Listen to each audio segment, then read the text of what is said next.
in the backstage little green room, Chris Coles, great guy. You should watch his channel on YouTube. It's called Mr. Reagan. I am very envious he has that channel, Mr. Reagan. You know who he's talking about. He said, "We are here to send a message. I want to know what you should talk about on the stage today, that there are good people left in this country." I said, yeah, they're right here. They're right here. So I want to salute you for never giving up, never giving in. Do you remember what Rush said? There's a cut I use on my show every week. It's one of the last things Rush said to us before he left us for a much better place. Rush said, somebody emailed the show and said, "Mr. Limbaugh, is it time to despair? Is it time to give up? Is it over?" What did Rush say? He said, "Never. Americans never give up. We never despair. It is un-American." Did the founding fathers say, "Oh, it's the British Empire, it's the biggest in the world. Can't beat those guys"? Did we say, "Oh, look at what the Nazis did in 1939, just ran over the whole of Europe"? Did we say, "Oh, look what they did to Hawaii in 41 or Manhattan in September the 11th"? Did we say, "Oh, that's just too difficult. We can't deal with it"? No, we defeated them. And we're going to defeat the real enemy today, which is what? Inside our borders. I want to share with you, I want to give you some ammunition, okay? Because we've got to win the next one, and we've got to win it big. We've got to win it so big that this radicalized party that thinks it's okay to have open borders, to change the Constitution, to get rid of the Supreme Court, to mutilate young girls and boys as sacrifices on the altar of their transgender insanity, we have to so crush them at the next election that they collapse. The Democrat Party has to collapse, because the Democrat Party today is not the party of your father or a grandfather. JFK, Scoop Jackson would not be allowed into today's Democrat Party. So we have to cause an utter annihilation, and it's up to us. Seriously, it is up to us. But let me share with you just one data point. These are the kinds of things you need to use when you're talking to your friends who don't do politics or think, "Hey, Uncle Joe's so nice. That president, he's just such a nice old man."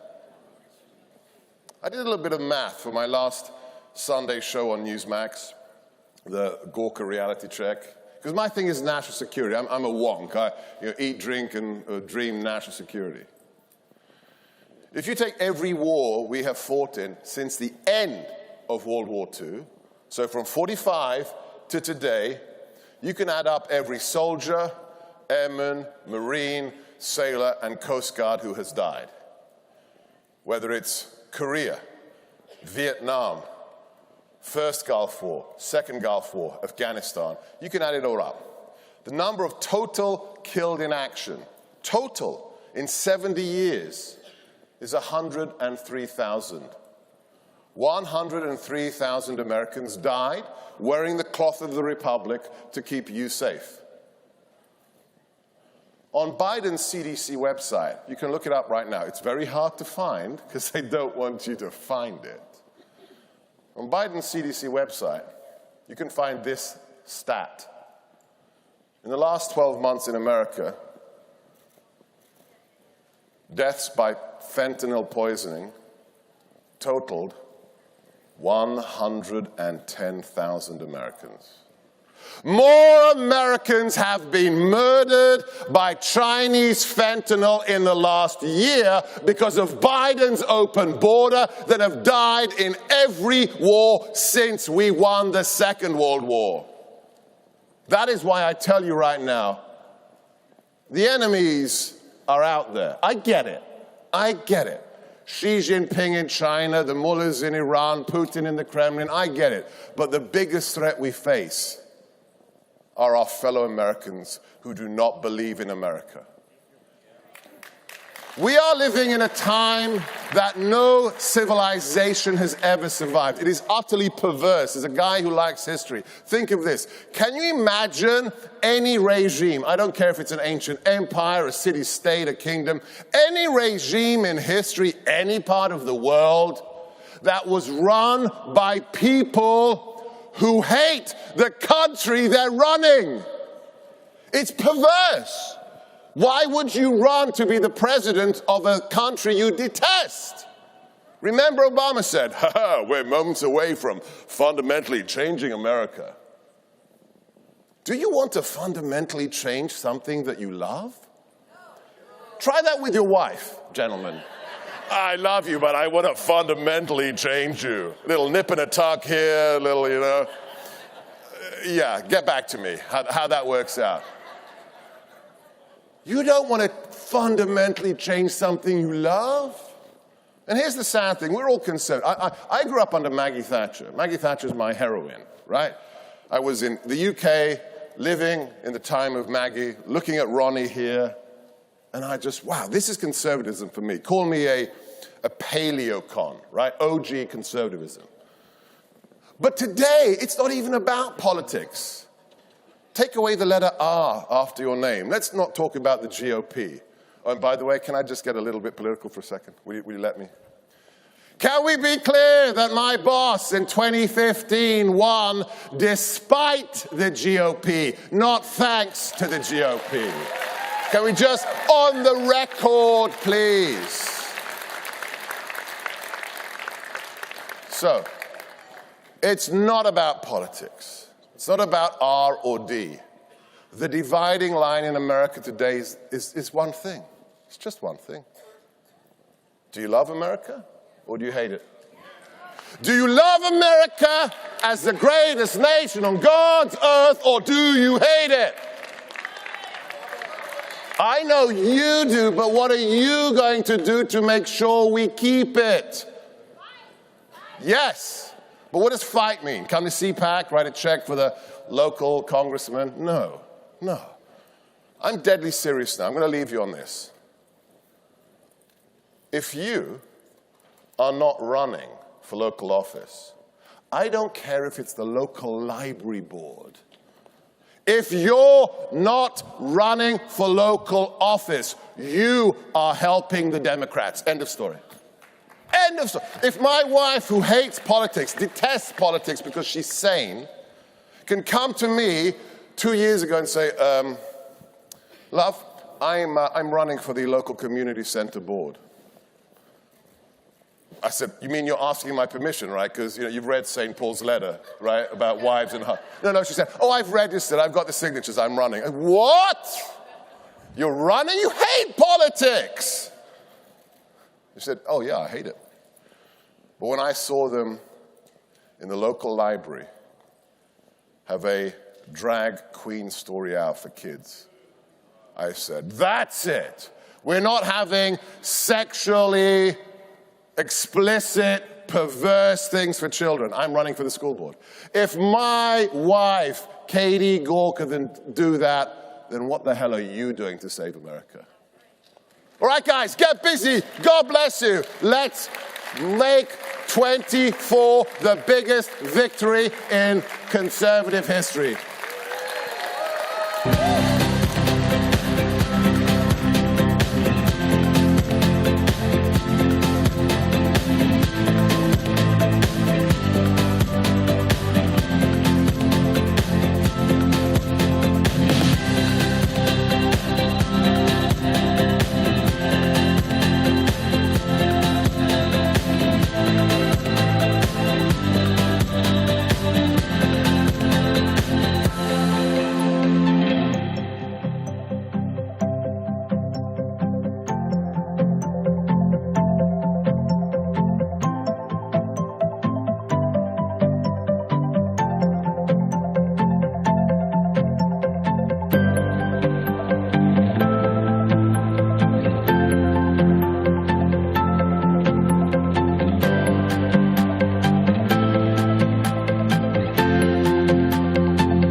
Trump and the MAGA Republicans represent an extremism that threatens the very foundations of our republic. America is under attack. The Biden administration, with its radical liberal agenda, is leading the country to its destruction. Inflation is skyrocketing, and your hard-earned money is losing value every day. But there is hope. Protect your wealth with a gold IRA from Advantage Gold. Gold has been a store of value for centuries and has historically been a safe haven during times of crisis. Advantage Gold is the leading provider of gold IRAs, making it easy to protect your wealth with a tax-free and penalty-free transfer. With an award-winning full-service IRA department, their team of experts will guide you through the process and help you diversify your portfolio with precious metals. Don't wait until it's too late. Secure your financial future by investing with Advantage Gold. Please stop by our booth and receive a free one-on-one consultation with one of our specialists. Learn how to obtain a bonus of free silver added to your gold IRA. Congratulations, AARP. Over $1 billion. Wow. That's what AARP was paid in corporate royalties in a single year, totaling over $9 billion through the last decade. Most of it derived from United Health, one of the nation's largest health insurance corporations. So wait, AARP earned billions partnering with big insurers while also lobbying Congress on changes to Medicare? AARP advocates for who exactly these days? Paid for by American Commitment. Ladies and gentlemen, taking on the swamp, please welcome former Department of Defense Chief of Staff, Kash Patel, senior writer for American Greatness, Julie Kelly, producer and director at AMDC Films, Amanda Milius, and your moderator, host of Human Events Daily, Jack Posobiec.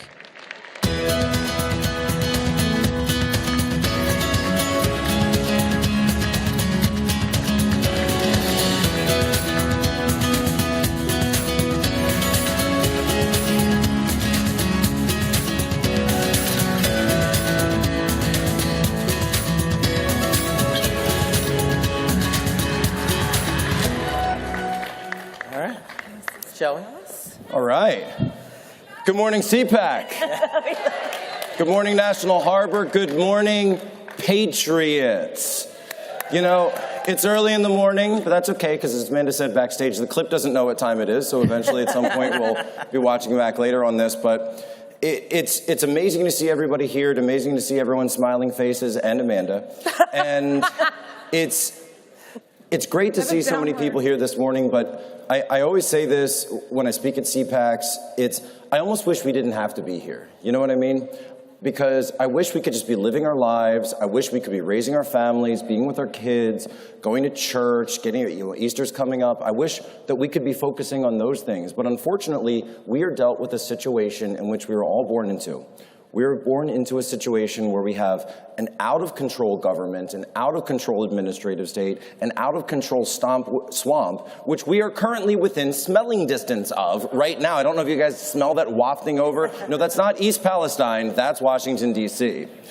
So I just wanted to kind of go down the line here and just top line, if you could pick your one main priority, and we'll just kind of go in order as we're sitting here, for taking on the deep state, taking on the swamp, because I want to empower not just the politicians, not just the lawmakers, but the people, right? Because CPAC is all about power to the people. So Kash Patel, what can people do to get active in this fight? Besides buy your book. Besides watch Plot Against the President. Other than, listen to Pozo and Julie. So this is an amazing panel.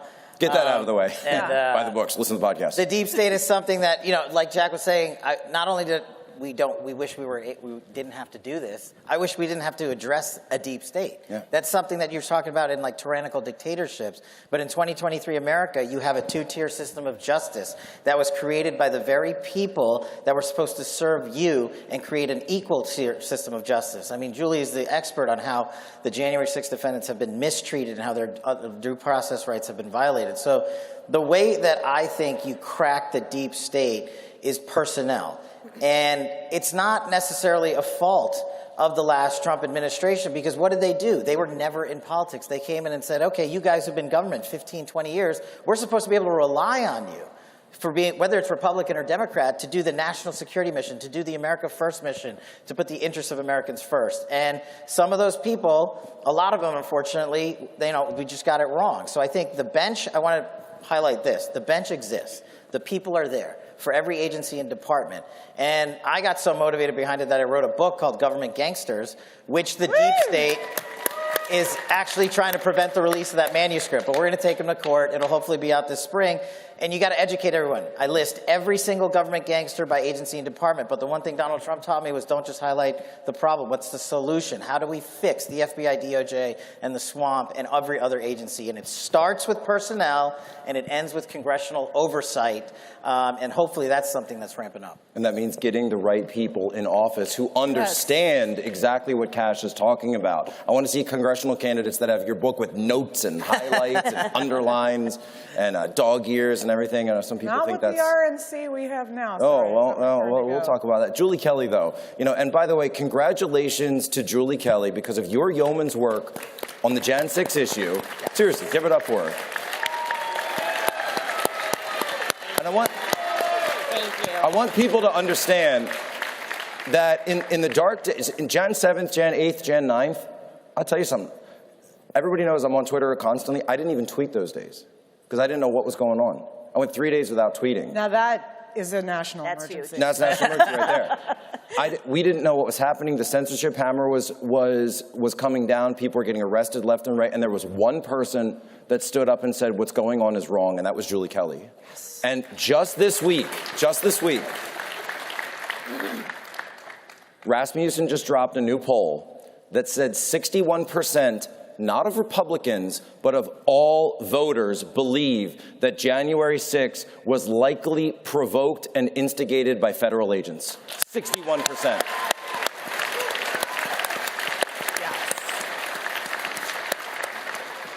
Julie, how did you do it?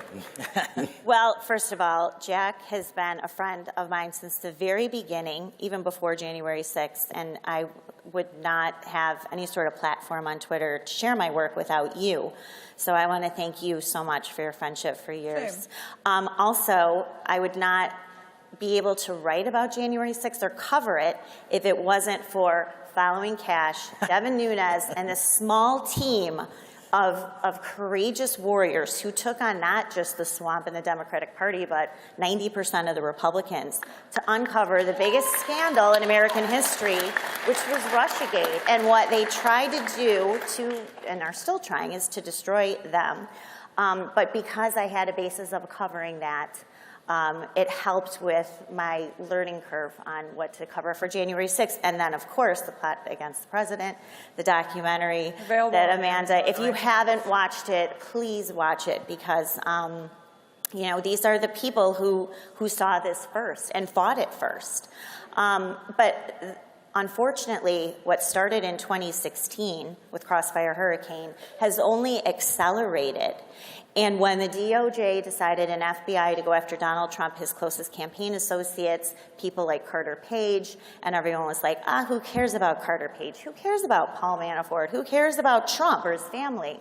It was literally, 5 years later, less than 5, that they took that weaponization and they aimed it at half of the country because no one paid a price. Mm-hmm. No one still has paid a price for Russiagate. And so they took their cues, they've accelerated the national security state, the intelligence apparatus, and more importantly, law enforcement against Americans. We now have nearly 1,000 people who've been charged related to their involvement in January 6th, criminal charges that are mostly low-level misdemeanors that nonetheless have destroyed their lives, ruined their families, bankrupted them, and alienated them from their own communities because they are considered domestic terrorists. That number will double, according to Matthew Graves, the DC U.S. attorney, who is handling all of the prosecutions. They want, now think about this, you're a former prosecutor, they want 2,000 total arrests. Since when do you put a number on an investigation? Right. But they're so flagrant and brazen about it, and the real villains here are the judges on the D.C. District Court. None of this happens without the judicial imprimatur, and we're talking Trump-appointed lawyers, Obama, Clinton, down to Reagan, if you can believe it. They've acted as nothing more than a rubber stamp. This is a huge, massive travesty of justice. It's hard to unwind, but to Jack's point, the poll that came out this week, when you have 61% of Americans who believe that feds were involved, which of course we know that they were, but also 80% of Americans want the January 6th, the secret tapes, the unreleased, unseen videos released to the public. Little victories. We'll take little victories. So thank you all, and thanks, Jack, for the question. Okay, so Amanda, now we were joking, I think, before we came on the panel today. Were we? We were talking. Was it a joke or was it serious? I don't know. We were guessing which one of us would say something that gets this panel canceled first. And we bet, we have bet a it was bet. definitely Amanda. Yeah. Definitely Amanda. No doubt. So I'm ready. When it comes to this, so Amanda, you had a tweet recently. Oh, no. Where you said, if I can, and I'll paraphrase. I'm playing a character. That when Donald J. Trump is reelected President of the United States in 2024, right? And that's the old Reagan line about recession, depression, recovery. That the first thing that the personnel should be made to do when they're appointed in the administration is walk into one of these federal bureaucracies and then just fire every single person in the room to their face. Yes. Like I specifically said. I have a list, by the way. It has to be like a gang where you have to prove that you'll do it. So you can't get to choose what agency or what. You just have to walk into a room full of other human beings, all bureaucrats, and deliver them their pink slips, which will be done by Schedule F. Yes.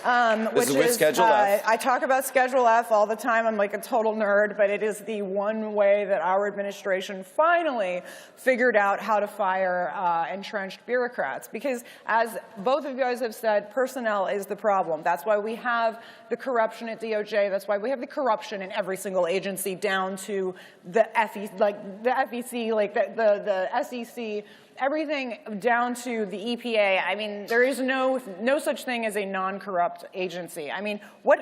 Wait, but Amanda, the EPA, Energy came out with the reality on COVID. But yeah, so that's the idea. So okay, if there is the next Trump administration, what you have to do when you come in is you fire an entire room full of bureaucrats.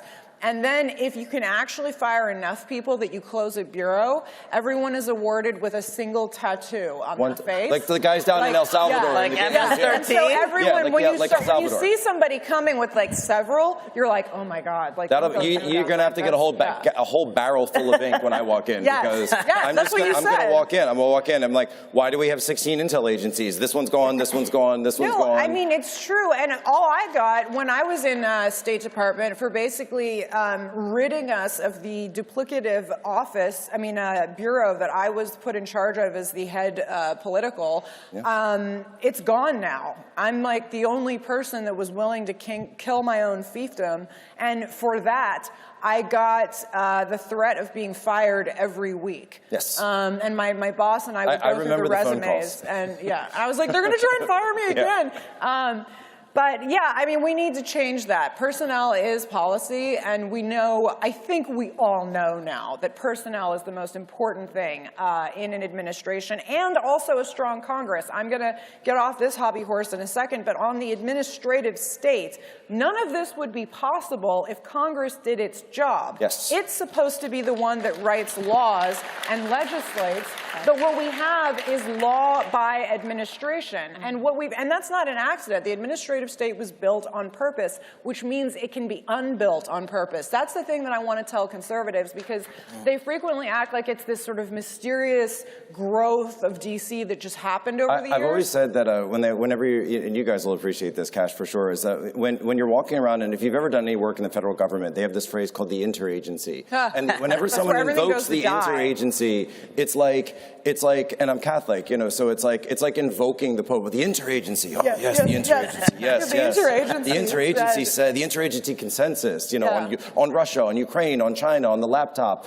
on Russia, on everything. The interagency, God bless the interagency, order pro nobis. What is it? But You never know what it is, but it is the thing that is actually considered in charge. Junior people. That's the other funny thing, is it's never actually like, the Secretary of State or like the Secretary of Defense or like anything like that. It's usually just like these minions' careers being thrown into NSC, making these decisions. I mean, Cash would certainly know. Well, people like Eric Charamella, people like Alexander Vindman, people like Alexander Vindman's brother, who, by the way, excuse me, Lieutenant Colonel Alexander Vindman, who, by the way, I don't know if you guys, if you caught Human Events yesterday, we dropped a ton of receipts on Vindman.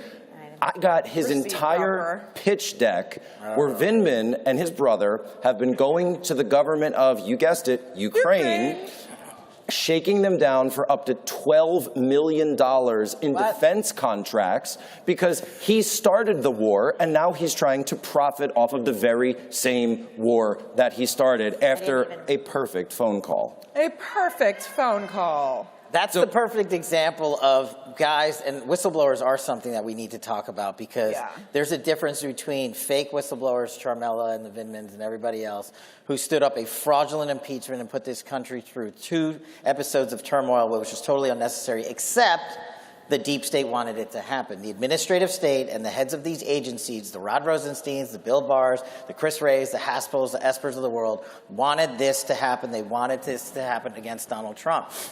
And like what always happens is we fight for the truth, it gets put out there, y'all listen, and then they move on to their next false narrative. But right now we have a critical movement in Congress that is another key piece of defeating the administrative state. We have brave whistleblowers from the FBI who are coming out and now showing us how the FBI is targeting based on political orientation and religious faith.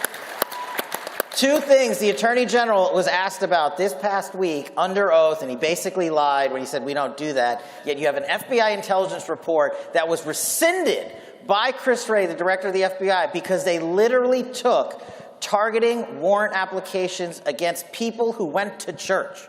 This is the most fundamental violation of free speech. What you all need to do is get out there and help Congress understand the importance of these whistleblowers, and they must be protected.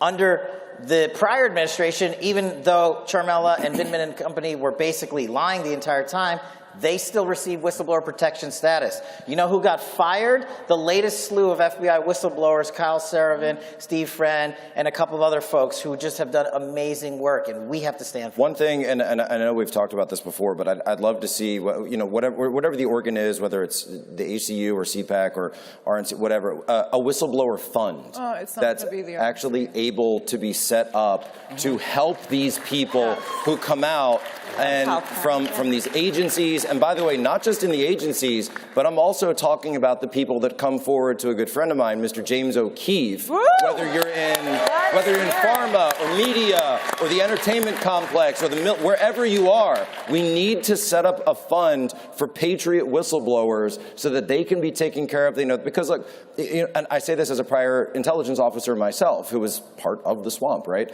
That when you're in there, you see this stuff going on. When Benghazi was going on, I remember I said, this guy is lying. This president is just going on TV lying. We could see the videos. We could see everything. This is a terrorist attack, obviously. And he just went up and lied because there was an election in 6 weeks. Well, but when you start thinking about it, is, well, what about my family?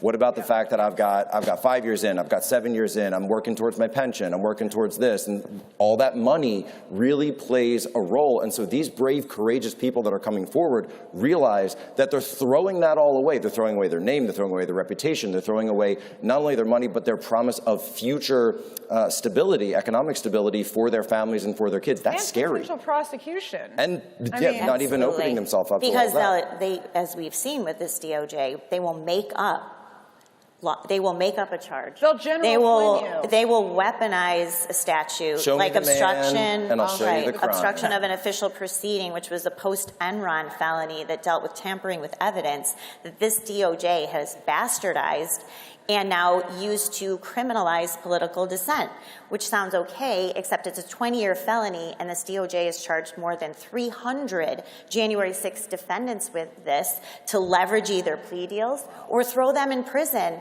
for years if they take a plea so, I mean, they can make up any law, any charge, and I'm sure this is what the whistleblowers are afraid of, justifiably so. Anybody should be. I mean, we can see what they're doing. They're dusting off the old playbook that they started in the 90s when they were doing things like Waco, Ruby Ridge, et cetera, when they decided to make Americans the terrorists. Like, I said this like the day before January 6th. I can't believe it. I was on some podcast. Actually, I was on, with Josh LaCash. And I said, like, the only thing about me and my friends hollering so hard about, like, get out of Afghanistan, like, no more pointless wars, like, blah, blah, blah, blah, blah, blah, is I was like, what are they going to do with all that money, power, and Raytheon influence? And I'm like, oh, gosh, they're going to turn it inwards, aren't they? And this is exactly what happened. And that's what they're going to do. And they're going to keep making this domestic terrorist idea of anyone who owns a gun, of any ex-soldier, of a veteran, or of anybody who's ever sought medical treatment for the horrible things that we've put these people through in foreign lands, all of this stuff, everyone is going to be considered a potential, if you go to a political rally, you're going to be considered an American potential domestic terrorist. And we are absolutely all at risk of that. I mean, it's insane. The other thing that, I wish that, you know, like when you have your phone and when a new operating system comes out, you just kind of wake up and there's a new, you know, your phone, oh, we updated your operating system, it just comes out. I wish that I could take the conservative movement sometimes and just push a new operating system out. Because this, and I say that with love, And I've been coming to CPACs since Andrew Breitbart was on this stage, okay? Right? I remember him at the Omni Showroom with the tri-corner hat and the bullhorn screaming at Antifa, and I was standing up there, and I was just, you know, one of the little hobbits back then, and it's this mindset, and Andrew had this, where you have to go on offense. You have to actually confront these people. You have to take the fight to them. And I'm sick of thank you, but I'm sick of the whining and the crybaby act, and oh, they beat us, and oh, the media's lying about Trump, and oh, they're the hypocrisy, the double Imagine if it happened on the other side. Imagine if it happened on the other side. We know they're going to do this. We know they're going to act like this. So this week, I made a deepfake of Joe Biden that got a little bit of attention. Newsweek, Snopes, USA Today, they're very, very upset with me because what I did was I kind of dialed the calendar forward about a year, and I had Biden coming up and saying, in order to meet Russia's illegal occupation of Ukraine and China's blockade of Taiwan, I am now instituting the Selective Service Act. Anyone who turns 20 years old as of calendar year 2023, male, female, or other, will now be required to register for service with the United States military. And people lost their minds because I said where they're going, and I showed everyone. And so people were saying, well, how, you know, and I had people on the right who said, how could you do that? Why would you make something like this? And they said, and I said, first of all, we're trying to prevent World War III, okay? We're trying to prevent the military industrial complex and Joe Biden from doing this. But second of all, this is my best response, they said, well, could you imagine if someone did that to Trump? I said, oh, really? You mean the media You mean if the media might lie about Donald Trump? Oh, no. Oh, no. But this is what I'm saying is that conservatives have to stop being scared of the Washington Post writing you up, the CNN writing you up, Jake Tapper writing you up, Snopes, Newsweek, Wikipedia, Google. Screw all of them. They're going to do what they're going to do, but they have no power unless you give it to them. I said they that have too. No power. I had this is the last of me, and then the two people who actually know what they're talking about should jump in. But the one thing I was able to do is there was an opportunity that was for some reason given to me. Somebody irresponsibly handed me access to the incoming freshmen to Congress, and joyously I told them the first thing you need to do is look at yourself in the mirror every day and call yourself a Nazi, because you got to get used to hearing it, because that's what the press is going to say to you. So you better be used to like letting it roll off your back like nothing, because that's what they're going to do to you. They're going to, whatever fits you. It may not be that. You know, they tend to avoid calling Jews Nazis, so I managed to avoid that. This is what Breitbart said, though. They're going to call you a Nazi. They're going to call you the next Timothy McVeigh. They're going to call you everything. So get used to it, and then guess what? You're immune to the press. Yeah. Isn't it amazing? They just disappear. So you're right. Look, the media is, we're up here talking about the deep state, the administrative state. There is no deep state without the fake news mafia. Yes. None whatsoever. Yes. That's right. Yes. And that is the reason, in order to defeat one, you have to take on the other, which is what these folks have been talking about so brilliantly. But this one's going to sting. Check it out. Do you know who helped rig the last 2 presidential election cycles and a congressional election cycle? The deep state with their friends in big tech. Yeah, it does sting. I know a lot of people are on all those platforms. But if you come up to me and ask me what you can do to help defeat the deep state and ensure election integrity, how about we stop giving Zuckerberg our attention and our money? How about we turn off not just the CNNs of the world, but other news organizations who aren't reporting on America First values because they don't believe in Donald J. Trump? This is your mission. The deep state in the media cannot exist if you don't turn them on. And they're right. You guys, everyone on this stage has been called some of the nastiest things on God's green earth. Mostly by Amanda. Yeah, mostly by Amanda. When I was running Russiagate, Adam Schiff, after leaked to the media, he called me a genocidal dictator. Literally. Which is hilarious. That's because I'm the son of a guy who actually fled a genocidal dictator. But you're kind. But at that point, what they were saying is, that's right. And yeah, should it happen in America? No. Is it fun? Of course not. But if we don't band together against the media that is the bigger component of the deep state, it doesn't matter who the next president is and what personnel we put in. So the biggest lesson I can tell you guys is, unless you band together and take on the big techs of the world, who literally rigged the election in favor of Joe Biden with the Hunter Biden laptop, as we all know, that's exhibit number 1. If you agree with any of that, then you have to make lifestyle choices for you and your family that advance the narrative that we're talking about up here today. Amen. Ready for me to get close to getting us thrown off? Julie. And the voting machines. So, not all the solutions come out of Washington. If we wait for that, that's a mistake. In terms of what's happening with the DOJ and FBI related to January 6th or any political protesters, governors and attorney generals have a role as well. I would point to the lawsuit filed by Eric Schmidt, who's now in the Senate, thank God, the Missouri Attorney General, and Jeff Landry, the Attorney General of Louisiana. They filed a brilliant lawsuit against the administration based on the violation of their constituents' First Amendment rights. And what they revealed really helped bolster the Twitter files, because they forced Elvis Chan, how can I forget that name? Elvis Chan, who is basically a big tech advocate operative in the FBI's San Francisco field office, deposed him, and what he revealed really confirmed this collusion. Anyway, the lawsuit is genius. Republican governors, especially in states like Florida and Texas, who have the highest number of January 6th defendants, and Republican attorney generals can file similar suits, not just violation of 1A, Fourth Amendment rights, Sixth Amendment rights, Eighth Amendment rights. I mean, it's right there. So they have a role as well. So I would push you to also ask your governors, attorney generals, state legislatures. You have an oath of office. You are not subservient to the federal government. It's inimical to how our whole system is set up. So take your role, defend your constituents, take on the deep state yourself. And I think that that is a role that local, or at least state officials can play as well. Just to ping off what you said about January 6th and what Cash was saying, when you see somebody in the movement or someone in your personal life, if someone's going in front of a school board and they're getting smeared, if someone is they're going after James O'Keefe now, if they're going after Stephen K. Bannon, they do every other week, Don Jr., whoever it is, go and support them. Yeah. Go and say, and that point, that's the time when you see somebody walking to the fire, always support them. And I will say this, I don't know if she's here today, but something you can do while you're here at CPAC.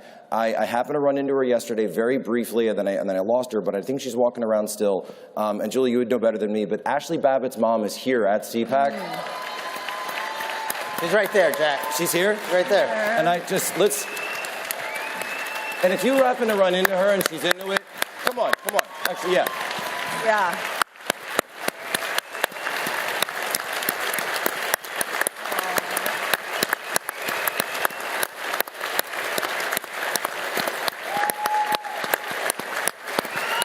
She knows more than any of us what you can stand to lose in this. Right. Yes. And if she'll have it, I would say just give her a hug. Just give her a hug. And ask how you can help. And if I can say really quick, and I talked to Mickey in 2021, when I saw what the media, the reaction by the Democrats to what happened with Ashley, I think that was the first realization of the pure evil that we're up against. Oh, yeah. I mean, it is contemptible, despicable, but on the flip side, the support that has been offered to Mickey and her family and other people. The tragedy is, you know, as horrific as that was, it wasn't the only tragedy of that day. That's right. Yeah. The narrative by the media was we were the insurrectionists because we stood up for due process and our conservative values, when innocent people were actually being killed by law enforcement, by instigators in the undercover agent community and whatnot. And that'll all come out. Yeah. But I agree, like, you know, the best place to leave it for me is there are many ways to help these folks, whistleblowers, these tremendous families. We started a little movement called fightwithcash.com, and we've literally last year gave away $100,000 to active duty service members, whistleblowers, Jan 6 families, and we're going to keep going. I'm not saying you got to go there. I'm just saying if we can do it a little bit at a time. This year we want to give away $1 million. Come check us out. We are looking to help wherever we can, but the whole point is we're doing it together. It's not a one-man show. And that's how we help people like Ashley and her family and you all here today. So these guys are some of the toughest people I have ever seen come out of D.C. So to be on a stage with them is an absolute blessing. Thanks, Cash. You too. Go ahead. Yeah, no, I just think, as I agree 100%, we all need to support the people that get besmirched by the media, need to support the people that have, and especially because, as you will see, there are defamation lawsuits that are about to start dropping, that have started dropping, that Kyle Rittenhouse. Daniel Bostic, who are going to actually be taking these media organizations to task and are going to win because they are being defamed. Yeah. And that's the thing, is do that. Don't just sit there and accept it. Use use the power at your hands, which is the tiny little bit of the legal system we have left, and use it. We are just about out of time, and I'll end on this note. There's one man who's going to be speaking on this stage tomorrow afternoon who's been defamed, smeared, lied about, attacked, investigated, and prosecuted more than every single one of us combined. Yeah. And I say, if this swamp and this regime hates him that much, it's because he's the only man actually standing up and fighting them. Woo! And he's going to be our 47th president of the United States. 45, 47. God bless all of you. You God bless America. God bless CPAC. Thank you. See you guys.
Good morning, everybody. It is great to be with you. My name is Tim Stewart. I'm the president of the U.S. Oil and Gas Association.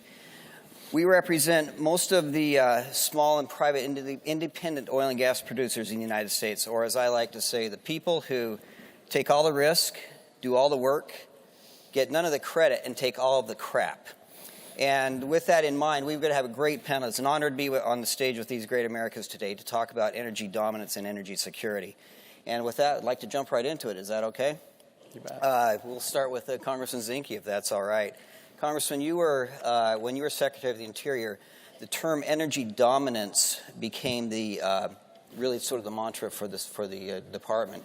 And I'm curious as to what your thoughts are with regards to what we had at the time, how we got there, and what we're at right now, and what we might lose if we lose that energy dominance. Well, I'll tell you how the term energy dominance came about. I was in the White House with President Trump, and I said, Mr. President, we're at 8.3 million barrels a day now and declining as a nation. But I bet we can go to 12, and we can beat Russia. I think we can dominate the board.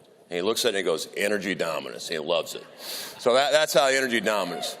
But look, as a nation, you know, when I came in, we were 8.3 million barrels a day and declining. In 2 short years, we were 12.5 million barrels a day and the world's largest energy producer. And it has consequences. First of all, you look at the environment. It is better to produce energy in this country under our regulation than watch it get produced overseas with no regulation. Period. Undisputed. So if you really care about the environment, you want it made in America because we do it cleaner, better, more efficiently, hands down. Secondly, you know, as a SEAL, I spent most of my adult life fighting on foreign shores for someone else's energy. And believe me, I've seen a lot of bad things in my life as a SEAL commander. And I think it's immoral to be able to send our troops overseas to fight for someone else's energy when we have it here, period. And lastly, we talk about manufacturing in America. And this is the irony of the EV world. And I'm sure, and I don't want to speak for Dave, but you know, we're all the above, but we're made in America, but it's got to be affordable, reliable, and abundant. But you look at the EV world, what's happening. Just when we become energy dominant capable in this country, where we don't have to be vulnerable to foreign nations for our energy needs, all of a sudden we're making a transition with the EV without looking at the supply chain. So where's cobalt coming from? Where's lithium coming from? Who owns the manufacturing, the processing, the mining? China. So ironically, you know, some of us in the audience, I see we lived through OPEC in the 70s, right? When we all of a sudden we became vulnerable to foreign entities for our energy. Now we're doing the same thing for EV. So we haven't figured out the supply chain up front where it's being manufactured. And then on the back end is what are we going to do when the battery is through its life cycle? 90%, by the way, of solar cells are being deposited in landfills across this country and not recycled. What are we going to do with the batteries? You know, where are they going to go? Who's liable for it? When you buy a Tesla, do you buy the battery too and the liability, or does someone else have it?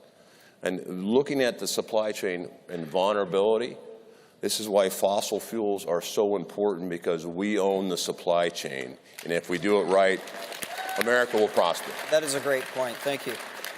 Governor, can I turn to you as a public lands state? I think you're 60% owned by the federal government. Is that right? Owned and or controlled? Unfortunately. And it's a horrible landlord, I understand.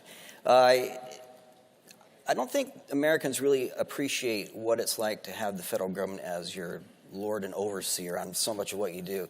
Tell us about Idaho. Tell us about your energy capabilities and what is possible if the federal government were to get out of the way. Well, actually, Congressman Zinke talked about cobalt, and the largest cobalt reserves this country is in Idaho. And we actually have one mine open, and we're trying to do another one, but they're taking baby steps. But, you know, the regulatory hurdles that both of these secretaries were lowering went up disproportionately faster under this new administration. Dave and I were talking backstage. There's so much work that needs to be done from a regulatory state.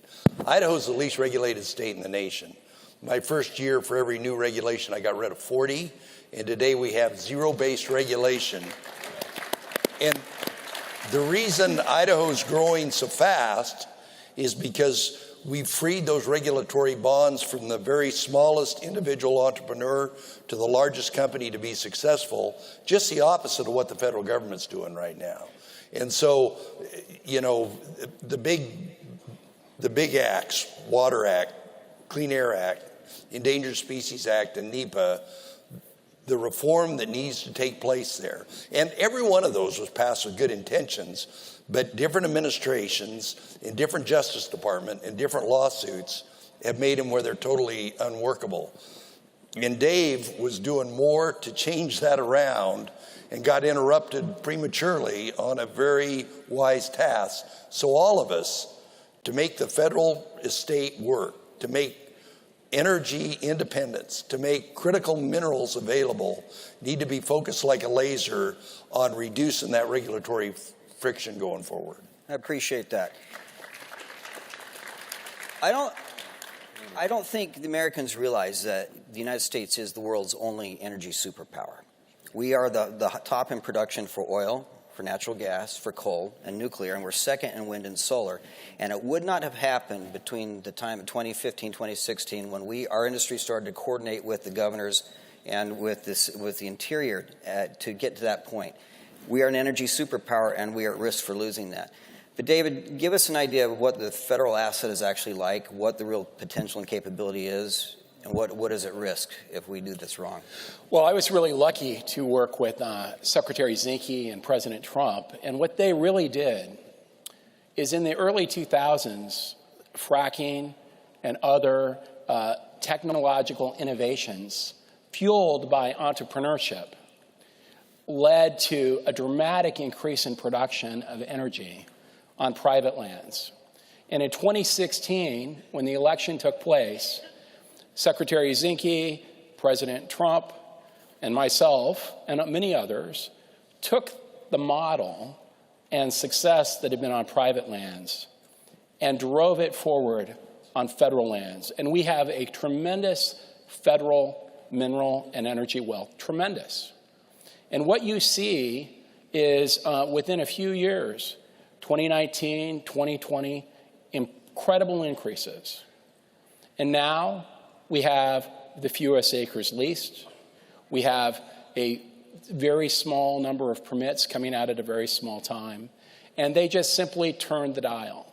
Now, the great thing about that, in my opinion, is that means that we can, with a few important criteria, unleash that energy potential. What it takes is a strong executive who sees the vision of energy dominance. It takes leaders who are willing to charge up the hill to drive change.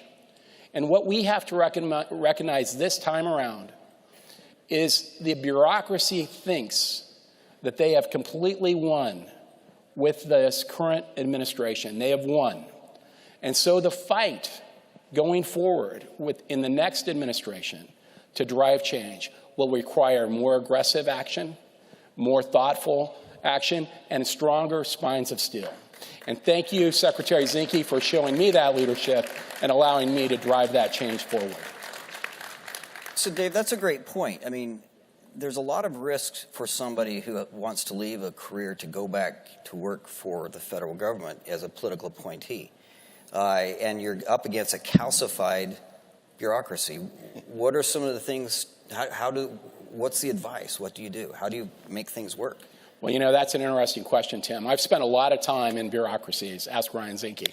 And what I've recently done is laid out what I believe is a roadmap in a book that'll come out in May of how to be an effective political appointee. But here's the real recipe. And as you hear all the speakers this week, so this is something you should think about. It starts with a leader who is willing to lay out a vision, be consistent with that vision. It's incredibly needed for the executive to be consistent in their policy direction and not wither under a little bit of fire. And then they have to put strong people in place, and then those people have to understand the rules, the protocols, and have the willingness to do the work, all buying in to whoever the president's ideology is. The other side is very effective at that, and all of us need to take lessons from that if we want to move a different policy direction forward. Appreciate that. Governor, can I come back to you on ESG?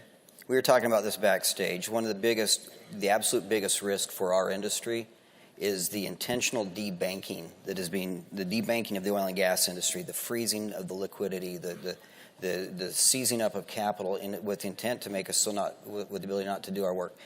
And yet the states are starting to push back because they realize that is a financial risk to your pension and your investment fund. Elaborate a little bit on that, will you, from Idaho's perspective? Well, we put in a provision. I think we were the first state or the second state, and I signed it that our investments, whether they be in our pension fund or our other endowments, that they couldn't use ESG. But I was in a previous life, I was on a bank board, and I saw the strong word extortion by these groups to give these rankings. And they literally, there's no in between. They say, if you do X and pay me Y, you will get this ranking. And it's nothing but extortion. And I was delighted. We were talking about this week. Vanguard came out and said, no more. We're not doing that anymore.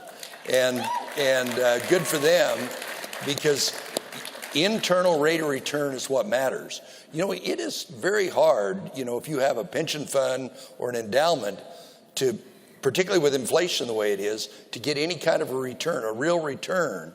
And anything that reduces that return means that your pension funds, your endowments, et cetera, will not meet that bogey long term unless you are freed up to diversify in companies based on their internal rate of return and their profitability. Profit is not a bad word.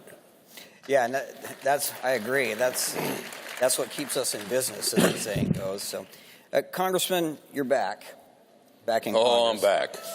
You're back in and we're very happy for that. We're back in a Republican House. A lot of people are happy, including my wife sometimes. So it's nice to have the sobering yin to the raging yang, so to speak. It's nice to have a counterbalance. Divided government oftentimes is a good thing. From your perspective as a Republican in the House, what do you see going forward as the opportunity to kind of bring balance back to things, particularly in the energy policy? Well, where I think we are in our country today, I think the House of Representatives is actually the last line of freedom. We don't have control of the Senate. We don't have control of the administration. So the House is it. So the House, as you know, we went through a Speaker's Week, and the House is a little contentious. But I'm actually an optimist. If we work together in the House as a Republican caucus, we can provide adequate checks and balances. What we're going to face out west, particularly, is waters of the U.S. I know they can't get things through by law, but they're going to try by rule. And there are some awful rules that are coming out. One of them is waters of the U.S. For those that don't follow it, imagine the federal government taking jurisdiction over water that are in all intermittent streams, cow ponds, vernal pools. For Montana, that's about 90%. For Florida, I would say it's probably in the high 90s. But if the federal government can have jurisdiction in your backyard over a water pond, you know we're in trouble. And so what Congress can and should and will do is we'll defund it. We need to 100%. Remember, Congress, if we stay together, right, we need 218 hard, strong voices. And if we stay together, we can defund the worst of it. Doesn't mean we're going to change law, but what I mean defund, I mean strip the money where they don't have any money to think about it, study it, execute it, enforce it. We're going to put it on the sidelines. And there's other things like that we can, but it only works. And from a military perspective, it's really hard to advance when you have snipers inside the perimeter. So because we are the last line, it's only effective if we work together. And there's going to be, disagreements and agreements, but ultimately we have to agree as a caucus because the consequence of being divided may be the very country. So, I appreciate everyone's support, but I'm actually an optimist because what I saw was winning is muscle memory. And I saw recently Congress has passed some good bills on the House side within our universe, but it's helpful to get to know your colleagues. In the last 4 years, I've never served in the minority in the Montana Senate or elsewhere. It must be awful. Because you watched what happened in the House the last 4 years, no committee meetings. Anything Republican got automatically dismissed. Right, the rule of Nancy Pelosi, thank God it's over. but it was awful, awful hard. So, again, I'm an optimist, but lastly, I'll say this. I've been to a lot of battles in my life, and I have. And I can tell you, not every commanding general is George S. Patton, right? Because generals don't win wars. The front line wins wars, right? That's how America has always won. And the front line is you. So we all got to do our part. Great. Governor, are you an optimist? What's your view on how the states operate? Yes. I mean, we were just talking, David and I were talking about what we need to put in the queue for the next administration when we will be successful. You know, we've got to act fast. It is the old classic of turning a battleship. But if you have a plan to turn the battleship before you take over the helm, you're going to be way better off. And that's what we need to do, is put in the plan and be ready to take over. The contrast, because I'm in Idaho, I'm next to Oregon, Washington, California. And part of the reason I'm the fastest growing state is I've got all these refugees moving out of Oregon, Washington, and Idaho that are flooding in to Idaho. You don't need to come here. We got plenty. We are the fastest growing state, but the contrast. We Republican governors talk about that all the time. The contrast, particularly if you take Utah, Wyoming, and Montana, and Oregon, Washington, and California, couldn't be greater. More freedom, more liberty, lower taxes, lower rules, lower regulations.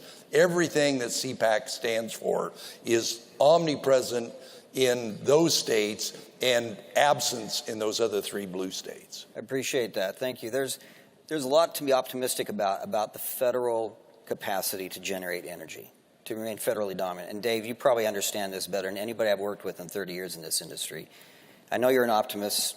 Give me an understanding of what is still capable, what's out there in terms of oil and gas and renewable and everything else, will you? Well, the resources we have are extensive, absolutely extensive.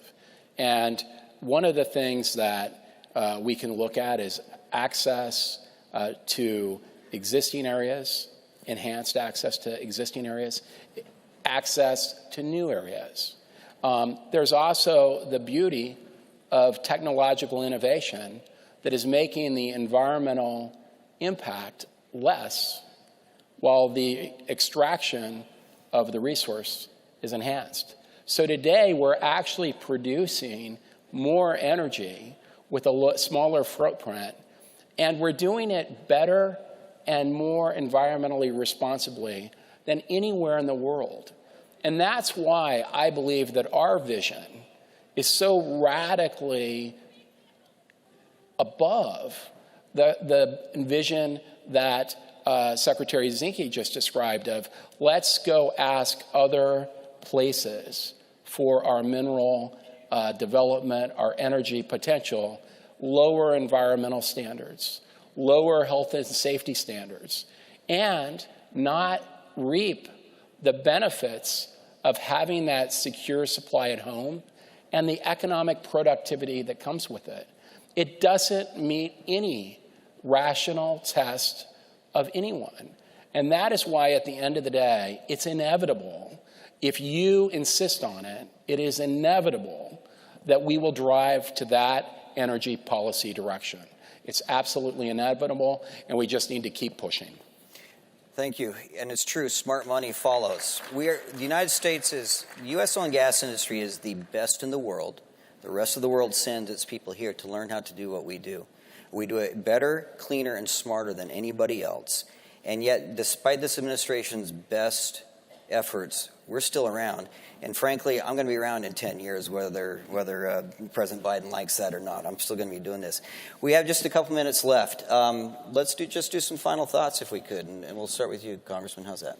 Well, I want to say thanks for everyone showing up, because, again, the front line matters. On energy, we have great potential, but we have to use it.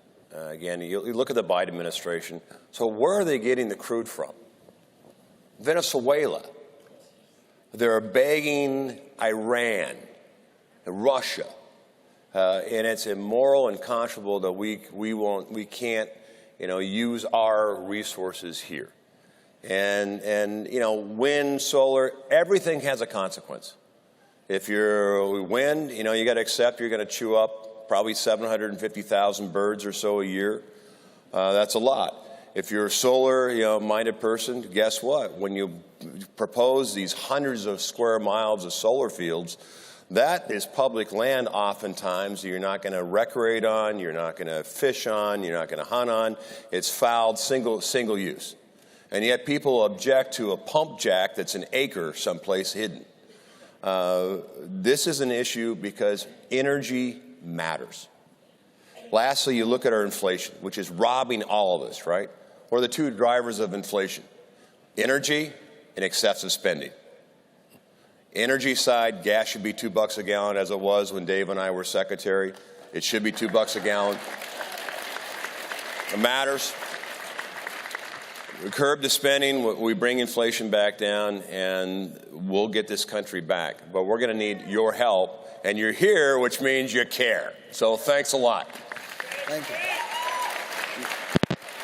Dave, we'll go to you and then have the governor have the last word. How's that? So I have my primary thought as we leave here today is one thing we have to recognize is that the bureaucracy that leads so many of these agencies, both at a state level and a federal level, seriously question whether you are capable of making informed decisions.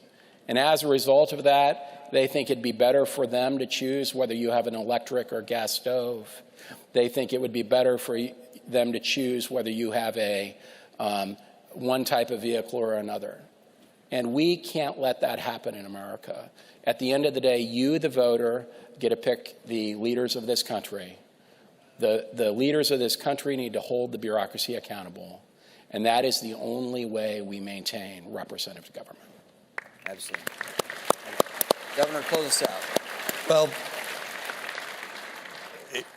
if we're worried about our children and our grandchildren, whether it be the debt, whether it be having an ample supply of the energy we need to run this country, whether it's the opportunity for them to have a better job and a better way of life, regulatory friction is the biggest dampener on that taking place. And it's important for us to all aggregate together. And I know there's going to be a little family feud between now and the presidential election, but we absolutely have to get together, because to turn that battleship around, we've got to have enough velocity behind that battleship, behind turning that battleship around when we get there, that we can get it done. And so thank you, everybody, for participating. These two former secretaries made this country the most energy independent country in the world. We need to have them back. Thank you. Well said, and thank you. It's great to be with you. Thanks for your comments. Thank you guys very much. Nice job. My pants are going to fall down.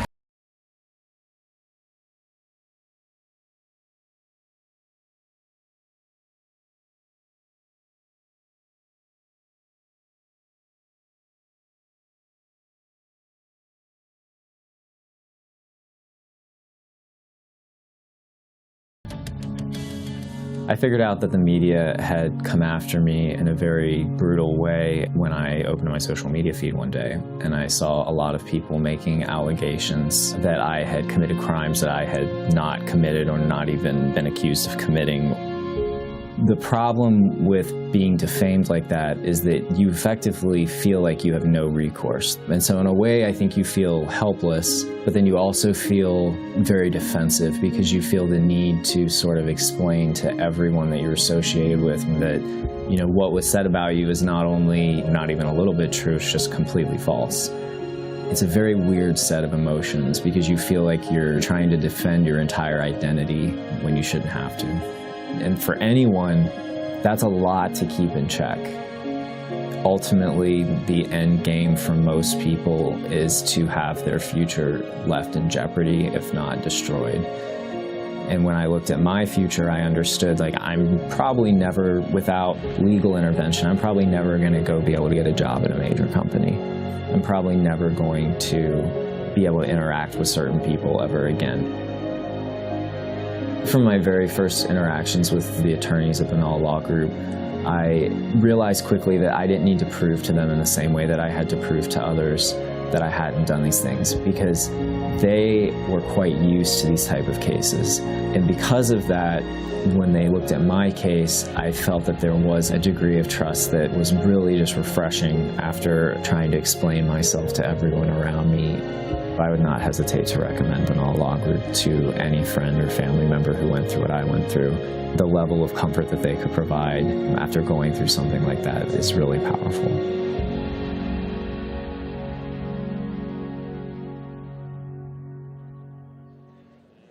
Everyone is talking about Newsmax. See Newsmax? Newsmax is doing a great job.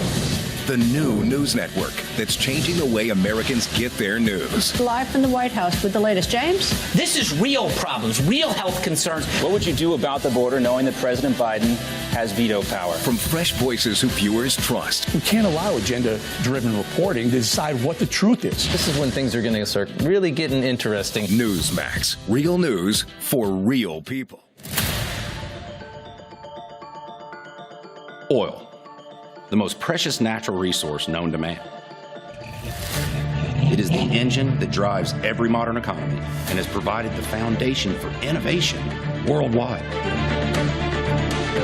From powering our cities and fueling our vehicles to the more than 6,000 products created from one barrel.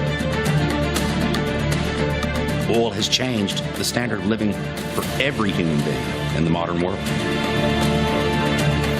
Just like the rising sun in the morning, oil has become a part of our everyday lives. There is not one facet of our lives that is not touched by oil or the products created from it. When you think about it, it's pretty simple. We are all in the oil business, whether we want to be or not. Every one of us pay for it every day. Let me ask you this. If you're going to be in the oil business anyway and pay these prices, doesn't it make sense to try to learn how to make some money while doing it? At Panex, we are producers of American oil.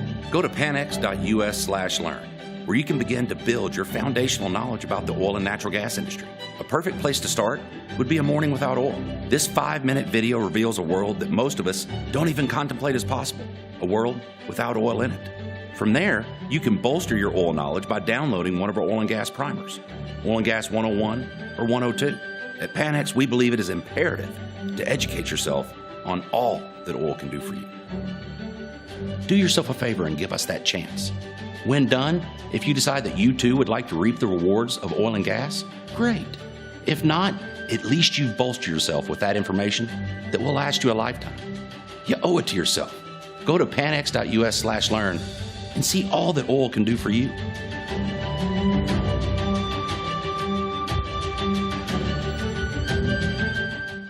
For too long, the left have become experts in wielding government to advance their agenda. No longer. We, the people, know what time it is. We, the people, tell the government what to do. In 2025, conservatives will take the helm and we'll be ready on day one because we know it's time to save America. We have 2 years and one chance to get this right. This is Project 2025. Join to serve at project2025.org.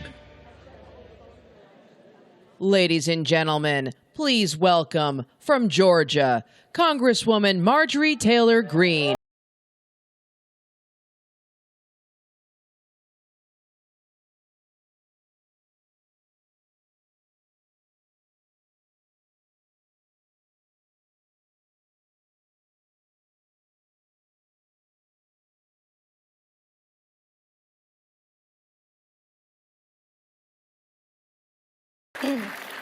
Well, welcome back to Maryland, CPAC.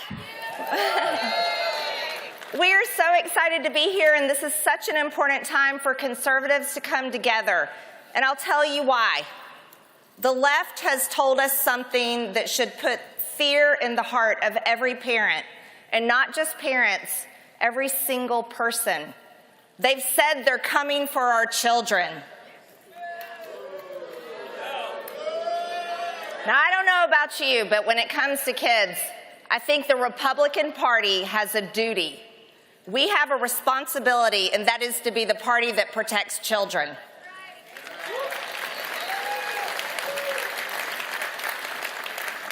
Now, whether it's like Zelensky saying he wants our sons and daughters to go die in Ukraine, whether it's the San Francisco Gay Men's Choir literally singing, "We're coming for your children," or it's a new, disturbing ideology that tells the most incredible lie that children can actually change their gender before they've even grown up, before they've even finished puberty, before they've developed into an adult, before they're old enough to vote, before they're old enough to graduate from high school, before they're old enough to even get a tattoo, put ink permanently on their skin, before they're old enough to buy nicotine, before they're old enough to buy alcohol, before they even graduate from high school, many of them before they drive a car. Now, when I ran for Congress, I thought I was running for Congress to rein in the out-of-control spending in Washington, to defend our southern border, to fight against the radical left and their ideas of bigger government, more control, to stop funding foreign wars that never do anything for America but send our soldiers back home either in coffins or with PTSD. I thought I was fighting for conservative values to support businesses and give our kids a future. But on day one, when I was sworn into Congress and we voted on the rules package, and that was last Congress, our speaker was Nancy Pelosi. And to my shock, we had a new rule in our rules package, and that was there was no more gender. You couldn't say family names, mother, father, sister, brother. You couldn't acknowledge he, she, him, her, because gender was no longer in existence. We had a big fight on the Equality Act where I ended up putting a sign outside my office door that said there's only two genders, male and female, trust the science.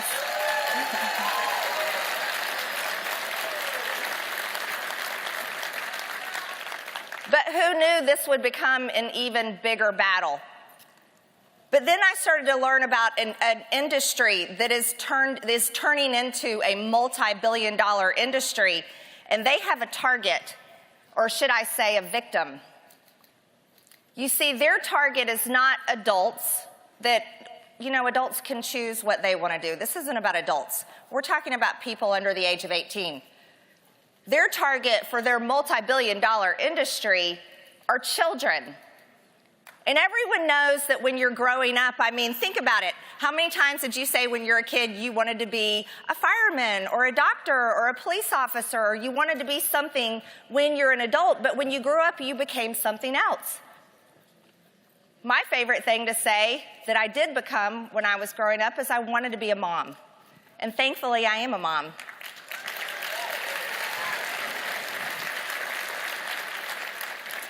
But the victims of this industry are kids. And these are kids who are confused about who they are. And they're confused about who they are because of what they're seeing on the internet, what they're seeing on social media. And they're also confused, many of them, because these victims of this billion-dollar industry that mutilates the genitals of children, many of these victims have diagnoses of autism, mental illness, they have depression, they have anxiety, they have psychosis.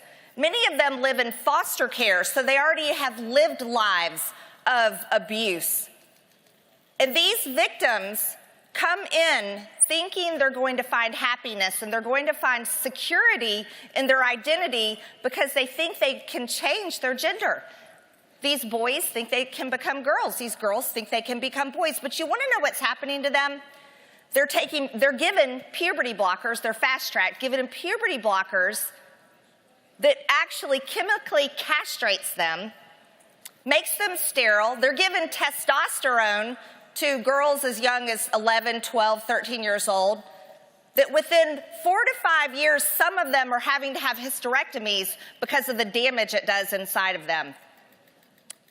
There are teenage girls having their breast cut off. That is a permanent damage to their body. They'll never be able to breastfeed their baby. And there are boys that are having their penises turned inside out. These are kids. So last Congress, I did something radical and extreme, because remember, Marjorie Taylor Greene, she's so extreme.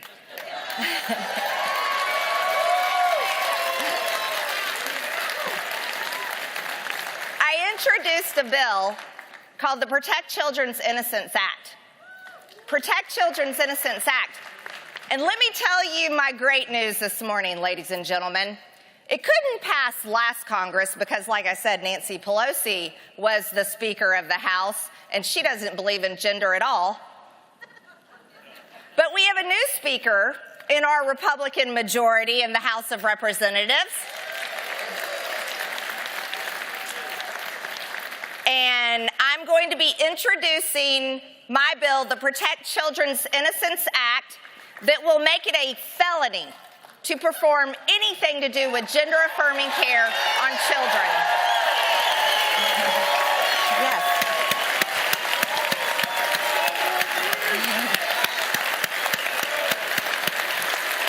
Right.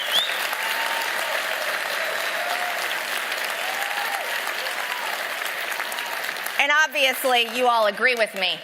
But it's not just conservative Republicans that agree with this. This isn't a right-wing extremist idea, everyone, that we should protect children from making a horrible mistake, because many of these kids do realize it's a mistake and they hate what they've done to themselves.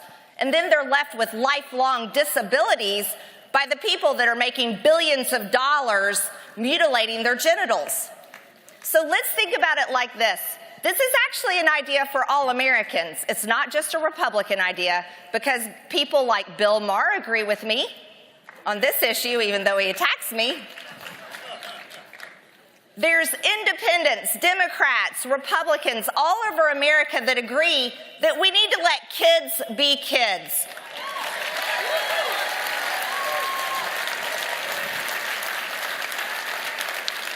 And while I'm still committed to saying no money to Ukraine, and that country needs to find peace, not war,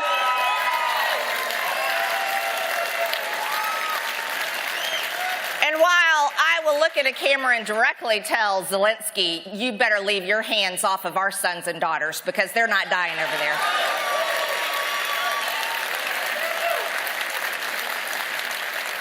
I will also inform the lion that looks to devour, and that lion is looking to devour our children, that our God is bigger.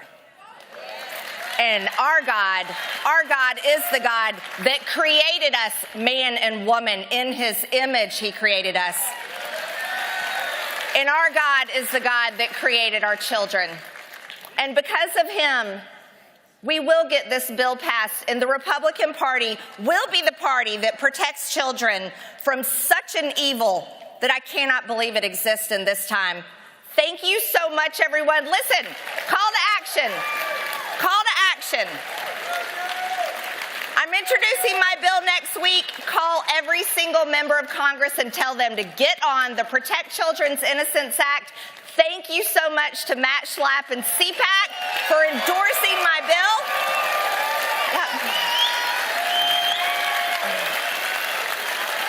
Thank you.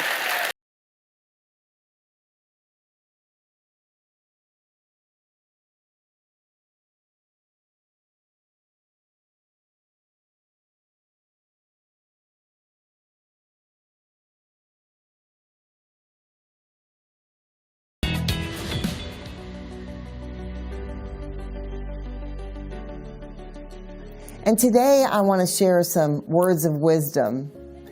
The words of wisdom that I have is, make sure that you open your Bible. I've done some few things on this before, but I think it's very imperative right now. The world is in a crisis. Our world, our outside world, and some of us our inside world in our own walls. You know, the foundation of this world is God. The Creator is God. He laid that foundation. When we get away from Him and all that He's given us, the greatest gift being His Son, then we are open to all kinds of bad things. But if you instead open the Bible, then you will find a foundation. And in that foundation, you will find peace, love, joy, things that you haven't had in a long time perhaps, or you only have occasionally. You know what? That can be with you all the time. Sure, I have my moments. I have bad things happen. I mean, sometimes constantly. Sometimes those bad things that are happening to you are because you're being tested. The devil's trying to get your attention. That means that you must be doing something right. So keep doing what's right, but turn to God. Get in your Bible. If you don't have one, or you don't know what I'm talking about, or you would like to know and be able to reach out someplace and find a foundation, please call our offices at proverbsmediagroup.com. You can request a Bible and you'll get it free. We won't charge you for shipping. We won't charge you anything. Give us a call at our offices or reach out to us on the internet and we'll send you a Bible. We want you to know the blessings God has for you today. So have a wonderful day.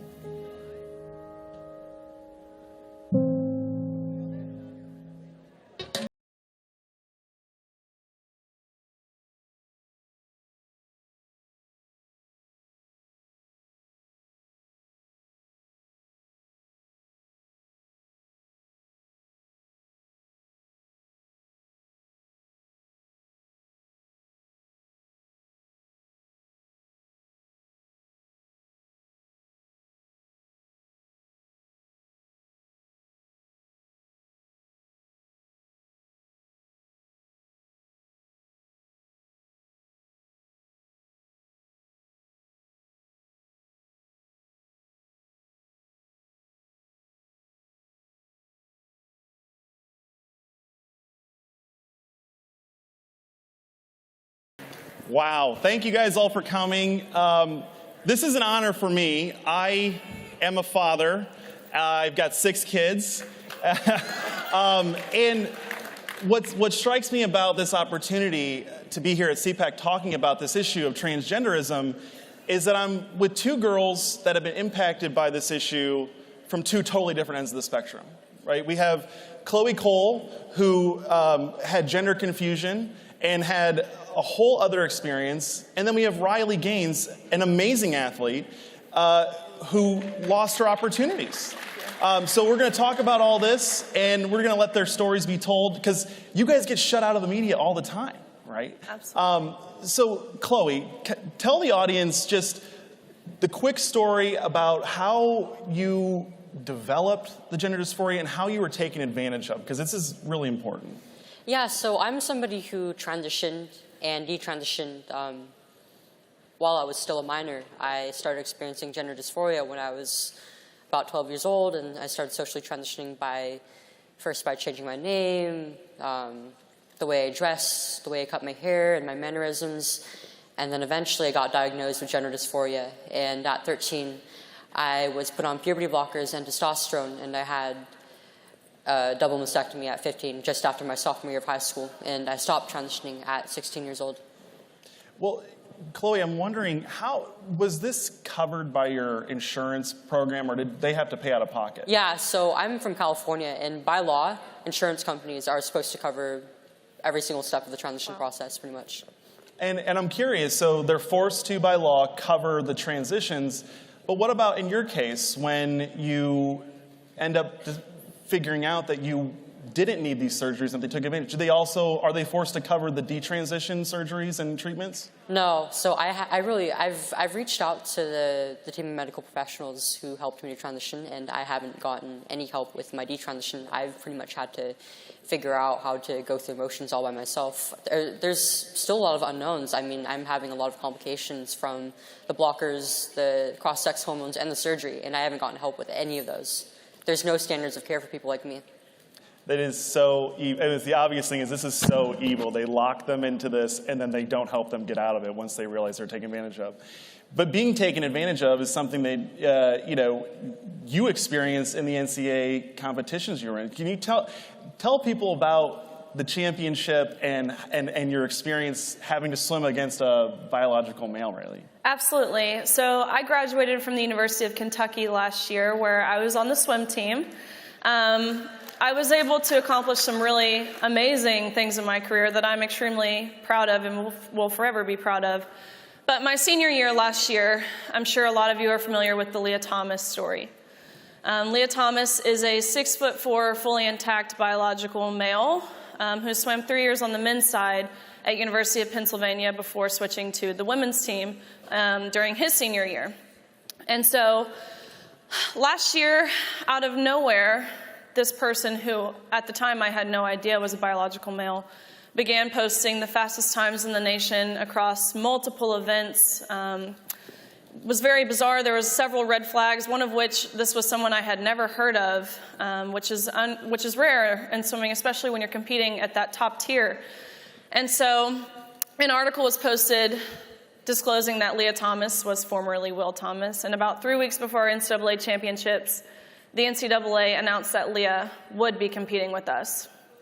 So that first day of the meet, I got to personally feel the effect that this infringement had on myself and my teammates. We sat on the side of the pool and watched Leah Thomas swim to a national title in the 500 freestyle, beating out 3 Olympians, American record holders, the most impressive female swimmers of all time by body lengths.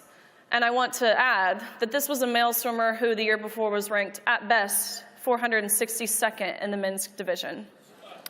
And so that next day, Leah Thomas and I competed against each other in the 200-yard freestyle, which ultimately ended in a tie, which now,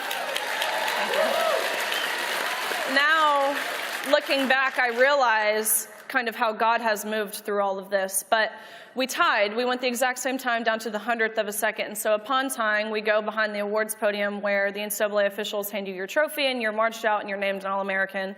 But we go back there and the official looks at me and Leah. We're about this far apart. And he says, "Great job. You guys tied. Leah gets the trophy."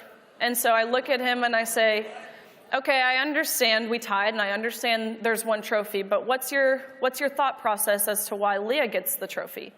And he said, "Well, for photo purposes, Leah has to have the trophy. So you can pose with this one, but you go home empty-handed. Leah takes the trophy." And so that's truly, of course, I knew what was happening was wrong in regards to our unfair or the disadvantage that we were at. And I knew what was happening in regards to the locker room being forced to undress in front of a fully intact biological male. I knew that was wrong. But when the NCAA reduced everything that I had dedicated my entire life to, I've been swimming since I was 4 years old, everything that I have dedicated my entire life to, I was reduced to a photo op to validate the identity of a male. And that's when I decided to take a public stance and really just standing in the truth.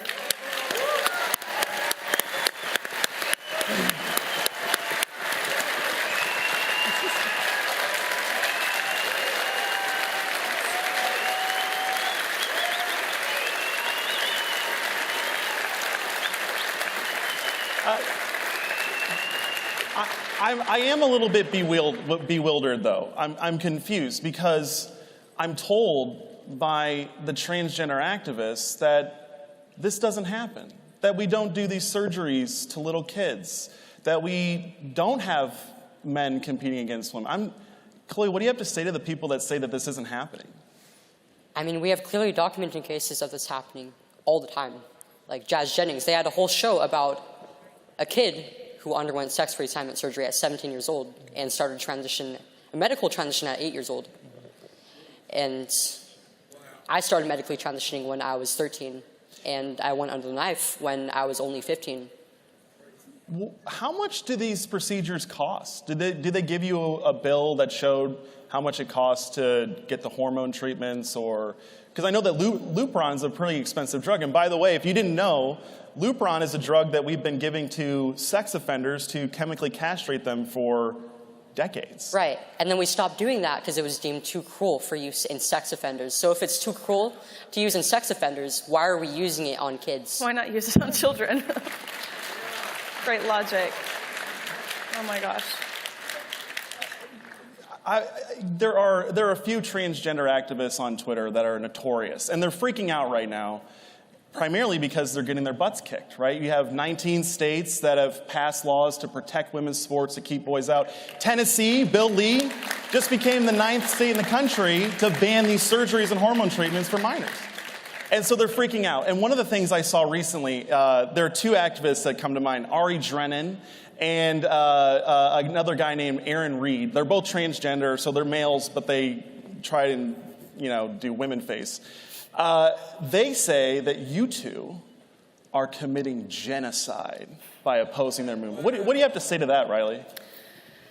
It seems as if we've gotten to a point in society where, well, it doesn't seem as if we have gotten to a point in society where we're denying basic truths.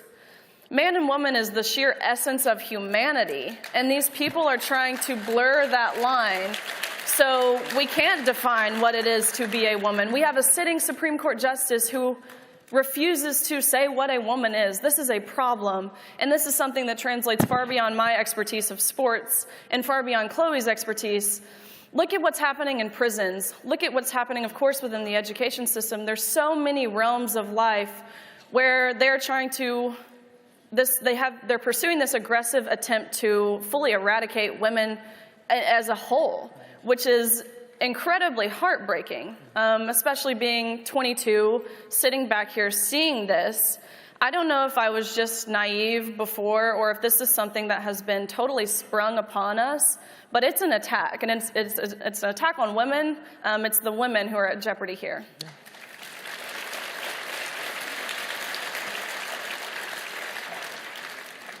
Chloe, what do you have to say to these guys? I mean, they say that that I'm contributing to the trans suicide rate, but I've been speaking out about my experiences for about a year now, and in doing so, my goals are to stop childhood transition and to improve the standard of care for dysphoric patients of all ages.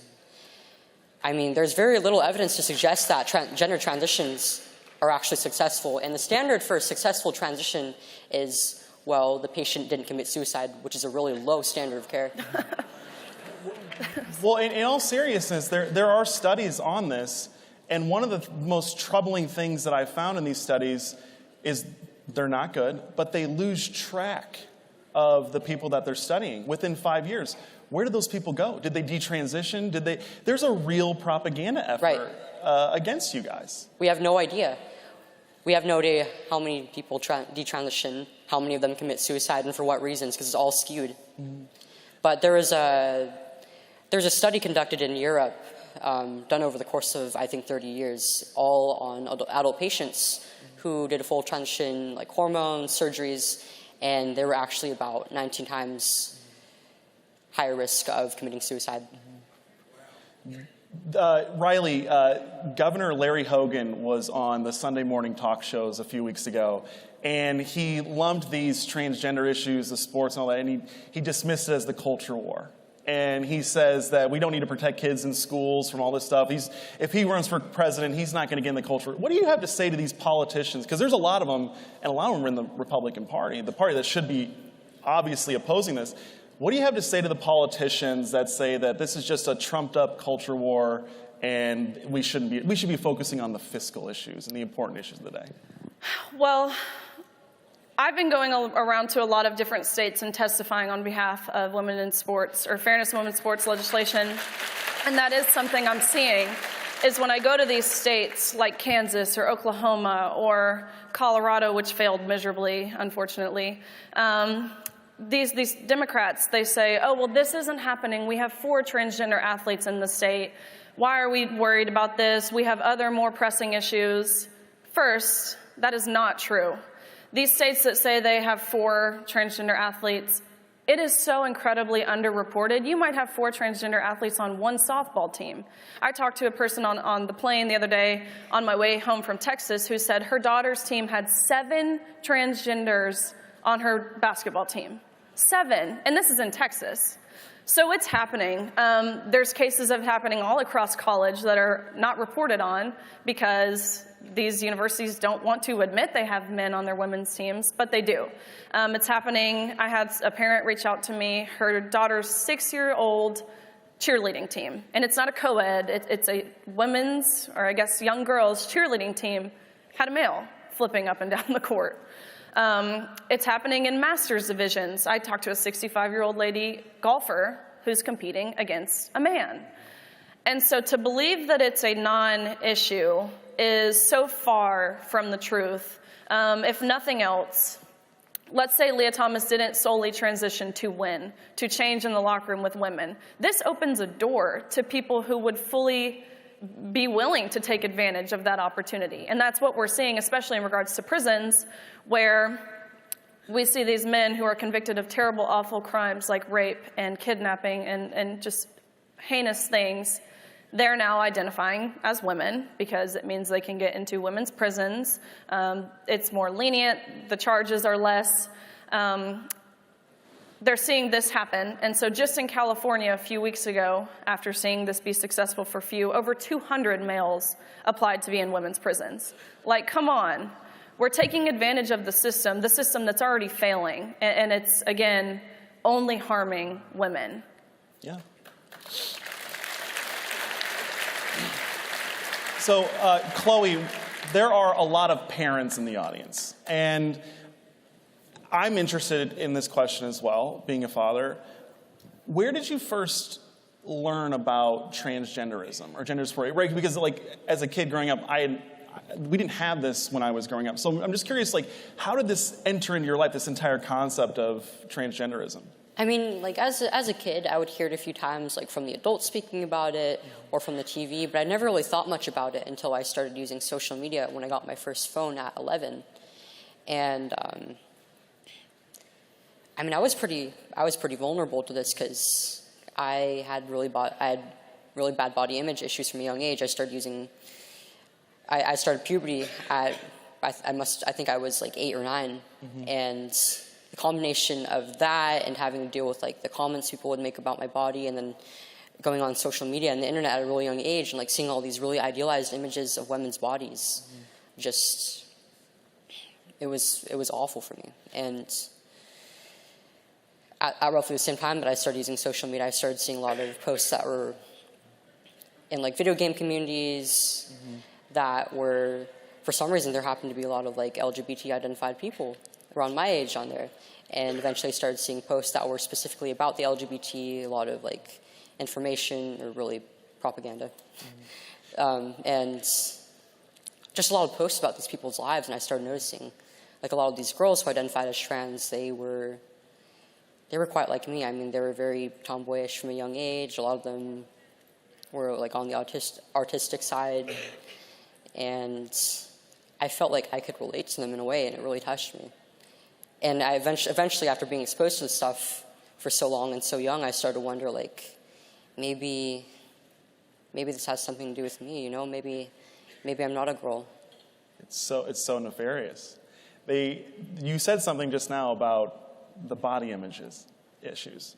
And the thing that frightens me, so this transgender thing, it's a $2 billion industry right now. There's so much money. And they had a study that came out that said by 2030, they expected to be over $5 billion, just for the surgeries and hormones and all that. And you know where the projected growth is? All from women. Right. I mean, in the past decade, there's been anywhere from a 2,000 to 4,000% increase in adolescents being referred to gender clinics, and that's mostly girls. I mean, before, it was mostly adult men and prepubescent boys who had gender dysphoria, and most of those boys would grow out of it by adulthood. We're getting to the end of this segment, so I just want to open it to both of you. We'll start with you, Riley. What are your closing words for America, right? Because this isn't just the conservative movement. This is America that you're talking to. The news is going to cover it. What do you have to say to everyone? What do you want people to take away from this? My takeaway from what's really happened, I truthfully feel like since COVID, I feel like COVID expedited things. The pendulum has swung so far. I mean, like I said, we're denying basic truths. This is like a George Orwell dystopian novel that we're actually living in. And so my message to Americans, my message to parents, my message to young female athletes, it's so important to use your voice. It's so important to not feel like you just have to cave to the woke fads of today. Because speaking from my experience and talking to these athletes who are terrified into speaking out. I'm talking, we don't have time, obviously, but this is not just a fairness in women's sports issue. This is a freedom of speech issue. These girls have their voices suppressed like no other, but it's crucial we recognize what silence is, because silence is complicity. And when we're complicit, the left in particular is going to keep getting away with these things that the majority of the country is not okay with. So my message to Americans is to use your voice, stand firm in what you believe, and stand firm in the truth.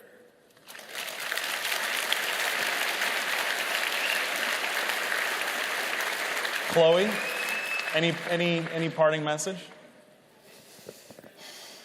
I mean, the reason why we've gotten to this point now is that so many people have dismissed this as just having to do, as just being like a California issue, like such a fringe issue that it's not going to affect me, it's not going to affect me or my kids or my family. But it's that attitude that's allowed this to fester. And it's made its way into schools, into institutions, because of this carelessness. But whether it's 10 kids or 100 kids or 1 million kids being affected by this, one is too many. Absolutely. Chloe, Riley, I just want to thank you guys so much for your courage and bravery. Thank you all for coming. Have a great life. Thank you, guys.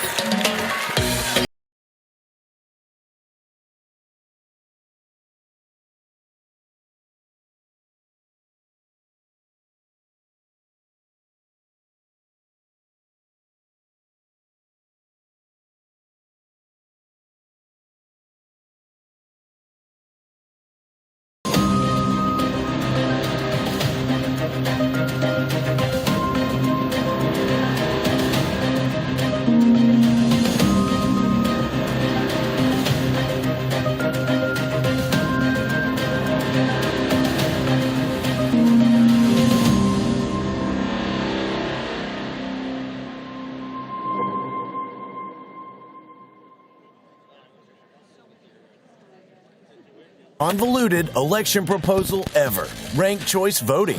It's their latest scheme to manipulate elections in favor of elites and against the American people. They say RCV is more democratic, but in reality, it eliminates transparency and accountability in the democratic process. We need to stop ranked choice voting. Join the fight at stoprcv.com.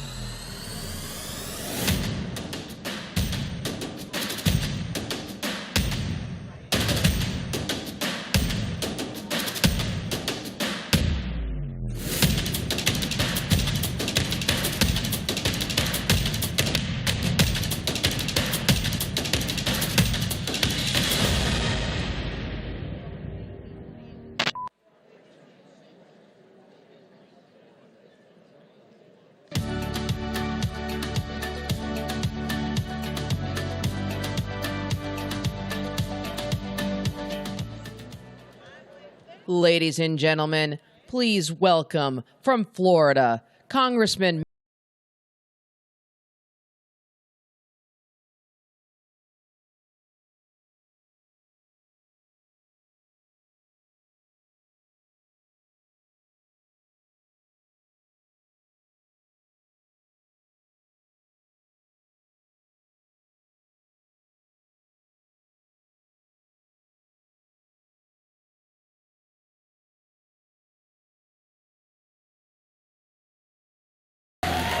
Thank you for that warm reception.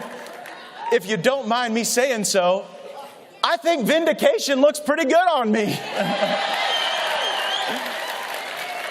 But there is no time to celebrate. I sense a true uneasiness around our country right now. Here at home, we see layoffs by the thousands. We're concerned that the jobs for Americans aren't generating higher wages. More and more companies are suspending their plans for promotions and capital investment and growth. It bears a stark and concerning contrast to the roaring Trump economy, where we made things and produced things and were the envy of the world. And there seems to be no end in sight for for the government-induced inflation that the Biden administration would want to visit upon all of us. And when we look to the world, it's not much different. We've got a president who stumbles up and down the stairs of Air Force One as his policies stumble across Europe. I think we had to spend 4 or 5 days asking the Chinese spy balloon what its pronouns were before we were willing to shoot it down. And so, in times of concern, throughout all of human history, people have looked to leaders for inspiration and courage and guidance. And increasingly, when Americans look to Washington, D.C., we see but husks of humans, vessels through which the foreign interests abroad and the special interests here at home operate. And so I am proud to stand before you as the only Republican in the United States Congress who refuses all donations from every lobbyist and political action committee. Their money is no good with me. I work for you and you alone.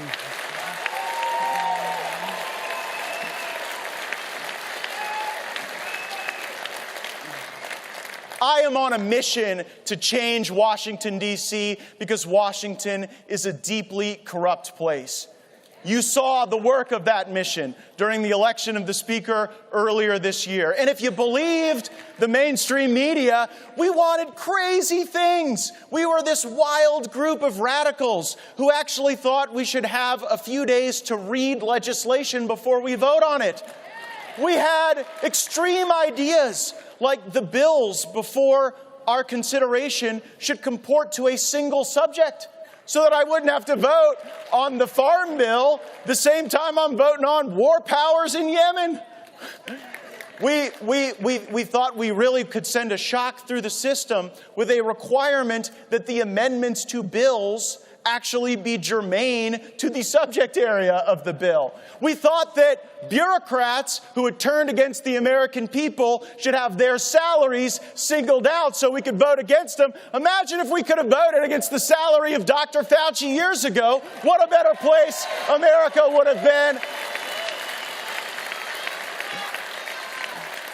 And instead of governing by omnibus, where our representatives have to look at some multi-thousand page piece of legislation that spends $1.7 trillion, where you got to vote for the VA at the same time you're voting for the Department of Education, where you're having to vote for the equipment for our troops the same time you're voting for the woke policies of the Department of Labor. We will never legislate by omnibus again. We will individually consider the budgets of the agencies of our government and give them the thorough review that they deserve.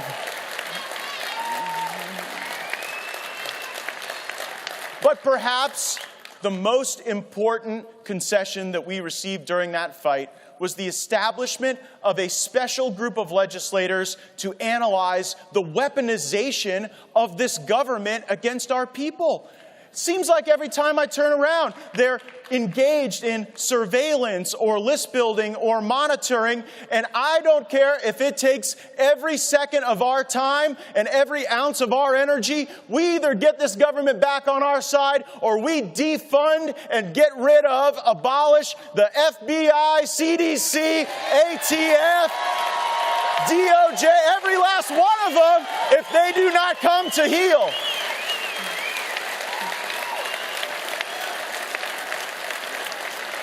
And I don't think it's too much to ask. I really don't. And in this effort, I must update you on an important update. We have been taking whistleblower testimony from brave patriots, people who worked at the FBI and saw things like targeting Americans who attended school board meetings, like labeling people domestic extremists because they expressed support for building the wall or the Second Amendment online.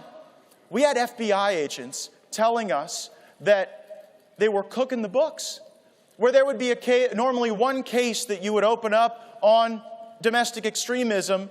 You had the Washington field office putting pressure on agents to open up separate cases on each individual so that there would be the veneer, the illusion, the appearance that all of our fellow Americans, that our neighbors, were somehow extreme in trying to overthrow our government, when in fact that is not the case. And so we took the deposition of a brave patriot named Garrett O'Boyle, who served in the FBI, who shared with us these things. And yesterday, Judiciary Democrats put out a smear piece on him. They took really out of context portions of his testimony, and they tried to discredit what he shared with us as a whistleblower because he's a vaccine skeptic. And because when the FBI left him without pay and without the ability to earn other income, there were people who gave him a few $1,000s so that he was able to buy a winter coat for his children and be able to meet the month's bills. So we have an active case where we're working to corroborate this information, to build the evidence, and Democrats are obstructing the investigation. And so it is no longer time to go back to the old, low-energy, Paul Ryan, Trey Gowdy days of fake oversight. These are the Jim Jordan, Marjorie Taylor Greene, Matt Gaetz days.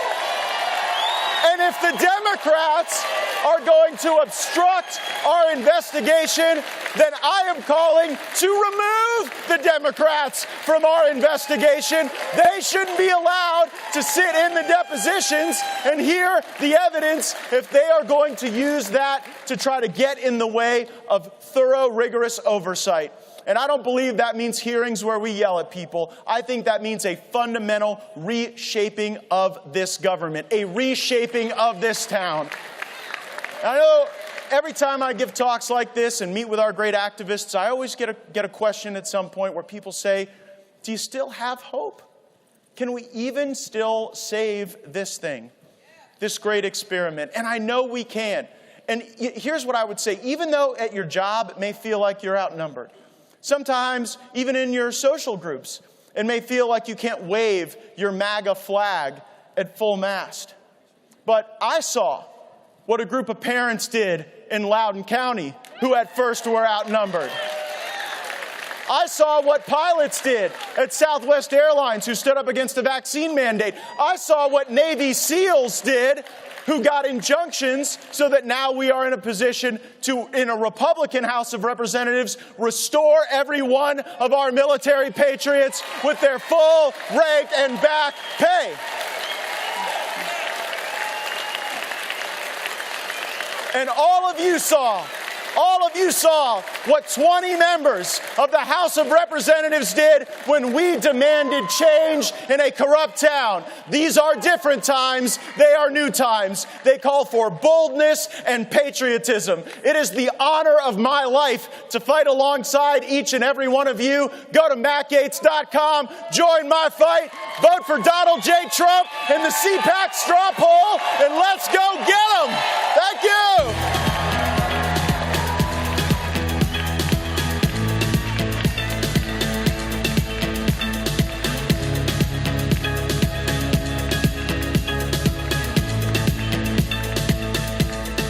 Everyone is talking about Newsmax. Newsmax is doing a great job. The new news network that's changing the way Americans get their news. Live from the White House with the latest. James? This is real problems, real health concerns. What would you do about the border knowing that President Biden has veto power? From fresh voices who viewers trust. We can't allow agenda-driven reporting to decide what the truth is. This is when things are going to start really getting interesting. Newsmax. Real news for real people. Oil, the most precious natural resource known to man. It is the engine that drives every modern economy and has provided the foundation for innovation worldwide. From powering our cities and fueling our vehicles to the more than 6,000 products created from one barrel. Oil has changed the standard of living for every human being in the modern world. Just like the rising sun in the morning, oil has become a part of our everyday lives. There is not one facet of our lives that is not touched by oil. or the products created from it. When you think about it, it's pretty simple. We are all in the oil business, whether we want to be or not. Every one of us pay for it every day. Let me ask you this. If you're going to be in the oil business anyway and pay these prices, doesn't it make sense to try to learn how to make some money while doing it? At Panex, we are producers of American oil. Go to panex.us/learn, where you can begin to build your foundational knowledge about the oil and natural gas industry. A perfect place to start would be a morning without oil. This 5-minute video reveals a world that most of us don't even contemplate as possible, a world without oil in it. From there, you can bolster your oil knowledge by downloading one of our oil and gas primers, Oil and Gas 101 or 102. At Panex, we believe it is imperative to educate yourself on all that oil can do for you. Do yourself a favor and give us that chance. When done, if you decide that you too would like to reap the rewards of oil and gas, great. If not, at least you've bolstered yourself with that information that will last you a lifetime. You owe it to yourself. Go to panex.us/learn and see all that oil can do for you.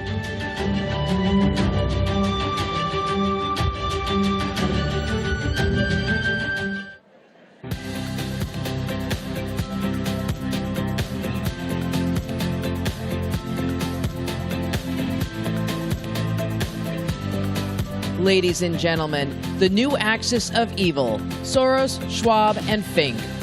Please welcome Senior Visiting Fellow at the Heritage Foundation, Andrew Puzder, Oklahoma Speaker of the House, Charles McCall, and your moderator, host of Spicer and Company, Sean Spicer.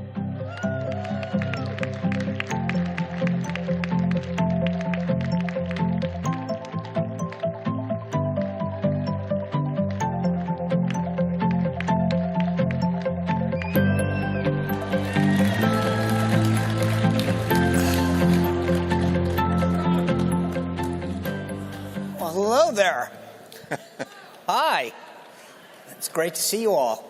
It's good to be back in our nation's capital as opposed to out.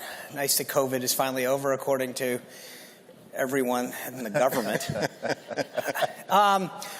So here's what I want to start with. There's been this new word or acronym that's kind of come into the lexicon, ESG.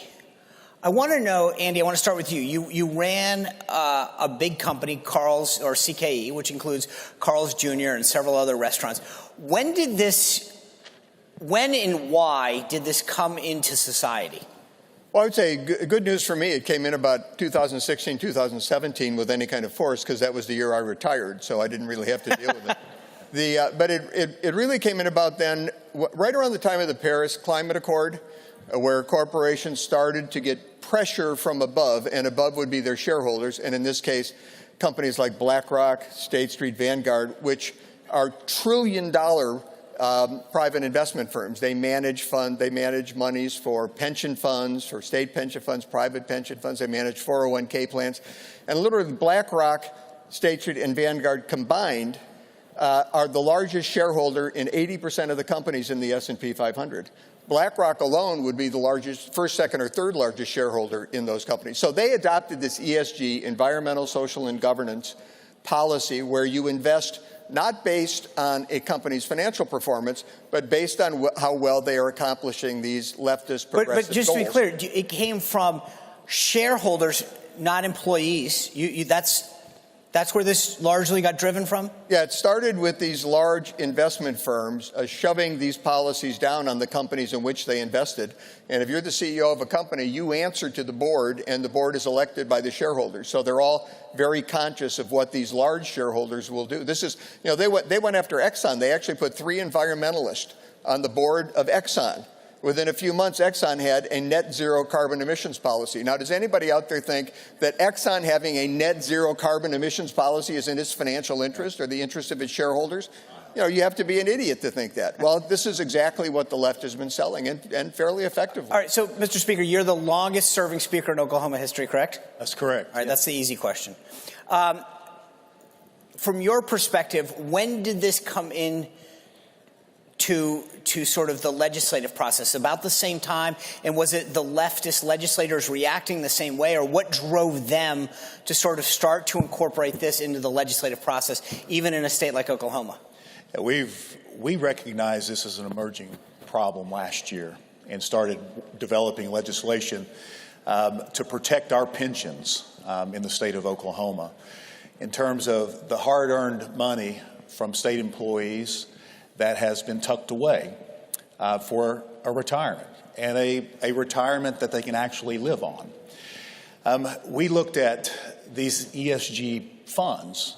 They underperform the S&P 500, yet a lot of the pension monies are trying to be seized and directed to these underperforming funds, all based upon an ideology that we want to direct money to entities that support our social political agenda, which is not in the best interest of the beneficiaries of these pensions.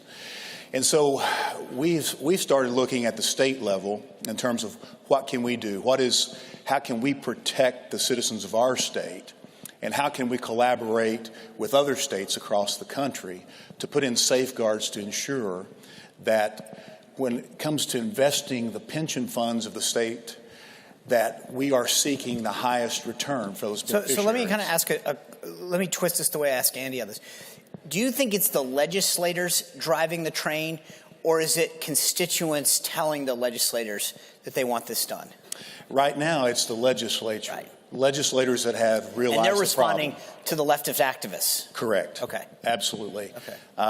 ESG is just purely political activism, and it undermines the financial returns and the focus of the fiduciary duty that all of our pension administrators have to seek out the highest return for the beneficiaries of the pensions. So, Andy, I own a handful of stocks, right? And in the mail, I'll get an envelope every once in a while. It tells me that the annual meeting's coming up. In years past, I've just thrown it away. I get it. I'm not going to the annual meeting. I really don't care. I own 5 shares of whatever company, and who cares? Should I check those boxes? Should I look through and see who what's being voted on and who the board of directors are, and maybe vote against some of them? Should I take an interest in that? Yeah, everybody should take an interest in it. And there are organizations out there that will help direct you to how to vote for particular corporations. Because, you've got really thousands of corporations, and they have, everyone has probably 5 to 10 directors, and there will be shareholder resolutions. And the left is very good at framing shareholder resolutions, so they sound like they're doing exactly the opposite of what they're doing. So you really do need guidance, and you need to be able to read these things carefully. But voting, how your shares are voted is important.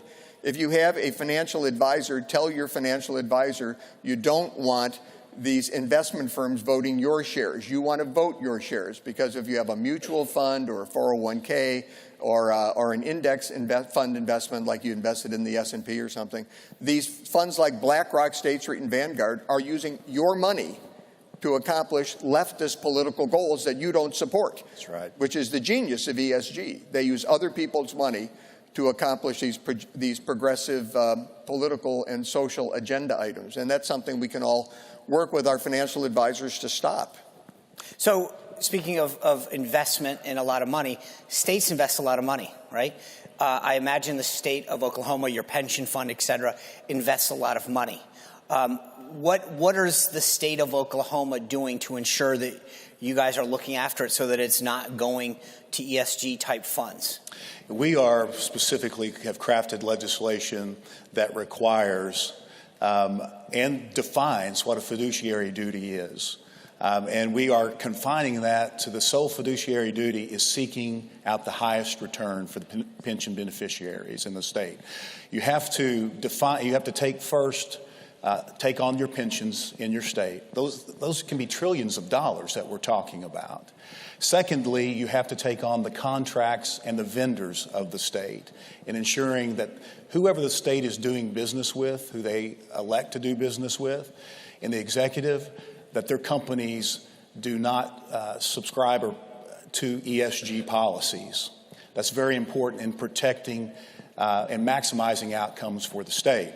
Thirdly, you have to also empower your executive branch to go after and root out these types of systematic political activism tactics by the left, which could be making sure you empower your attorney generals in your state, the governor of your state, to have full control over the executive branch of government.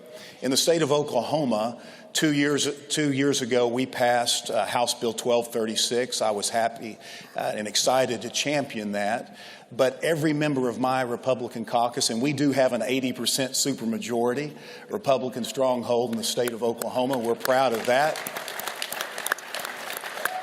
The same percentage in the Senate. Every statewide elected official in our state is held by a Republican.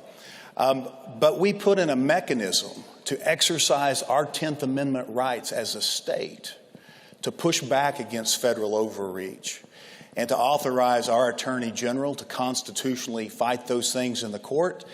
But we also thought about things into the future. If political power were to change in the state of Oklahoma, God forbid, but if we had an Attorney General that would not seek to push back against federal overreach, that there is a provision in that bill that the legislature could seek through vote of both chambers to go and engage its own attorney to push back on those federal overreach. So I think those are all very much things that the state has to focus on to get ahead of not just ESG, but these other types of overreach and mechanisms to try to grab power and force policy outside of the legislative process.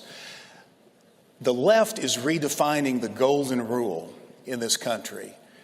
It has now become the man with the gold makes the rules. And Joe Biden wants to use your gold to make and implement his rules and his policy. And that is what we have to push back against at the state level. So, Andy, the speaker brings up this fiduciary responsibility, right? This idea that they're supposed to be looking out for your best interest, seeking the highest return. So if you're an average investor, you're sometimes investing in maybe a mutual fund or whatever, what should we know? What should we look out for? And how do we push back? Well, when I look, there's an organization called Second Vote, where you can check on the political, they rate companies from 1 to 5, conservative to liberal to conservative. And I try and vote for companies that are 3, 4s, and 5s, which is neutral, leans right, and right. Mostly emphasizing companies that are 3s that are politically neutral, because my theory is that companies focused on profits will be more profitable than companies that don't. Crazy. It's kind of a crazy idea. But on the state legislative level, it's really wonderful what Oklahoma's doing. There are also Florida, Kentucky, West Virginia. A number of Republican states are passing legislation. There is model fiduciary duty legislation that the Heritage Foundation has out there and that the American Legislative Exchange Council has out there that make it very clear that if you're investing state funds, you're supposed to invest in the interest of the beneficiaries of those funds. And these bills specifically exclude ESG, environmental, social, or governance investing. And the more states pass that, the better off we're going to be. Amen. And Oklahoma is a leader in this area, and they should be very proud of what they've done. I want to switch gears just a little bit with you, Speaker, because in the title of this is Soros. And one of the things that I find fascinating is over the last several cycles, George Soros has created this web where he has gone into state government, and whether it's secretaries of states, local attorneys, and started to help fund the elections of a lot of these organizations, a lot of these individuals. How pervasive is it really at the local and state level? It's very pervasive, even for a really red state like Oklahoma, where there's really no chance to change the legislative dynamic currently because of such high supermajorities, or in the statewide. But just this past election cycle, we have seen an unprecedented amount of money coming in from the left to try to change those outcomes. And it's not just the election cycle that the leftist groups are trying to change the policy the way they want. In many states, the initiative petition mechanism through the state's constitution is being exploited, and to usher in questions that bypass the legislature's protection. In Oklahoma, once again, we have that supermajority that would stop all bad policy from directly through its legislatures and chambers. These groups are now seeking, with just a few $1 million, they can go out and collect the signatures to get items placed on the ballot before the people, and put a few more $1 million behind messaging that really deceives the people, and which we've seen a few things pass that we did not think could ever pass in our state. So there's a lot of money and a lot of tactics. If it can pass in Oklahoma within 80%, then it can pass anywhere. Absolutely. You know, anything that's run in any state that benefits children and education, that's the message that the far left will try to pass these initiative petition state questions by. And then in a very short time, the people of the state realize, wow, we were deceived, and we made a big mistake. Andy, I want you to put your hat back on as a Fortune 500 CEO for a second. If you were running a big company today, how would the operation of a George Soros influence your decision making today, right? So would the petitions of outside groups, of employees, like what would be influencing your decision making or not? Well, I probably run my company a little differently than most people do today. I don't think you should be turning over the operations to your employees. They work for you. You don't work for them. Soros figured out that the real action today is at the state level, and that's hard for some people to understand because you always think it's at the federal level. But with the current situation where the Republicans have the House, the Democrats have the Senate, you really can't get much done legislatively. I mean, the real things that are getting done legislatively that will have an impact on lives will happen at the state level, and then when Republicans get back in power, they can work their way up to the federal level. And you control a lot. You know, if George Soros had been had thought ahead back in 2000, then I don't know that George Bush would have won the election back in 2000. We might have ended up with a President Al Gore for 4 years or so. So he's not a good person, and we shouldn't say bad things about people, but I can think of a lot of things I'd like to say about him. But he's not a stupid person either, and he's got a lot of money. And what he's done has been very insidious and very effective. Now, if you're running a corporation, you're more concerned about your customers and your shareholders. That's who you really focus on. Well, if you're dealing with employees, you're dealing with these outside forces, you're trying to do whatever you can to make them think you're doing, what they want you to do. But you've really got to be concerned with your board, your shareholders, and your customers. So as customers, everybody in this room can have a tremendous impact, and not just by stopping. In other words, if for example, AT&T drops Newsmax, they did. Yeah, right. Don't just cancel DirecTV. Call AT&T and tell them why you're canceling. You've got to get out. You have to make what you're doing known. It isn't just enough to say, I'm going to stop buying this. I'm not going to buy Coke anymore because it's woke. I'm going to buy Diet Dr. Pepper, which is better, by the way. I'm not going to buy Coke. But let Coke know why you're doing this, because that's what will impact their action. I want to pick up on that, because I believe in the last 12 months in particular, the right and people in this room in particular who have been super active, we've gotten some wins. We've actually gotten some wins on the board when we've stood up and said no.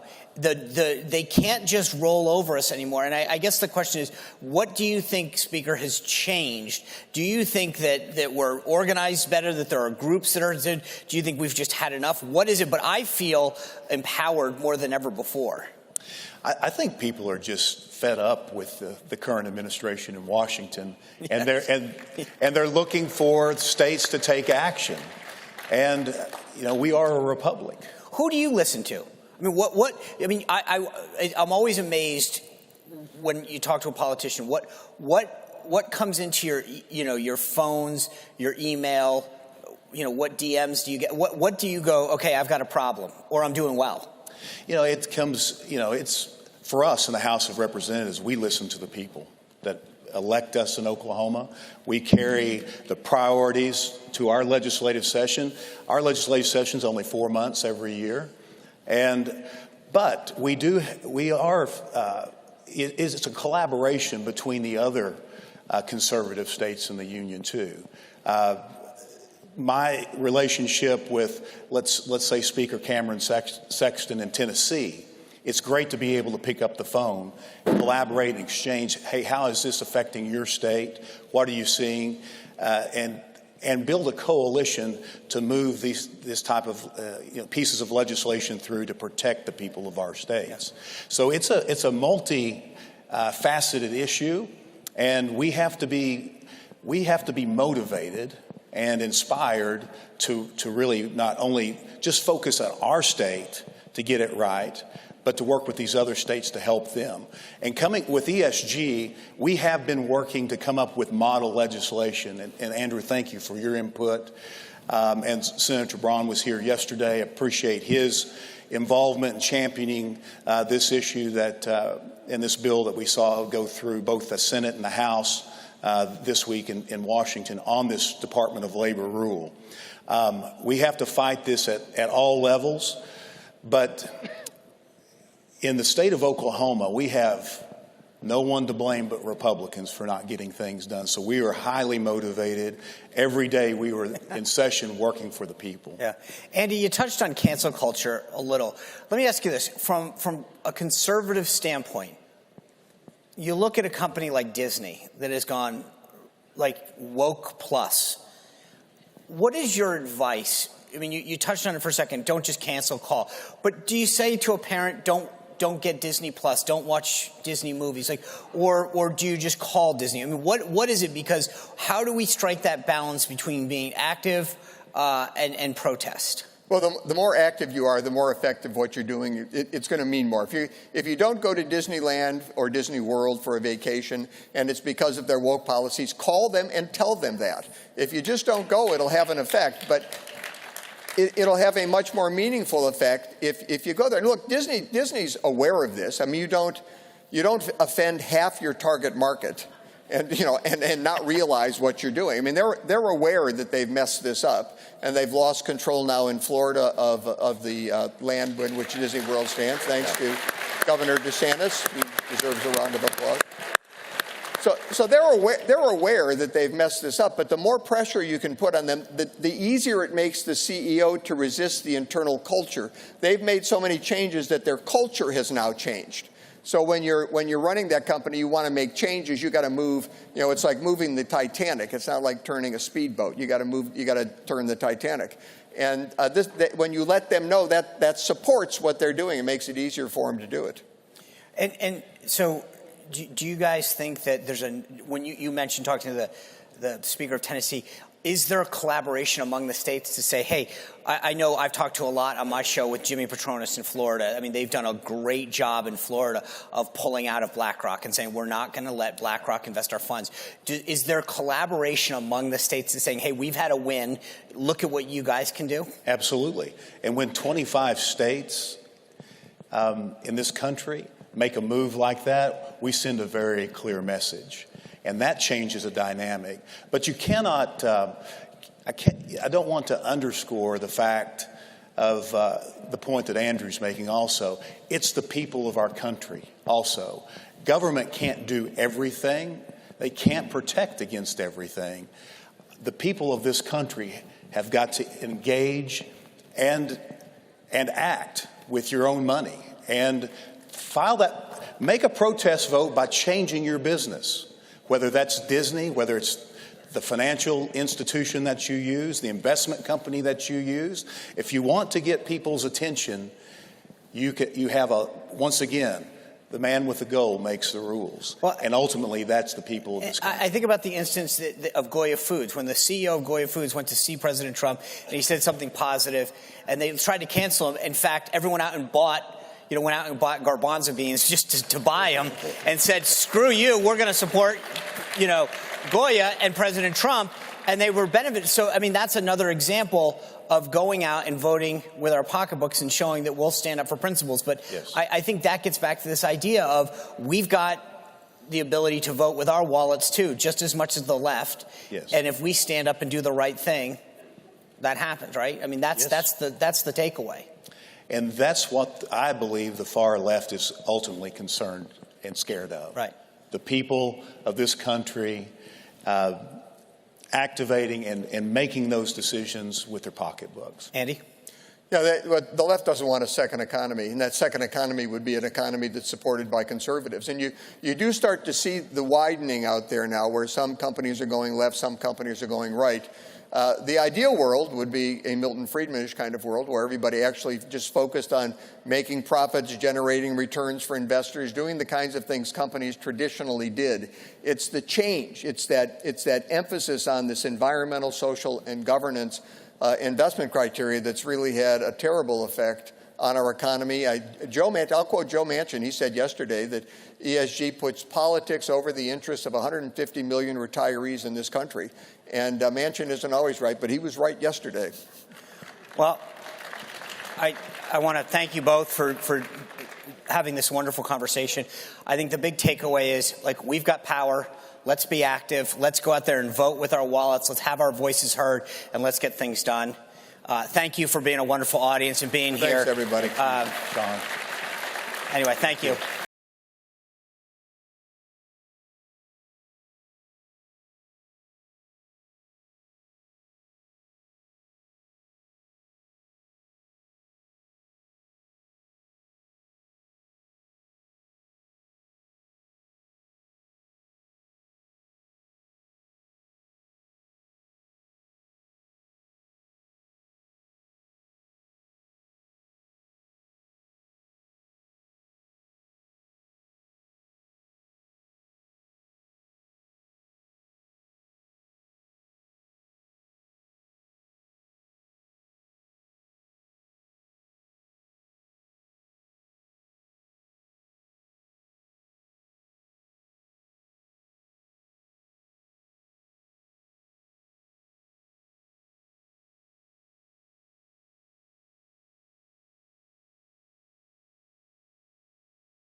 Welcome. Is everybody having a good time at CPAC? It's a great crowd and another great program. I'm really privileged to have Lolly and Chairman Comer with me today. Let's get right to it. Mr. Chairman, first to you. I don't know that there's anybody in this crowd, but maybe there's somebody outside that's paying attention to this. Why in the world should we even be interested in this investigation?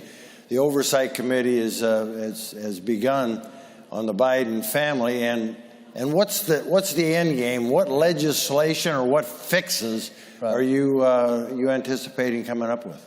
Everybody should be concerned because this is a threat to our national security. I mean, we all agree in Washington, even the Democrats, that China is our biggest threat. And what the average American is concerned about is China taking over the world. Every American was watching those balloons go over. They're angry that China's buying farmland. But what we're finding out is part of what the Biden family influence peddling involved was the Biden family were trying to work with China to get their foot in the door on the American energy industry, to try to help them not only buy liquefied natural gas, but also to buy ownership in the drillers. So this is an instance where our energy industry is a significant threat to our national security. And who was helping China navigate the federal bureaucracy? The Biden family. So we need to try to get to the bottom of this, and I think the American people deserve the truth. And at the end of the day, there will be a legislative fix. We're going to fix this to where there's a clear line as to what a family member can do with respect to a president of the United States as far as doing business overseas, and to increase the ethics and transparency laws to where this never happens again. Molly, the chairman mentioned a threat to national security. How big a threat is it? And yeah, I mean, you've followed this story about as close as anybody I know, and for as long as anybody I know. How big a threat to national security? How deep in the Biden family does it go? We all know about Hunter. We know a little bit about Joe. What else is there to dig into? Right. People are familiar with some of Hunter Biden's business dealings, but I don't know if they understand how much the entire Biden family has been involved in this pay-to-play operation for many, many years. So it's not just Hunter. It's also most prominently Joe's brother, James, who's been involved in some he's been investigated as well for some of the pay-to-play schemes that he's been involved with, or alleged pay-to-play schemes. But also other family members, nieces, and it goes beyond that. The reason why it's interesting is precisely for what Chairman Comer said. The way that the Biden family has made money is by collecting funds from foreign governments or oligarchs, compromised people, in exchange for favors to be named later. This, of course, affects the American people. And it happens to be that a lot of their business has been in China and in Ukraine and other places where we have every right to know exactly what was traded, exactly what was going on, and how it has affected American national security. Mr. Chairman, so she's laid out that this is pretty extensive within the greater Biden family. Are you going to be issuing subpoenas on all those various members, the people, and can you compel them? Can you force them to testify? We're going to do whatever it takes to get the truth, whatever it takes. We're starting with everyone that was involved in the Hunter Biden influence peddling scheme. I'm pleased to report we communicated with 4 of those people this week, either directly with the individual or with their attorneys. So we are making progress. We've just been chairman of the committee for 5 weeks, and we've already made contact, and I'm pleased to say are getting some cooperation from some of the people involved in the influence peddling. Molly, let's stay on that theme for just a little bit. When everybody's going to laugh at this, I know they are. When Joe Biden was campaigning, he said that he never talked to Hunter Biden about any of this China business. We find that curious now, and especially a guy named Tony Bobulinski, I think I'm pronouncing his name correctly. He kind of blew the whistle on that. But we haven't seen much of Bobulinski since then. Are we going to see him again? Should we see him again? Well, if we could just revisit this, too. We had, from the 2015 to the current moment, an absolute paranoid conspiracy theory that the Trump family had engaged with Russia and had stolen the 2016 election. This was a widely held conspiracy theory. And if you recall, the Trump family actually was engaged in global business, like legitimate global business. It would not have been that crazy if they'd had involvement with Russian interests. Then you have the Biden family, which has no legitimate business interests in all these foreign countries. You have Joe Biden saying, not just that he never talked to Hunter about China, but that he never talked about his China business, but that he never talked about the Hunter Biden business at all. You had an eyewitness account, Tony Bobulinski, saying, well, that's not true because I personally spoke with Joe Biden about this. But you have all sorts of other evidence as well. You have meetings between Hunter Biden affiliates in Ukraine with Joe Biden during the vice presidency. You also have interesting stuff coming out with the classified document scandal. So the classified documents, which in Joe Biden's case he's mishandled going back to his time as a senator, involve a lot of things that almost read like they would be bulletins of interest to someone who is trying to do a pay-for-play type operation. So all of these things are really important. I also want to say the reason why this investigation is so important is that the Department of Justice should have been investigating this. And they, in fact, had been investigating some of this. But because of our politicized Department of Justice, they shut down investigations. They did not help with these investigations that were looking into different aspects of the Biden family business. The current U.S. attorney looking into it is highly understaffed, and he's operating out of a very small office that doesn't have the resources necessary. And even though there's a conflict of interest, Merrick Garland has not named a special counsel, which is in complete violation of rules there. So what's being investigated is very important. Quick follow-up to both of you. How far back in the president's career does this go? He's been in D.C. almost since Lincoln. A long, long time. So how far back does this go? Molly?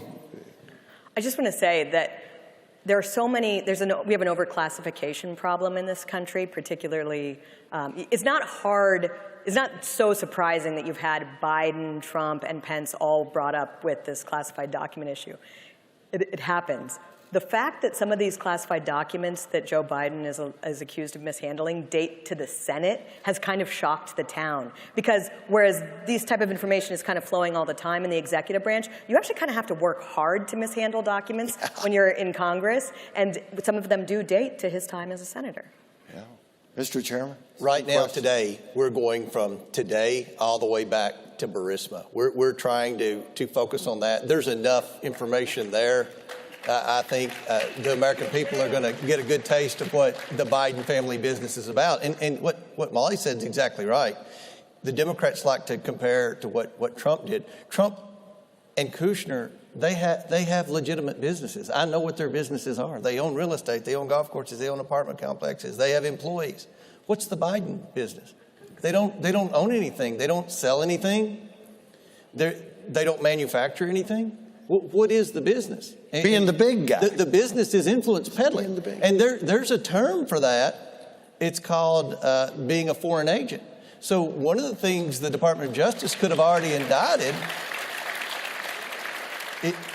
it looks to me like it's pretty clear that Hunter Biden and possibly the president's brother were essentially foreign agents, which they weren't registered, and there should be ethics laws that say immediate family members can't be foreign agents for foreign countries. So, they don't have a legitimate business, but they were getting paid excessive amounts of money from some of the worst countries on the world. If there's any bipartisan agreement on putting sanctions on certain countries, I guarantee you those countries are where the Biden family were profiting. Stay on this topic for a little bit. If you can expand on what you've already requested in the way of documents and evidence, please tell us. And if I understand some of the news reports right, the U.S. Treasury, disappointingly, but maybe not surprisingly, is stonewalling you a little bit, given the Heisman on what's called suspicious activity reports. Yeah. What's that about, and can you break the logjam? Well, I have a banking background, and suspicious activity reports, or SARs, are things hardly no American will ever get. And the Biden family has at least 150, and I believe more, from, it looks like, around 13 different banks. Since September the 11th, the chairman of the House Oversight Committee or the chairman of the House Financial Services Committee has had access to these suspicious activity reports. That would be under President Bush, under President Obama, and under President Trump. When Joe Biden became president, he snuck in right at the very beginning and did what's called a rule change, not an executive order, but a rule change. And he changed rules to where the chairman of those committees couldn't have access to suspicious activity reports. Now, why would he do that? No, most members of Congress didn't know what a suspicious activity report was at the time, and no member of Congress knew that the Biden family had so many. So he's clearly trying to hide evidence of potential wrongdoing. I mean, his family has over 150 of these. I was a director of a bank. 150? Over 150. When a suspicious activity report is the bank notifying the Treasury Department that we believe our client could have potentially committed a crime. Now, no bank wants to issue those because when you do, you are inviting the bank examiners into the bank. I was a director of a bank for a long time. The last thing you want are the bank examiners in the bank any more than they already are. You're not going to issue one of those on a good customer. You're certainly not going to issue one on the son of the President of the United States or the brother of the Vice President of the United States unless you're pretty certain potential wrongdoing occurred. Yeah, I spent a number of years in banking too, so I know exactly what a SARS is. And you're right, 150 to one family. I've never heard anything even close to that. Never. That's probably a record, and I'm being serious. I've talked to... Not a good record to have either. No, not a good record. My goodness. It's incredible. I had no idea. Molly, there's been a lot of focus, of course, on the famous laptop, the laptop from hell. And I'm guessing that Chairman Comer, as well as the Judiciary Committee, are going to be digging into that. What are the substantive charges that might come out of that part of this whole scandal? There's so many different interesting things about the possession of the laptop.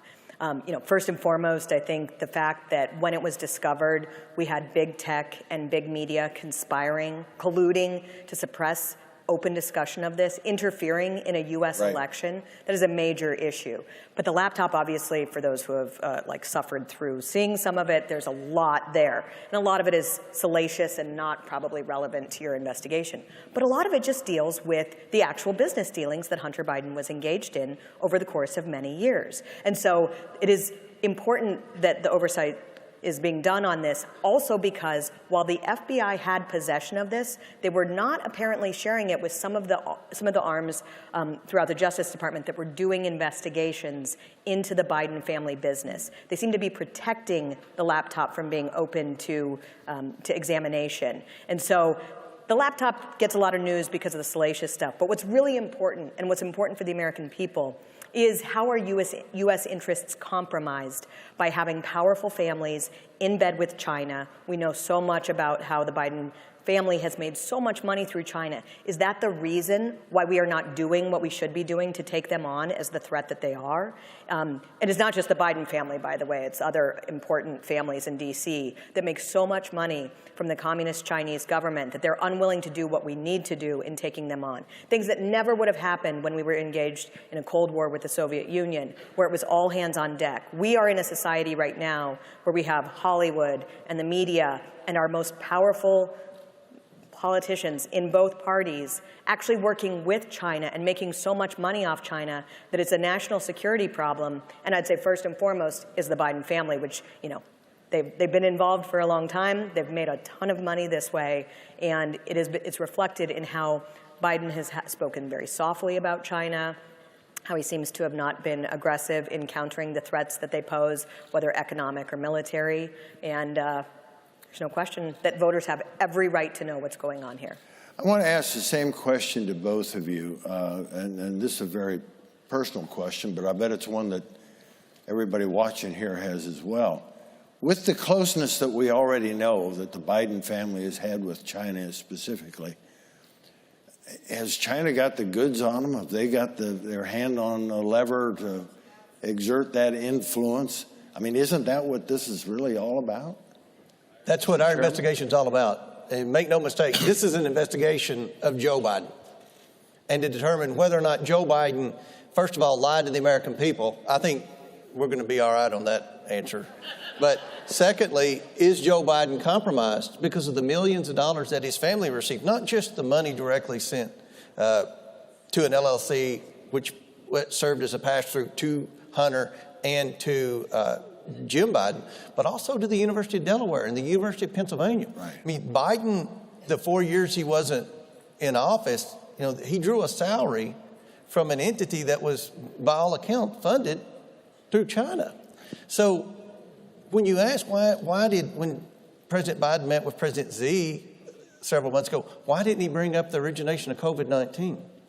Why did they let the balloon fly over? Why are they continuing to let China manipulate our currency and get away with secret talks with Russia and trying to be the player on the world stage? Is it because he's compromised? And that's what the purpose of this investigation is. That's why it's of the utmost importance to our national security to determine whether or not this president's compromised. Molly, you want a piece of that? I'll just also say it's not just China. I mean, there was a previous Senate investigation into the Biden family business that did have access to some of these Treasury documents. They showed that the Bidens were receiving money from Ukrainian interests, Russian interests, oligarchs throughout the world. And it's not just that we're not doing what we need to do to take on China. It's also that the Biden family has been just intimately involved with Ukrainian interests. And unfortunately, Ukraine has a massive corruption problem. And so some of the focus there, it relates to China in the sense that how we are waging this war in Ukraine is drawing Russia and China closer together. But it's bigger and broader and on a much more global scale than just China. Mr. Chairman, so far, I mean, you're into this thing pretty deeply, I can tell already. What's maybe the biggest piece or several pieces of information that maybe the general public isn't aware of that you've already uncovered? I think, first of all, the thing that struck me is how much money the Bidens got from China. It's more than what's been previously reported. And the fact that it's pretty clear that Joe Biden was involved. And that's what the Democrats have said. When we won the House, we flipped the House, we went back to Washington for a lame duck session. Jim Jordan and I had a press conference because Jordan's on the Oversight Committee too. We had a press conference to announce we were going to formally start this investigation in January when I became chairman and had subpoena power. And the press said, oh, this is Russian disinformation. There's nothing in the laptop. There's nothing to see here or whatever. Today, just a few months later, now the press is acknowledging, just like the Twitter executives did in our first hearing, that the laptop was real. They made a mistake suppressing it. Now Jordan's going to talk to those 51 intelligence commissioners and let them explain why they signed that letter saying the laptop was Russian disinformation. But the press is now saying, well, yeah, Hunter Biden, he probably did some bad things. But look, he had a drug problem, and Joe Biden wasn't involved. Now, the first part of their explanation is right. The second part, it looks like Joe Biden was very involved because Joe Biden claims he never met with any of these people. I mean, some of them flew on Air Force Two with Joe Biden when he was vice president. There are pictures of him having dinner. There are pictures, there are emails, and we've spoken. We have met with people that were in the room with Joe Biden when these business deals with his son were being involved. Yeah, you can do that. Yeah. Molly, again, you've acknowledging that you've dug into this thing pretty deeply yourself, and thank you for doing it. What surprises might still await both the chairman, the committee, and the rest of us in this investigation as it unfolds? I don't know exactly, but I think one thing that's interesting is there's such a broad nature of criminal allegations, and we seem to get an indication months ago through leaks to the media that there were going to begin to be some charges against Hunter Biden. I mean, he's done things that if you or I had done them, we would already be in prison, like on gun charges alone. But they didn't do it before the election, which kind of makes sense because you don't want to meddle. Well, it would make sense if there was any consistency in our Department of Justice on that. But if they were legitimate and if they weren't corrupt, it would, and if they were consistent in how they did this, not doing things before the election would be understandable. But now here we are months later and we still haven't heard. So I think we might be interested in what it is they're going to do there.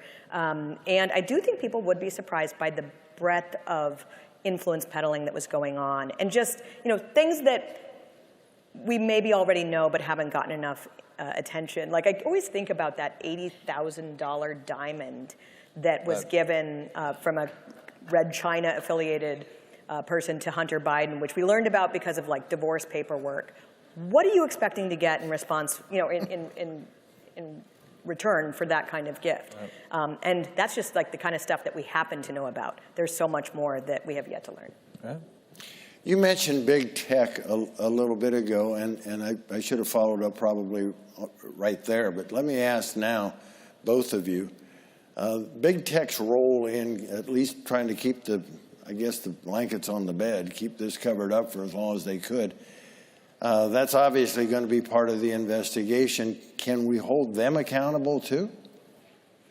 It's such a massive problem, the role that big tech has in suppressing freedom of speech and freedom of debate, and truly election meddling. There is no question that every American had the right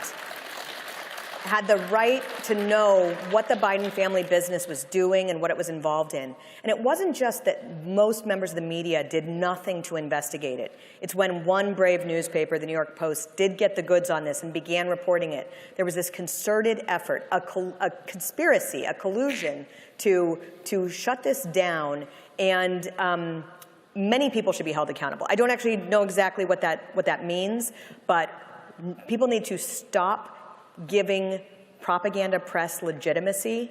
They are actively harming the country. They do not have the right to harm us in this way. And so I think that people who are victims of this should stop giving them any legitimacy whatsoever. Yeah. Something needs to be done about big tech, and frankly, the typical conservative response is insufficient.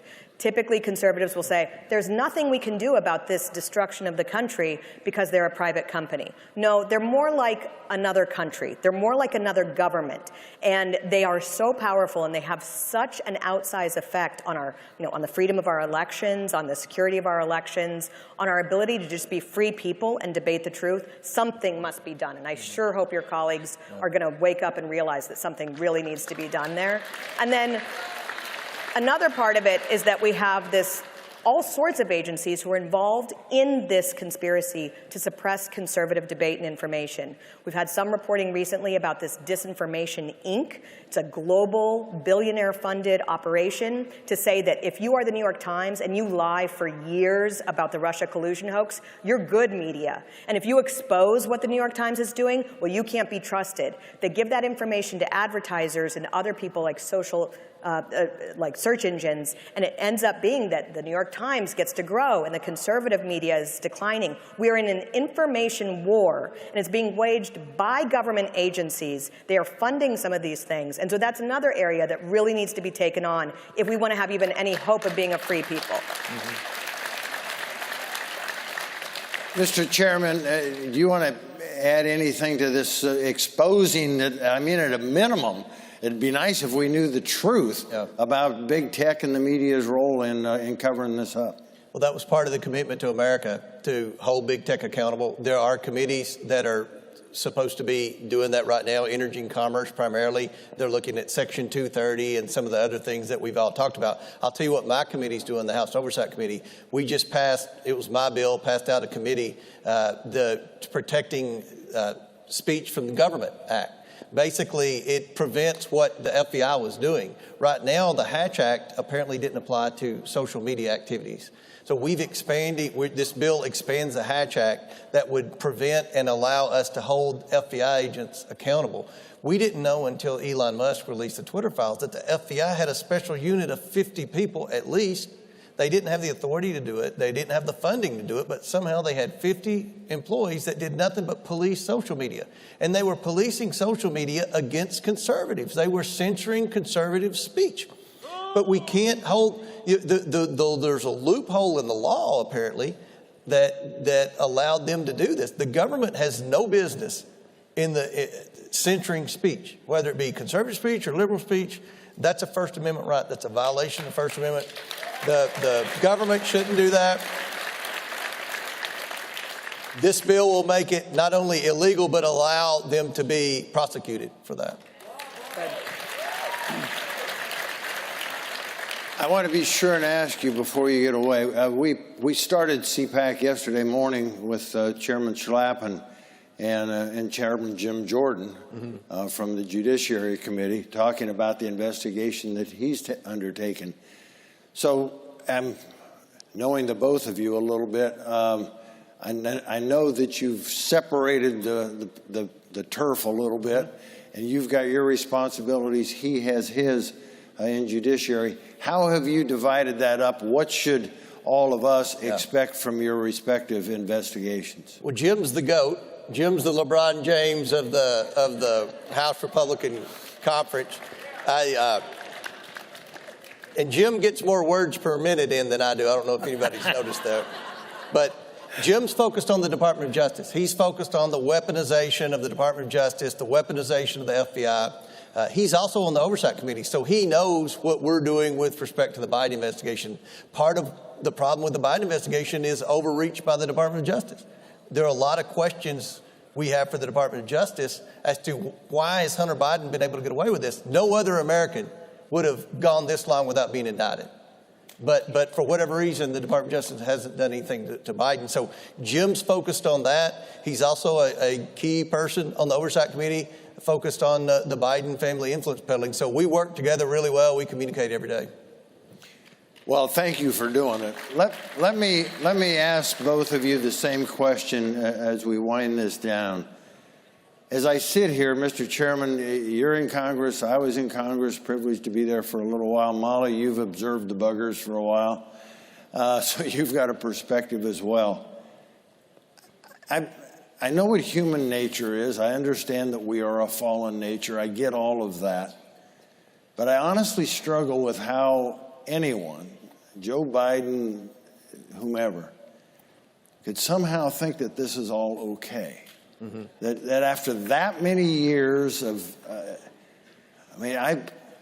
call me naive, call me whatever, I always thought we were supposed to be held to a little higher standard. Yep. Not that the rules didn't apply, but in fact, they were more onerous. But you already said this, right? Like, this is a man who's been operating in Washington, D.C. for more than half a century. And he's gotten away with it the entire time. It's not just him. It's other people who are involved in some fraudulent activity. Money is very tempting. And but that's why it's important, why we have a system of government that has these checks and balances that is supposed to limit corruption. And so hopefully that's what will happen here. Yeah, it's very obvious. Joe Biden's very arrogant. He's very entitled. He thinks that the law does not apply to him, and obviously he thinks that applies to his family as well. One thing I've noticed in 6 years in Congress, I've been in Congress 6 years, it seems like the members get worse, most of the members get worse the longer they stay. One of the greatest things that this Republican majority can do, and I hope we do it, I'm for it 100%, is pass term limits. We need term limits. That's great.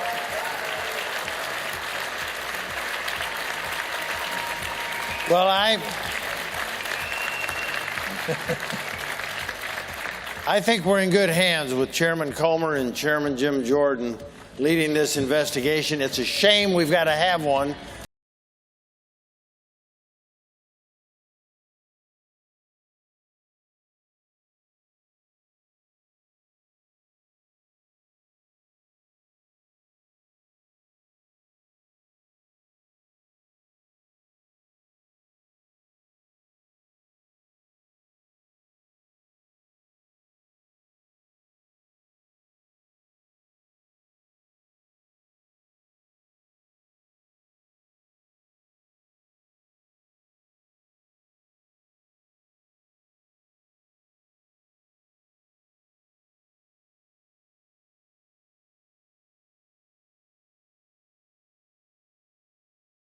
Issue. That's the pandemic we have to worry about. It's in our schools, it's in our military, it's in our government at all levels, it's in our corporations, it's in our media culture, and it's this sort of casual racist approach to treating American citizens. That some citizens are to be vilified because of their race and treated as victims because of their race.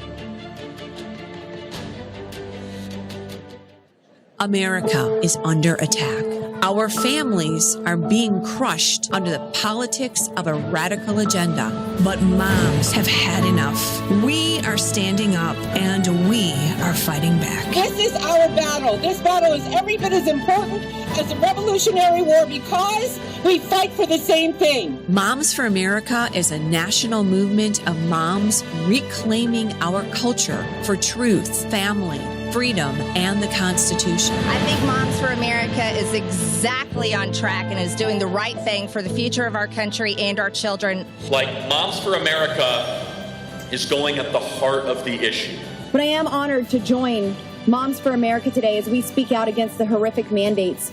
With a national network of over 500,000 mothers, Moms for America is one of the fastest growing movements of women in the country. The most dangerous place in all of nature is between a mama bear and her baby cub. We are the change. No matter what, no matter where, and no matter how difficult the obstacles are that are facing us and our families, we will not give up and we will not give in. So if not now, then when? If not you, then who? Welcome to the Mom-Led Revolution.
And gentlemen, please welcome former senior advisor to the 45th president and host of the Kimberly Guilfoyle Show, Kimberly Guilfoyle.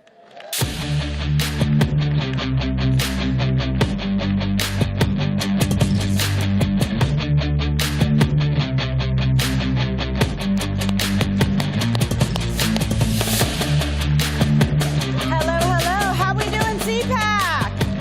Right? How much do we love this country?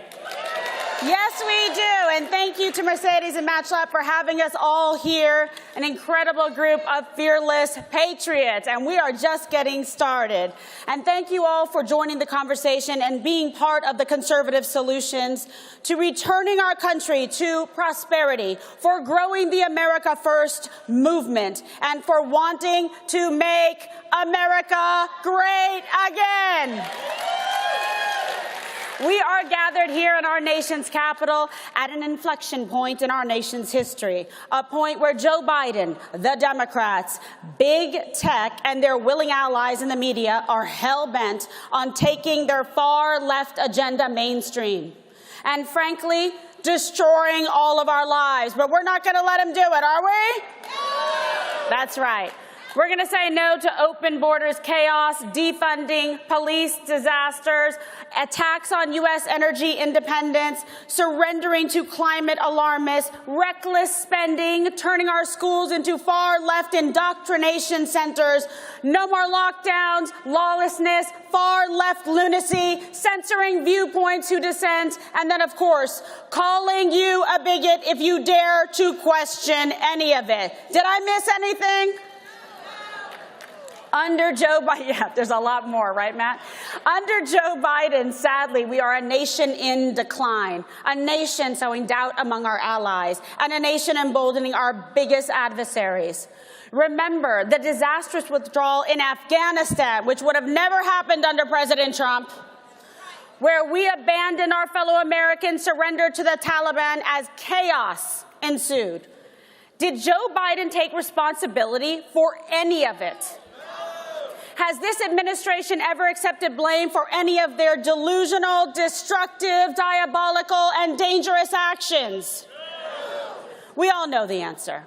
And it's why we are here at CPAC. Because all of us in this room have one message to Joe Biden. It is time to put America first. To put common sense, hard-working Americans first. To put our brave Border Patrol first.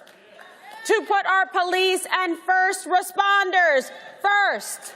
To put parents first. Leave our children alone. To put the residents of East Palestine, Ohio first, like President Trump did while Biden was in Ukraine. God bless President Trump. It is time to put all of us, all of Americans first and not last like Joe Biden and his administration have done. And I have seen the far left failures in places like California, and we don't want that. Keep that there, right? That's what Democrats want for the rest of the country. Where Democrats are in charge, crime goes up, costs go up, and quality of life goes down. It's why we as America First conservatives have an obligation to lay out an agenda that centers around border security, national sovereignty, free and fair trade deals, law and order, school choice, safety and security, peace through strength. Foreign policy, freedom of speech, thank you, CPAC. The right to keep and bear arms. We love our Second Amendment. And election integrity, never let another election be stolen in this country. And while the entrenched politics, we are fed up with securing our borders. These people have not done anything to secure the borders. We are fed up with one bait-and-switch spending bill after another. Fed up being pawns in their cheap political games. Fed up with being told we're the problem for calling it out. We have the courage to call it out. And most of all, fed up with the far-left failure in the White House who can't even string a sentence together or walk up and down a flight of stairs. Really? No more of the bend and snap Joe Biden. We got to quit him. Let us not forget, under Donald Trump, we achieved historic energy independence. Under Biden, we're now begging evil regimes to pump more oil while we drain our strategic reserves. No more. Under Donald Trump, we took out the world's top terrorists, and Putin didn't invade anywhere. But under Biden, hostile actors are ramping up their aggression. China is as emboldened as ever, and Beijing Biden refuses to hold them accountable.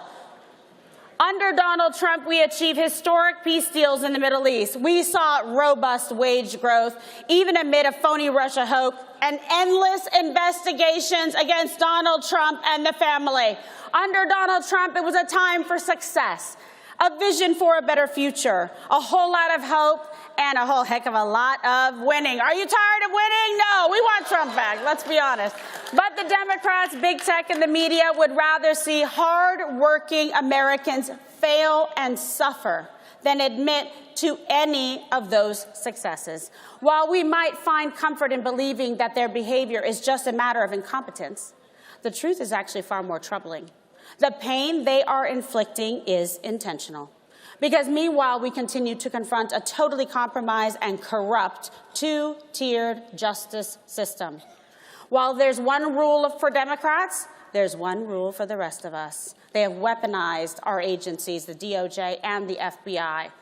And it's one of the many reasons why you have all shown up here today and had the courage by just even being here. And for me, returning us, this country, to greatness is just that, courage. That's what we need to have. We're here to celebrate the innovation, the prosperity, the accomplishments, and the success of America, and not to be ashamed of it. We are proud to be born free Americans, are we not? To promote the values that make this nation great, like free speech, free markets, freedom to pursue your own happiness, freedom to accomplish your goals without the heavy hand of government getting in the way. Now remember, this country was founded on an experiment of self-governance and democracy, and we became the greatest force for good the world has ever seen. But now more than ever, there are nefarious forces at work to make us apologize for it, to make us ashamed for what we should be proud of. Because remember what this is all really about for the left. It is about undermining your ability to make the decisions that are best for you and for your family. It's about getting you to surrender your dignity and entitlement to the state that runs on never-ending victimhood. And it's about silencing and censoring anyone who dares to speak out. It's why we together have to and we will stand strong and remind our fellow Americans what this country really stands for and what its full potential really is. And the good news is conservatives all across the country are rising up to meet the moment, registering new voters, running for school board, battling for our children, and battling for our future. We are the backbone demanding action and accountability, the backbone demanding that government be responsive to the needs of hard-working, common-sense Americans, because the time for real accountability is long past due, and the time for action could never be more urgent. We have to remind ourselves that our mission does not come without responsibility. It's why I'm here at CPAC. It's why now more than ever, free and independent voices are so valuable. It's why I have a new show on Rumble where facts come first and where news is done right. They cannot cancel or censor us. We have to be relentless in the battle to protect and preserve the American dream. And it's why I am so proud, deeply proud, to introduce our next incredible speaker, who shows no fear, who stands up to the left-wing rage mob every single day, who is America first always, and who stands shoulder to shoulder with all of us in our quest to take this country forward, take this country on the road to prosperity, and to take this country to a place where we can and we will, say it with me, make America great again. And here now, the son of the 45th and I think 47th President of the United States, Donald Trump Jr.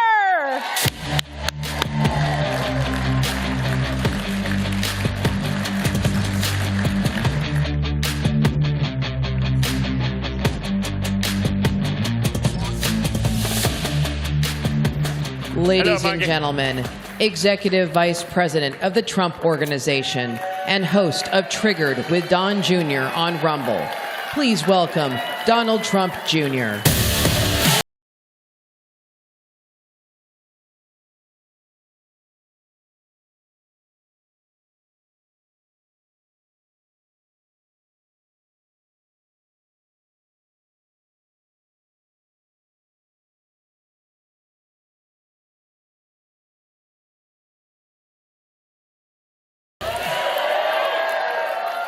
All right, so a little surprise for all of you. Check under your seats. If there happens to be a gold chocolate bar underneath there, that's a VIP. Oh, I'm not joking. That's a VIP ticket to my father's reception tomorrow at CPAC. Because your president, President Donald Trump, will be here. He's not out raising money from the billionaire Chinese sympathists like others. You know, Matt, they're going to do that. Well, others didn't show. I was like, yeah, they're raising money from the people who don't necessarily believe in America first. but because they need their money. So who's got gold bars? There's one. Another. You're a lucky man, sir. Any more? They may do some more. Look at that, another one there. Well, I think you guys will have an awesome time. Yep. There's people gaming the system. What are you, Democrats? You're trying to get under other seats? They're ballot harvesting, Matt. By the way, my political speech for the day, if we don't start doing the same thing that Democrats do, none of it matters. All right, remember that. Like, we have to be ballot harvesting. For the first time, perhaps ever, we're actually winning on the issues, but we can't implement all of the things that we want, like the logical things like same-day voting, paper ballots, ID checks. Like, even the socialists in Europe are like, you seriously don't have those things? Like, they're left of some of the lunatics on the left here, and they're shocked that we don't. But guess what? While we want all those things as Republicans, we'll never get them if we don't actually play the game, right? The left has weaponized COVID. They weaponized the pandemic to change the playing field. And guess what? We can't implement the things that we want if we're not in control. So in the meantime, until we take over those institutions, usually in the state legislatures, it won't matter. So we have to play the game on the battlefield that they've laid out. We have to start playing the game aggressively like they always do. And if we don't do that, it won't matter. You could have whoever, the greatest candidate in the world, the greatest policies in the world, and a guy like John Fetterman would be able to beat them. Hey, guys, I'm the one that's willing to say this stuff because someone has to, because it's insane what's actually going on, right?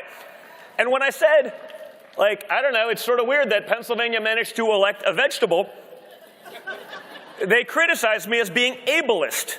I didn't know what that was, but there's always an ist, right? There's always an ist, and it doesn't matter what you're talking about. And apparently an ableist is someone who discriminates against those with disabilities. I said, well, I'm not discriminating against an ableist. I'd love for John Fetterman to have, like, good gainful employment. Maybe he could be, like, a bag guy at, like, a grocery store but, like, is it unreasonable for me to expect, as a citizen of the United States of America, to have a United States senator have basic cognitive function? Like, well, you make a solid point, sir. Why should a United States senator be held to a different standard than the President of the United States himself? So we have to fix all of that. Right? But again, we can't fix it until we play the game their way. The other way we have to start doing that, folks, is we have to start voting with our wallets. Okay? The number one thing that we can do to make sure that our values exist into the future is fueling the patriot economy. Just this week, I mean, this wasn't even going to be my speech until yesterday. I started a news app with my friend Taylor Butowich because I got sick of, perhaps me because I'm so immersed in this stuff. I knew about the Hunter Biden story, but no one else did. It was in the New York Post, which is like the second oldest newspaper in America, but big tech made sure no one else ever saw that article. We now know that like 17% of Democrats wouldn't have voted for Joe Biden had they heard of this. So, under the auspices of build your own, right? We've been always told, build your own. Now we try to build our own and then Amazon Web Services throws you off. Or Apple won't let you on the App Store. Or Google does the same.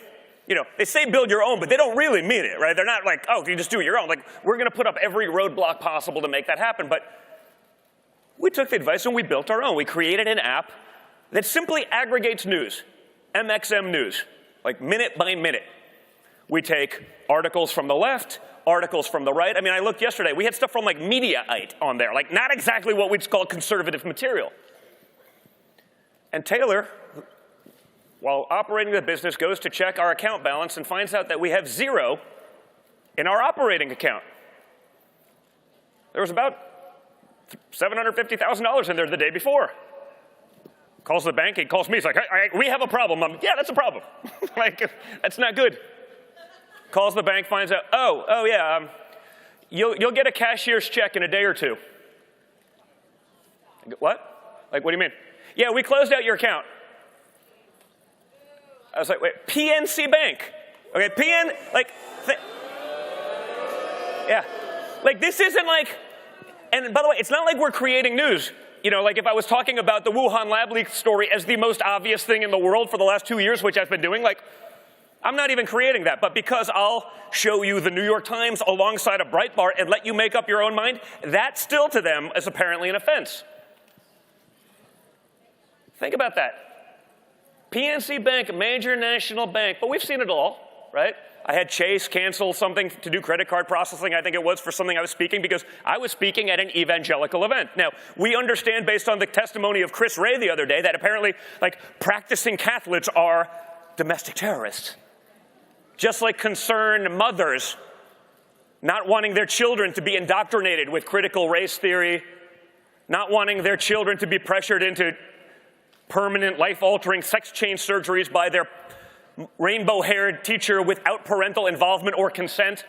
You know, those aren't people to worry about, but practicing Catholics, concerned mothers, those are the real threats, you know? Remember the guys that always commit the crimes? Like, yeah, they were on our radar. Yeah, they were on your radar, but you were too busy monitoring someone's grandmother who was within 500 miles of January 6th in D.C. You know, not doing their actual job, but this is the FBI. You'd think, no way. They're above reproach, but the FBI is doing it. We've seen the DOJ. We've seen the treatment of the January 6 prisoners. We're now watching our banks do this to us. Guys, we got to fight back. I've said it on this probably stage last year. It's like, they could take out the most powerful man in the world, the President of the United States, like they did to my father.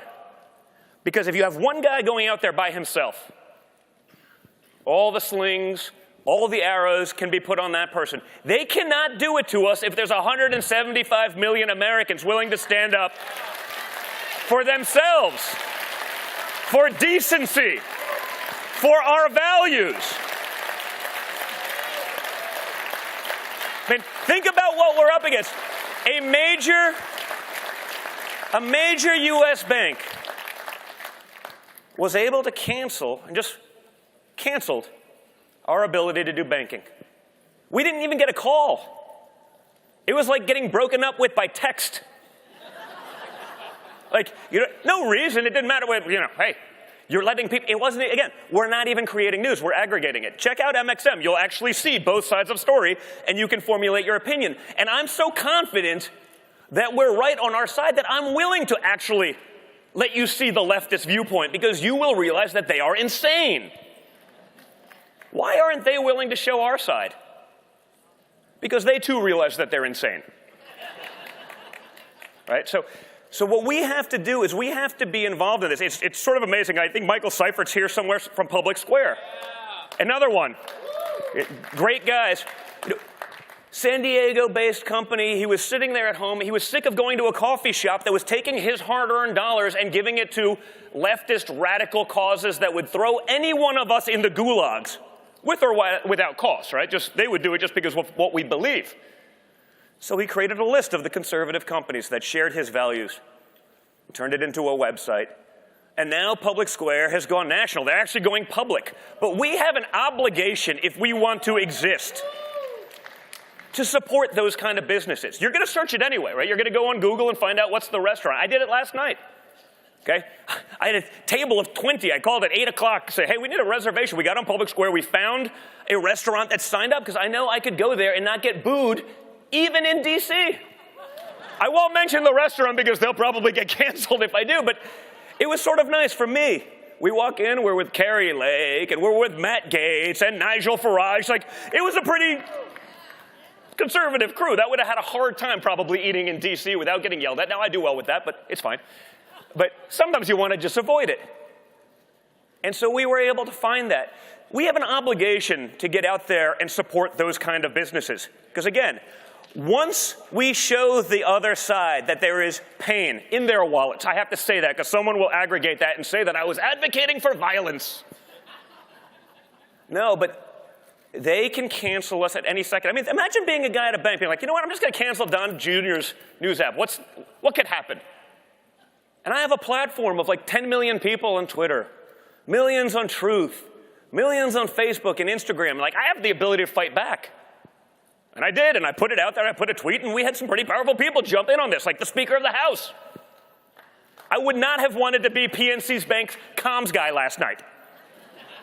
That was probably a long evening. But again, they probably knew at least some of that was capable, and they still don't care.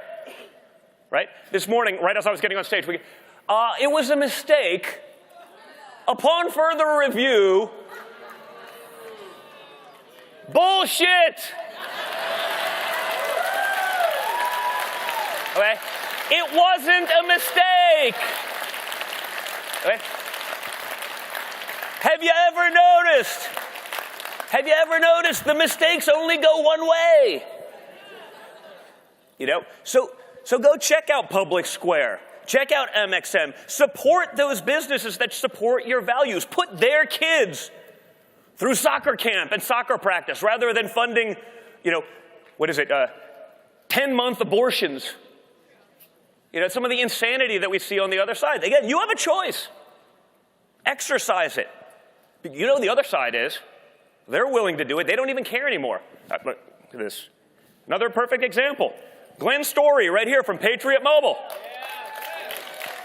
I promise you folks, raise your hand if you don't have a phone.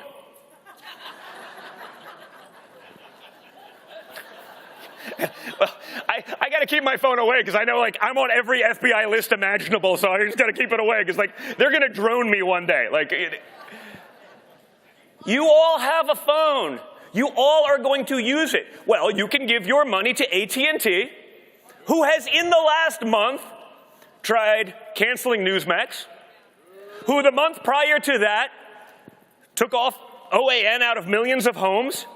The parent company is actively attacking conservative mindset. Again, nothing extreme. It's Newsmax and OAN. It's just the stuff that we all believe. That's extreme. We can't let them even have an opinion. We can't let them have a voice. So if you're going to have a phone, you can give your money to AT&T and watch it get weaponized against everything that you believe, or you can go to Patriot Mobile. It's that simple.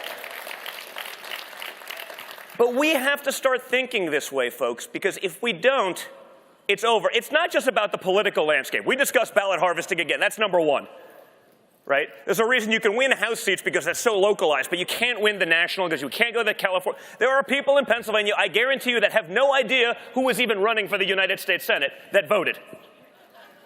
No, it's true. Of course. Because you could not listen. If you listen for 5 seconds to anything John Fetterman, you said, okay, he's clearly unfit for office. That's not, you don't have to be a doctor to be maybe there's something wrong. The Democrats knew he had these issues, and they ran him anyway. By the way, they had someone who I probably don't agree with on anything, but was at least able to function, maybe not quite as radical, Connor Lamb. They could have ran him, but they knew even in the primary that this guy had these issues, and they ran him anyway because they want a radical extremist that wants to release murderers. And this is the party of the left today. Right? There are still incredible, great, moderate Democrats in America, but they have no one representing them. Because you can't win if you don't espouse the lunacy of the left today. You can't get the California, New York, Soros money, whatever it may be, and win. You see the prosecutor just this week who misgendered a biological male in San Francisco, I guess it was, and Soros-funded George Gascon, punished this prosecutor for misgendering a child rapist. The child rapist doesn't really need the punishment. The prosecutor who misgendered him is the one that needs to be taught a lesson. That is America under Joe Biden. That is America under Democrats. That is an America that none of us recognize, and it's an America that's going to stay that way if we don't fight back and say enough is enough.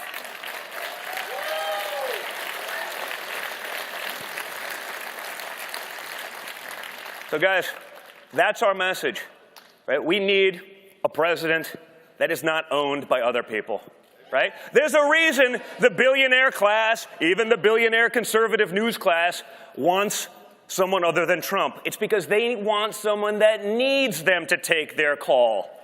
You know, there's a lot of the billionaire class, even on the Republican side. It's like, yeah, we're really hard on China, but like, don't be that hard.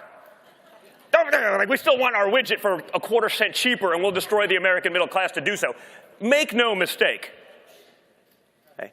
I want the guy that doesn't need to take that call, that isn't entirely beholden to them, that is showing up to speak to the people, not showing up to speak to those who would rather go much softer on China.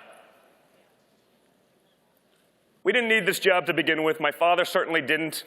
It was a lot easier to shut the hell up for me and be a real estate developer from New York. Unfortunately for the Democrats and many rhinos, and many, that is not our style. So guys, don't forget to vote in the CPAC poll, but most importantly right now, vote with your wallets. Support those who are supporting you. Help them engage in the battle for our future and for our very existence. Because if you don't think that it's on the table, you have not been watching. Thank you very much, CPAC. You are the best. Thank you.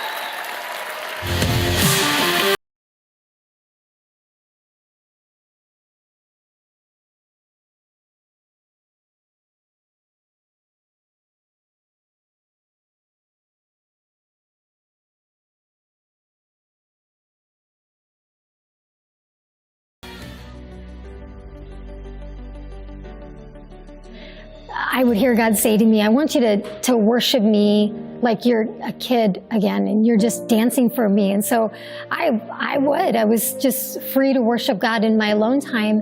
And over time, that started to overflow into my worship time in front of people. And a lady who had brought her husband to church, and he had been an atheist his whole life. They'd been married 13 years, and it was Easter, so she brought him to church. And he had watched the Shroud of Turin, which is this piece being created. And it was a speed painting, so I had 8 minutes to do this painting. I mean, paint was flying, and it was intense. It was an awesome experience. But he gave his life to the Lord that day, and he told his wife that in seeing that painting is what did it, that he had an encounter with God. So just incredible. It's incredible what God is doing right now through art. And for me, knowing where I've come from and what a broken life I've come from, and the incredible amount of healing and wholeness that I've had to walk through in my adult Christian life, and knowing what he's doing is it's just so exciting. And I just want to be able to give that to other people as well. You know, God is that master creator. As long as we stay on that canvas, he's the one who's going to bring it to completion. So the finished product is something that requires a process to take place. And that process requires that mistakes are made. It requires that effort is put forth and strokes are put on that canvas. I mean, there could be, in some people's minds, many mistakes on this canvas that have taken place, but it came together to be a masterpiece, and that's our lives.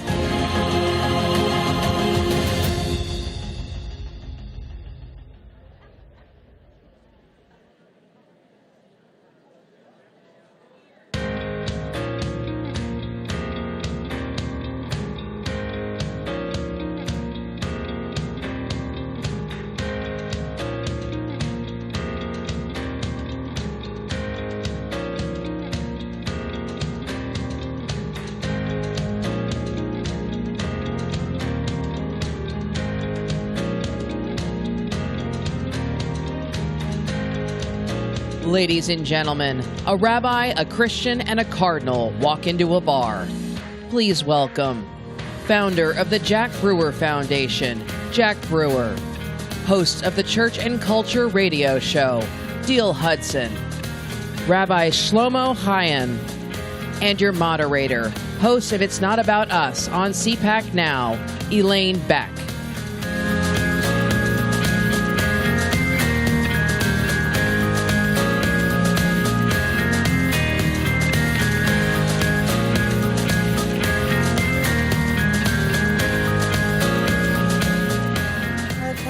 If you'd all stand to your feet really quick as we go to the throne and honor God. Every head bowed, all eyes closed. Father God, we come to you humbly, dear Lord Jesus, and ask that you bring your Holy Spirit upon this entire room, Father God.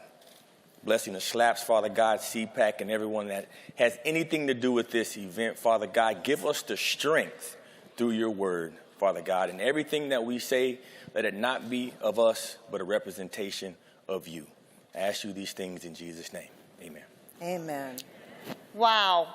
You know, nothing like bringing God right into the room and into our hearts and opening with a prayer, because that's what we're here to talk about today, is our wonderful Lord and how he serves us every day throughout the world, not just this country. So welcome to everybody. I hope you're having a wonderful time at CPAC this week. And I'm very pleased to be able to sit here with these wonderful gentlemen that all represent different religious backgrounds, but are all serving one God that we all love so much and rely on. And as the name of my show is, it's not about us, it's because it is about our God. Amen. So it's my pleasure to get to introduce these wonderful gentlemen. And I'm going to start with Rabbi Shlomo. And I want you to know that last year when we went to the CPAC in Israel, and it's a wonderful place to go, let me tell you.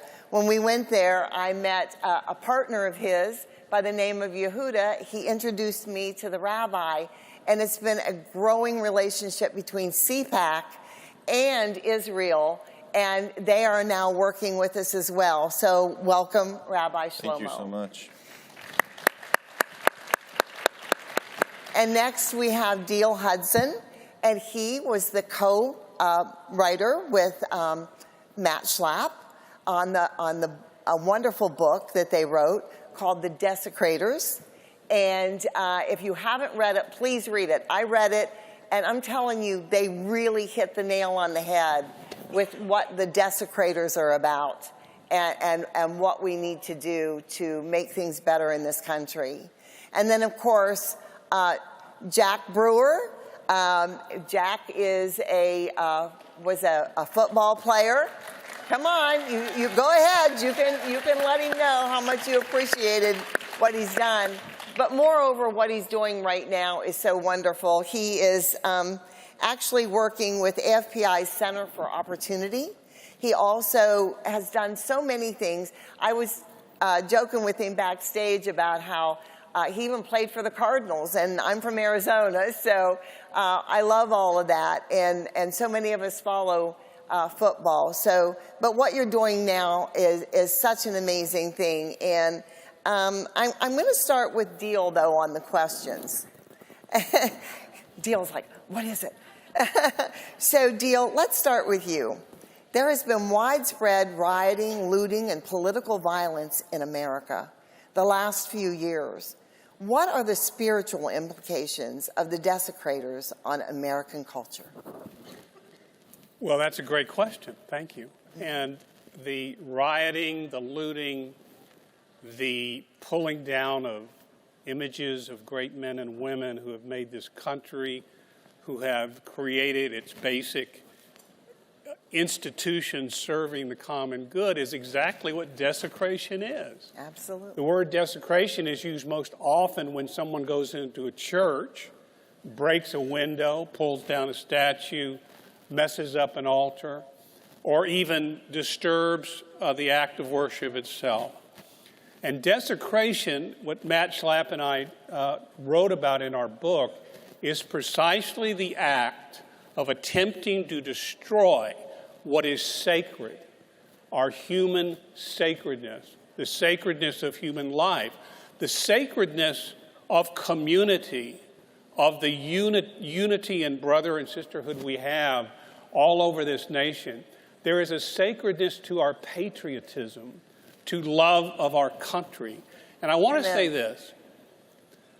We talked a little bit about in our meeting together about the Catholic Church. I am a former Southern Baptist minister turned Catholic. But I want you to know that between evangelicals and Catholics, we have a lot in common. In fact, in the 2022 election, 76% of evangelicals voted for President Trump. 50% of all Catholics voted for Trump. But when you look at those who went to Mass regularly, 59%. I'm going to add one number to that. In the entire electorate, Catholics stand for 12%, evangelicals for 12%. That's 24%. We come together, we can win. We must pray for each other. We must honor each other. We must see the good in each other, and not immediately, because of certain headlines, we're all familiar with that, come to the conclusions that Catholics aren't powerful, don't have influence, that they can't go arm in arm with our evangelical brethren. I was in charge of Catholic outreach in Bush's first 2 election campaigns. Ralph Reed was in charge of evangelicals. We partnered and we won. That's what I hope you'll take away from at least what I'm saying today, if not from this entire gathering. Together we can win. We have to pray, and we have to be positive about one another. Thank you, Dale. Very good. Next, we're going to go to Jack. Jack, being a, you head up AFPI's Center for Opportunity now. What opportunities are we missing out on because of this spiritual darkness that has taken a hold of our youth? We're missing out on the opportunity to save souls. So many times we talk about politics, so many times we talk about, prosperity, but we forget what Jesus talked about. Jesus told us to go out and preach the gospel to every nation. Amen. All race, colors, and creed. He wasn't talking about your political party. He wasn't talking about your ideology. He was talking about people going to heaven. And so when we talk about the cultural issues happening in our time, that's because people don't understand heaven and hell. Right. People don't want to talk about heaven and hell. We want to sugarcoat everything and wonder why we have kids that don't have a fear of God that are going out riding in the streets. Why we have a country with 24 million fatherless kids. While you read the last verse of the Old Testament, and God warns us that if the hearts of the fathers don't turn to the children, that he will hit our land with a curse. Amen. And ladies and gentlemen, we're living in that curse. And it's up to the believer to preach the gospel of Jesus Christ unbashfully. Right now, our land, is cursed. When you go into public schools across America and kids can't read and write, they just had 27 schools in Baltimore, Maryland, where 0 kids were proficient in any class. In the United States of America, where we're pouring billions and billions of dollars into our education system, where millions of families across the world are only dreaming about coming to this land, are we going to protect it? Are we going to talk about the gospel? Or are we going to talk about our feelings? Well, that's a wonderful answer. Thank you so much. Thank you. And then for you, Rabbi, you are joining us all the way from Tel Aviv. And Jack spoke about missed opportunities. What is happening to families in Tel Aviv? So, first of all, I want to say thank you for having me all the way from Israel, and I want to bless everyone here. So happy to have you. So I think that that's part of the problem that we see across the world, and it's also hitting Israel a little bit less, but where we forgot to sanctify family. We forgot to take responsibility for family. It can be cool to be something else besides building a family.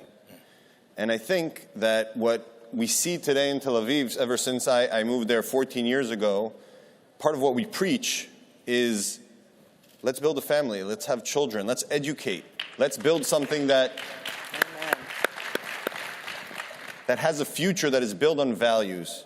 Whoever held the Bible in his hand knows that one of the number one values is family. is being able to not look at the here and now, but look at the future. Look at our children and grandchildren, know that we're leaving behind a set of values that they will continue in the same way. And it was sad to me, I remember the first time when a couple came up to me, and they're like, why should we get married? We live together for ages, and we're modern, and why do we need... And I said to them, because there's that point in the Jewish tradition, it's called the chuppah, right? There's the point where they both stand under the chuppah, and they get married. And I said, that point is the biggest message you will ever give your kids. Why? Because it's the point where I've never played poker in my life, but I've seen enough movies where you push all the chips to the middle and you say, I'm all in. And that is exactly the message of building a family, is being all in to values and building and a continuation of the future. Thank you. That was a wonderful answer. Now, we're going to get low on time, so I need a little shorter answers this time, but you guys are doing wonderful, and I'm sure everybody's enjoying this, but we're going to go a little deeper right now. Deal? Are these rampant spiritual forces of the darkness signs that we are in the end times? What do we need to pray for to combat the desecrators in our culture? We should always act as if we were in the end times. Yes, I like that. The Bible says we don't know when the end times will come. The Bible says we shouldn't even try to figure it out. The Bible says there will be an end times, and there will be tribulation in preparation for it. But the point that is made throughout Scripture, both Testaments, is that we should be ready. And what being ready means is fighting the fight, saving souls. It all begins with saving souls. You're right. Because when souls are saved, they gain muscle. They gain muscle mass. They learn to be articulate. They learn to stick their face out in places where they may get it knocked off. But that's what we have to do. We have to be bold, and God will make our cups runneth over if we do that. Amen. Thank you. Jack, being a former NFL safety to devoted philanthropists, what do you need to teach our youth to empower them to rise above their circumstances and create value versus destruction? We got to bring them hope. And you only can bring them hope through the gospel. First and foremost, we have to stop putting them into these public schools that don't teach them the 10 Commandments. Amen. They don't know right and wrong. So how's the kid going to make those decisions if they don't know right and wrong? We have to start teaching our kids what sin really means. What sin means. And for adults, sin is just not the sin of commission that you commit. There's also a sin of omission. Right. If you stand on the sidelines and do nothing to protect the commandments of Christ, you are committing a sin. Amen. And so, amen. I like to say it, amen. That's me. So if you are not willing to go to the depths of what the gospel teaches and preach to these children, then you are to blame for their souls being lost. Amen. The word of God says by the blood of the Lamb and the word of your testimony is how you overcome the evil one. And the evil spirits are everywhere. And so let's empower ourselves, but start off by teaching the kids the basic 10 Commandments. What would you think the great Moses and Jesus would think looking at a society that doesn't teach kids the 10 Commandments? Amen. We should be demanding every single public, private school give parents the option to give their kids the gospel of Jesus Christ. Absolutely. And before, last thing, I know time is coming up. If we don't bring the paddle back in these schools, the word of God says if you spare the rod, you hateth your son. It's not for us to put our feelings and emotions on how we feel about that. Some kids need their butts whooped. Amen. And they tearing up the streets. They robbing and they stealing and they filling up our juveniles. They need to start getting their butts whooped and being taught right from wrong. Thank you. Thank you. You know, it's so funny. I came out here with these questions because they needed to be answered. And you guys are doing such a great job. And I know usually panels, we just, talk back and forth and stuff. But, the power that God is bringing with your words is so meaningful to all of us. And it just gives me such hope. Rabbi, I'm going to finish with your last question. And it is, the family is the core of any nation. Any successful nation is built on strong, secure, and healthy families. What values do we need to restore in our Judeo-Christian culture to protect families? So I think there are 3 core values we need to bring back to family, and it is also to education, like you said beautifully. I think we need to start teaching responsibility, accountability, and positivity. And I just want to elaborate on all 3. Responsibility, again, comes back to that thought that I'm not here and I'm not alone in this world. Right. And there is a continuation, and there will be a tomorrow. And what do I want that tomorrow to look like? And when I take responsibility for that, then I take action. Accountability is, like you said beautifully, Jack, and thank you so much for sharing that, is about, if I'm taking responsibility, I will be held accountable. And if I don't educate my kids, then they will riot and they will do things that are wrong. And if I don't teach my kids right from wrong, or I don't teach what building a family is all about, then it won't exist. And then we will have the cultural problems we have today. And my third point, and I think that that's something that I hope that I can just do more of, is positivity. We focus so much in this world on the negative. Amen. The culture, the education, the media just pumps into our brains day in and day out the negativity and what he has and what you don't have. And there's just like that simple lesson that I think all our religions have taught us so many times. It's just, I heard a great saying, and that's what I want to end with, is so many times we look at other people and we say, oh, the grass is greener on the other side. So someone taught me a great slogan, the grass is greener where you water it. And if we start watering our grass, it's going to be very green and it's going to be incredible. I love that. That's great, great. Well, I'm so glad that you all were here to hear all of this. These are some men of God that, to me, that's who I look up to. And, our pastors, our ministers, our priests, our rabbis, these are the people that set the stage for all of us. And what a great way they've stood on this stage today to talk to you. And so I want to thank each of them. And I want to thank you. And I want to remind you that the one thing that I always talk about on my show, It's Not About Us, is the love of God and how the good things that are happening in this country.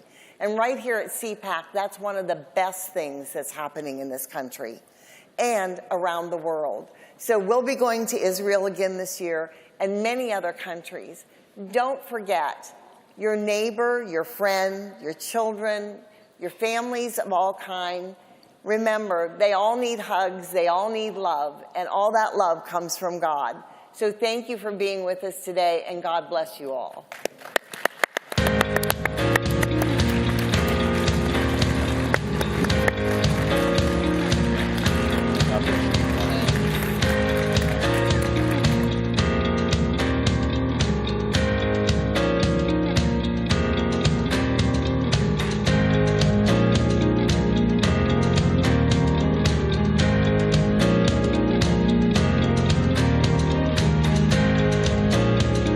Everyone is talking about Newsmax. Newsmax is doing a great job. The new news network that's changing the way Americans get their news. Live from the White House with the latest. James? This is real problems, real health concerns. What would you do about the border knowing that President Biden has veto power? From fresh voices who viewers trust. We can't allow agenda-driven reporting to decide what the truth is. This is when things are going to start really getting interesting. Newsmax. Real news for real people. Oil, the most precious natural resource known to man. It is the engine that drives every modern economy and has provided the foundation for innovation worldwide. From powering our cities and fueling our vehicles to the more than 6,000 products created from one barrel. Oil has changed the standard of living for every human being in the modern world. Just like the rising sun in the morning, oil has become a part of our everyday lives. There is not one facet of our lives that is not touched by oil or the products created from it. When you think about it, it's pretty simple. We are all in the oil business, whether we want to be or not. Every one of us pay for it every day. Let me ask you this. If you're going to be in the oil business anyway and pay these prices, doesn't it make sense to try to learn how to make some money while doing it? At Panex, we are producers of American oil. Go to panex.us/learn, where you can begin to build your foundational knowledge about the oil and natural gas industry. A perfect place to start would be a morning without oil. This 5-minute video reveals a world that most of us don't even contemplate as possible, a world without oil in it.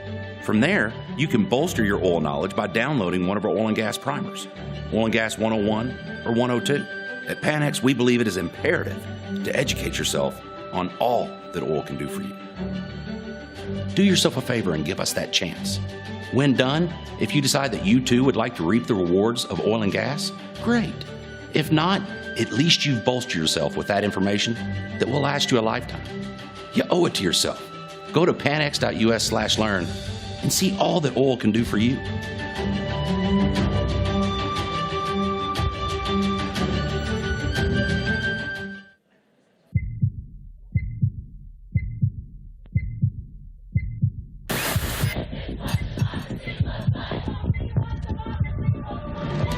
We are here to defend democracy. Misinformation poses a threat to our nation's health. Climate change is an emergency. Democratic socialism. Codify one's right to choose. Hell yes, we're going to take your AR-15.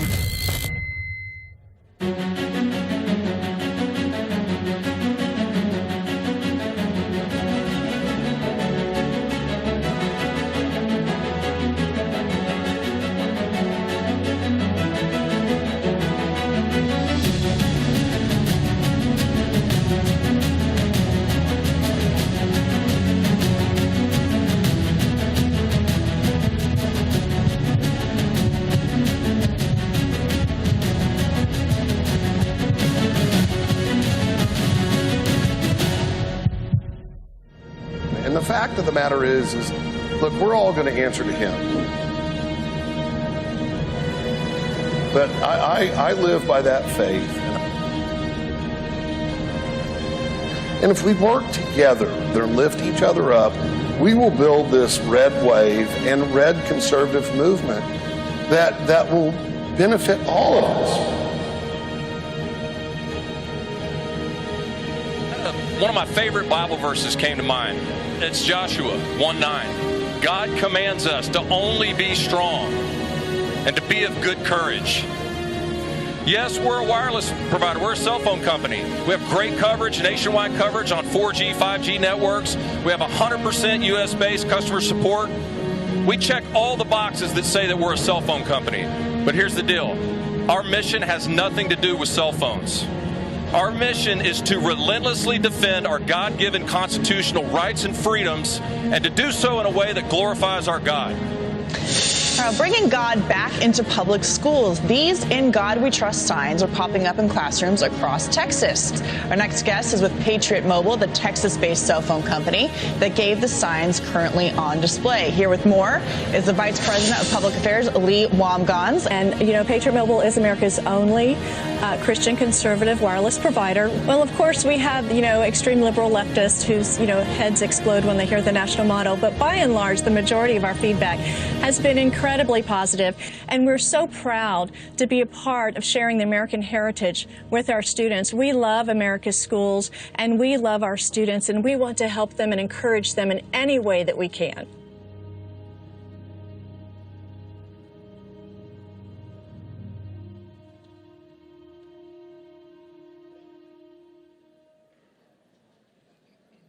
Hi, I'm Elaine Beck, host of It's Not About Us on CPAC Now.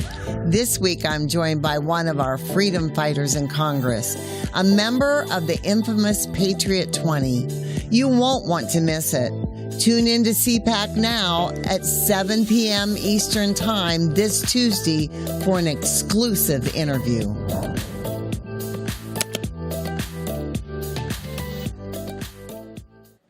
Ladies and gentlemen, please welcome from Florida, Congressman Byron Donalds.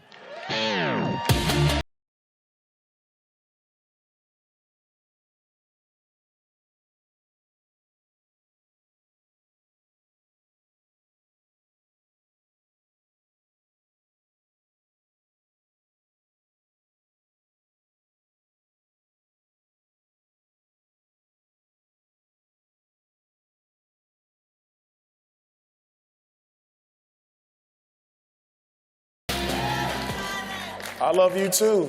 She's loud. From New York too.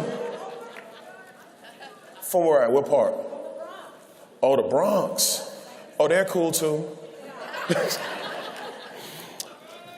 CPAC, how you doing?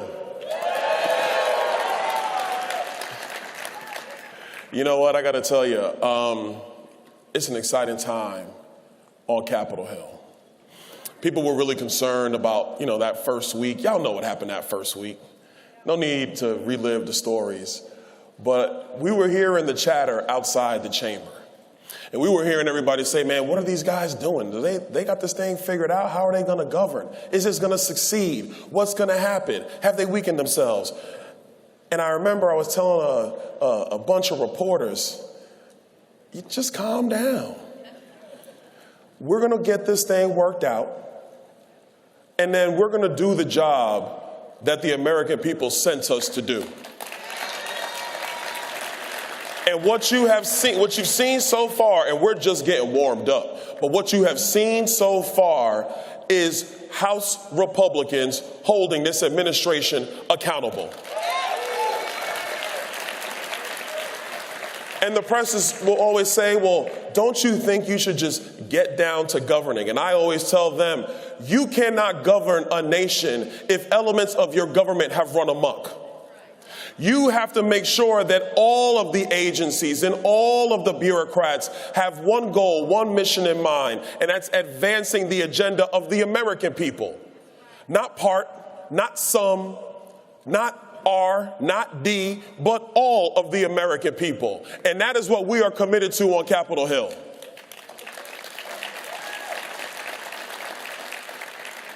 I actually love my assignments too. I'm on some pretty cool committees. You guys might catch this stuff on Instagram or Twitter, stuff like that. Time out. Twitter. Let's focus on them for a moment. I am so happy that they have been bought by somebody who actually believes in free speech. Because what was going on before was a travesty for America. Our adversaries across the aisle, they like saying that they're the ones who are fighting for the soul of America. But it is conservatives who have always been fighting for the soul of America. Because we don't really mind disagreeing with you. We can have debates. I actually like campaigns. They're fun. A lot of work, but they're fun. But if we're going to be in the battlefield of ideas, let's be in the battlefield of ideas. Let's not suppress ideas through the back door because that's the only way you can win an election. Let's allow all of our people to have their voices heard. Let all of their ideas flourish. It's not for you to agree. It's not for you to agree with me. It's for you to decide which way do the American people want to go. That's what this is about. So when we're in oversight and we're talking to the old Twitter execs, and you hear the bias in how they viewed a lot of this stuff with the Hunter Biden laptop, and they said, well, we just made a decision. We just felt this was the right thing to do. And I'm looking at them like, in what world is the right decision to suppress information? The New York Post is one of the longest standing newspapers in the history of America.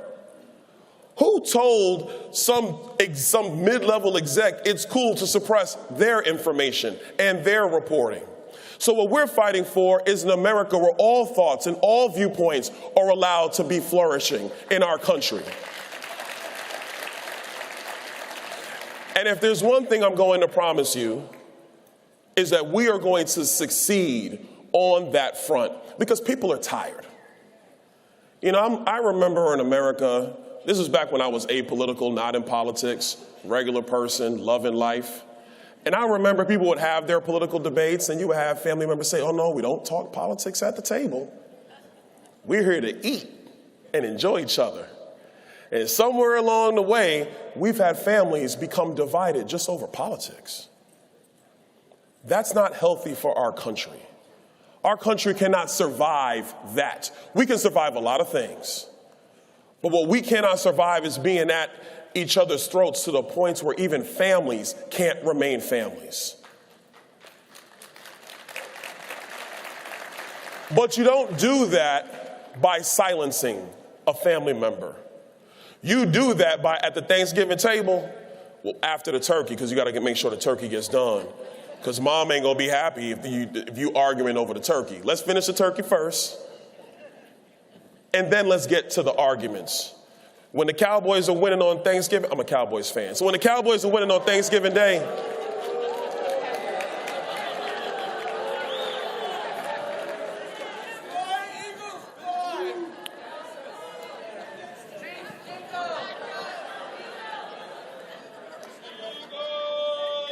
you see, this is why I love free speech, because we can't even agree on who America's team really is. And we know America's team are those Dallas Cowboys. But I see you, Kansas City. Patrick Mahomes, listen, Patrick Mahomes is a bad boy. That's a bad man right there. Anyway, back to this. Don't boo me anymore, okay? Don't do that anymore. But let me tell you right now, that's what we're focused on. Last thing I want to really bring up. What's the future going to look like? As conservatives, our job hasn't changed, but the way we go about our job has to change. Our job has always been a constitution that is strong, that covers all 50 states, that protects individual rights and individual liberty, that allows for free commerce and free opportunities, that allow all who come here and all who are born here to flourish using their God-given talent to seek the American dream. That is still the mission for conservatives. But the path forward is going to shift some. It's not good enough just to talk to conservatives. It's not good enough just to talk to Republicans. We have to take our message to all areas of our country. There are urban corridors in our country who have had enough. Y'all saw what happened to Lori Lightfoot. She gone. You saw what happened to her. Bye, Lori. You have voters in Chicago who have said enough is enough, and they want better. But it's not just good enough to point out what they do wrong. We have to show what can be done right. We have to talk about how in urban communities, a child's opportunities in education matter so much more than how many dollars you throw at education. We got to explain to parents that if you're at the head of the line, not some administration, not some principal, not some bureaucrat, that's the pathway for your child to be successful. That's part of my own story. Because my mother, Meredith P. Brown, Brooklyn, New York, she said, no, I'm in charge of my son's future, not you. We got to take the message to urban communities. You have mom and pop businesses. They employ 3 to 5 people. That there's a better way for you to have access to capital. Not a heavy-handed government with a bunch of alphabet soup agencies that don't even know what they're talking about, y'all. These people are dumb. They don't know.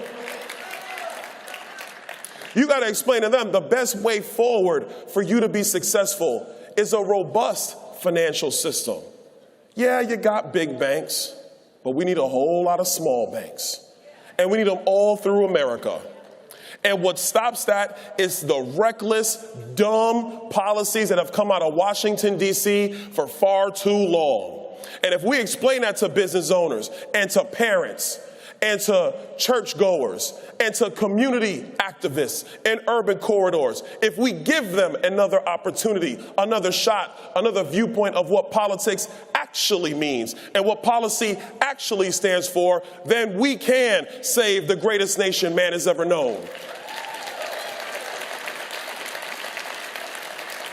So CPAC, that's my mission. That's what I'm about. That's what I'm going to be doing. And if you catch me on other networks, you know, talking to Joy Reid or somebody else, you know, I did do that too. You know, but when you catch me on these other networks doing this, the whole reason is to spread the message of conservatism. God bless you guys. God bless the CPAC. God bless America.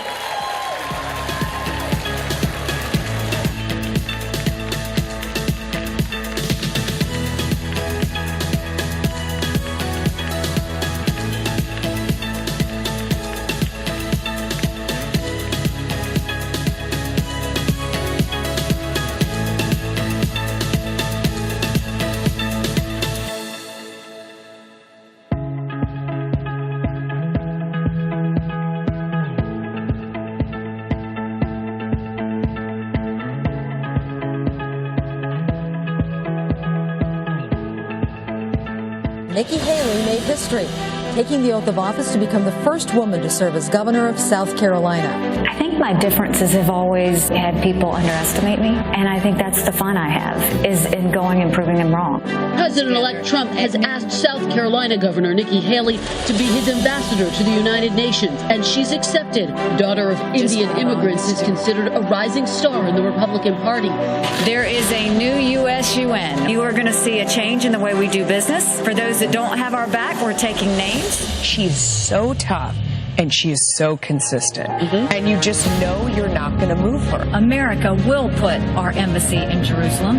That is what the American people want us to do. And it is the right thing to do. No vote in the United Nations will make any difference on that. What we witnessed here today in the Security Council is an insult.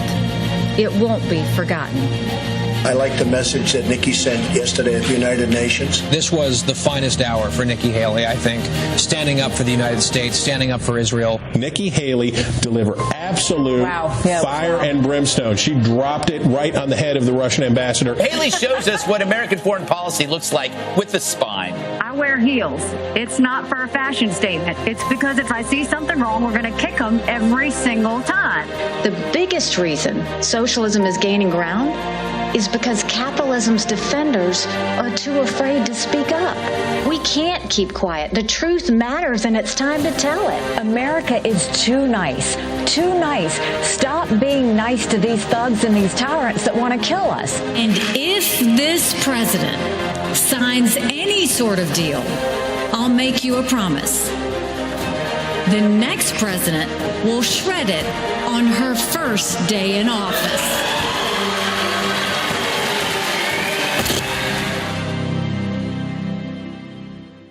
Ladies and gentlemen, please welcome former governor of South Carolina and ambassador to the United Nations, Nikki Haley.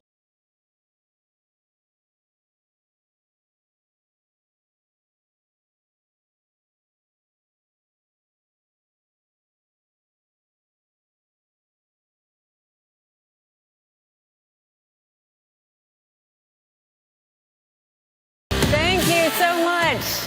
It's great to be back at CPAC. I'm always happy to be here with my fellow conservatives. In case you didn't notice, the liberal media's heads are exploding about my run for president. And we all know why. The media can't stand the fact that I'm a conservative. Think about it. I'm a woman, I'm a minority, and I'm the daughter of immigrants. I am proof that liberals are wrong about everything they say about America. When I launched my campaign, I said every politician over 75 years old should be required to take a mental competency test. Have you seen D.C. lately? We should start with Joe Biden, and we shouldn't stop there. Now, Don Lemon didn't seem to like that too much. He claimed, "I'm not in my prime," in which I responded, "Hold my beer." I'm 51. That's younger than Don Lemon. It's also younger than Hunter Biden, and it's 30 years younger than Joe Biden. But Don says women have to be in their 20s or 30s to be in their prime. And the left say we're sexist. Liberals are the most sexist by far.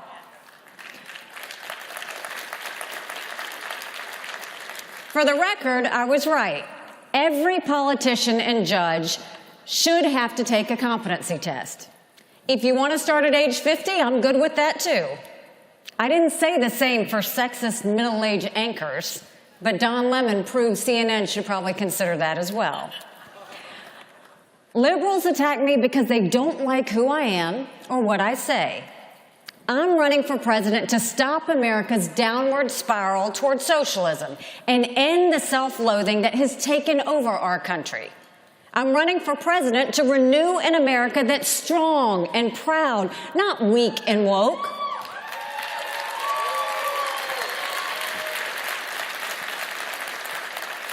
When I look to the future, I see our country rededicated to freedom and opportunity. But when I look at the present, I see the total opposite. Joe Biden and the Democrats are giving us oppression, poverty, and lawlessness. This is not the America that called to my parents 50 years ago. And make no mistake, this is not the America I'm going to leave to my children. The Democratic Party is now a socialist party. Bernie Sanders and AOC, at least they own it. Look at how much taxpayer money that Biden has wasted since he took office. On Joe Biden's watch, we hit $31 trillion in national debt.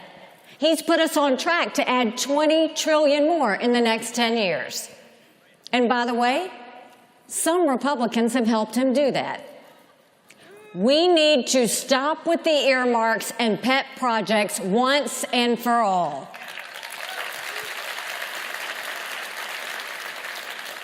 Joe's only regret is that he hasn't spent more. He wants more handouts to illegal immigrants, more bailouts to rich college students, and more carve-outs to big labor and big business. He doesn't mind spending so much because he knows it's your money that he's spending. And the only thing Joe Biden needs to spend more of is more time in retirement.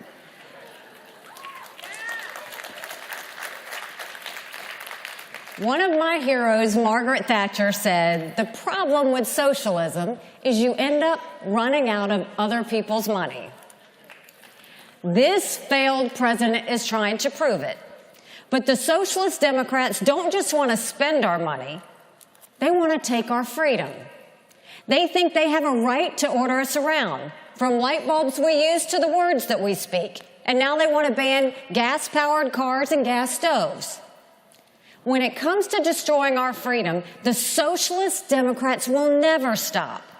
It's time for the American people to stop them.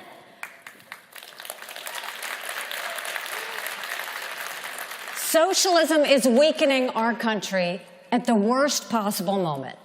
We need an economy that can outcompete China. But the only competition Democrats want is the one on who's most triggered. We need families who are thriving and confident. But liberals have given them the highest inflation in 40 years and the lowest confidence in history. And we need our military to be stronger than ever. But what does Joe Biden have our troops doing? Taking gender pronoun classes. Now, I'm the wife of a combat veteran, and that disgusts me. Our troops already know the difference between men and women. They also know that we need a different commander-in-chief.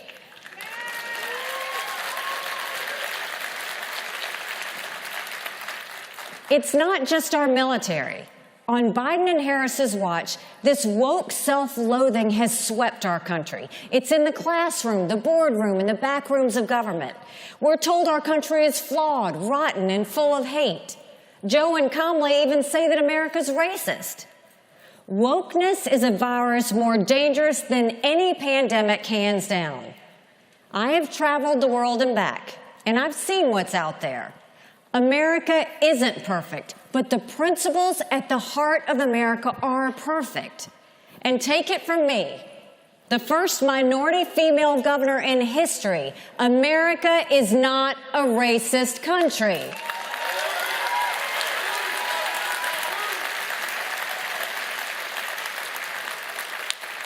I will get the self-loathing out of our schools. I will get the self-destruction out of our culture. And once we make America proud, we will make America strong. And this starts by bringing back law and order. In my administration, police and Border Patrol will know that we have their backs. And criminals and illegal immigrants will know that we have their number.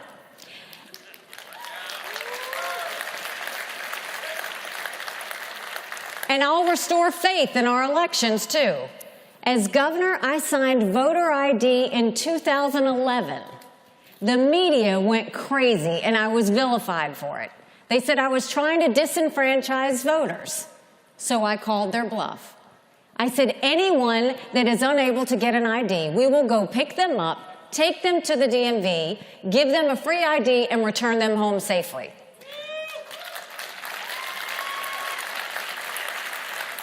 Out of 5 million people in South Carolina, you know how many people asked for a ride? 25. Now South Carolina has more people voting than ever before. And it's racist to think that minorities are incapable of getting an ID for themselves.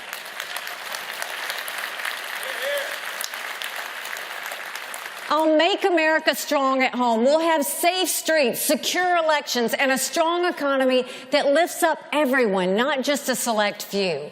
And I'll restore our strength in the world. I'll make our armed forces of the United States more powerful and capable than ever before. Never forget, a strong military doesn't start wars. A strong military prevents wars.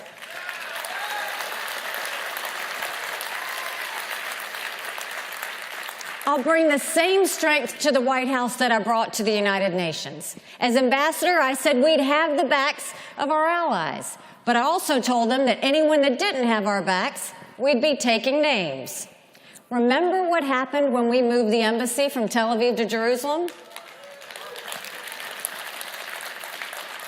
128 countries condemned us. So I took names. I went to my office and I had my staff put a list together. They listed all 193 countries. The second column, I wanted them to say the percentage of times they voted with the United States and against the United States. And then I wanted the last column to show how much foreign aid we gave them. Guess what? We give billions of dollars every year to countries that undermine America every day.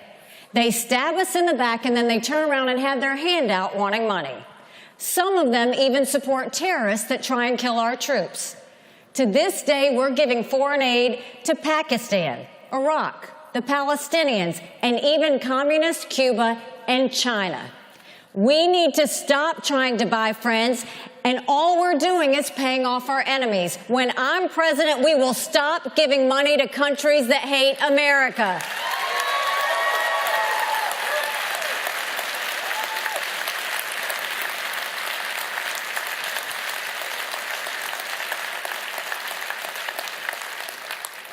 Our enemies think they can walk all over us. I mean, did you ever think that Americans would look to the sky and see a Chinese spy balloon looking back down at us? It was a national embarrassment.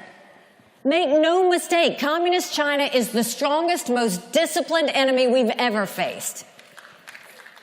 We need to hold China accountable, and we need to start with COVID.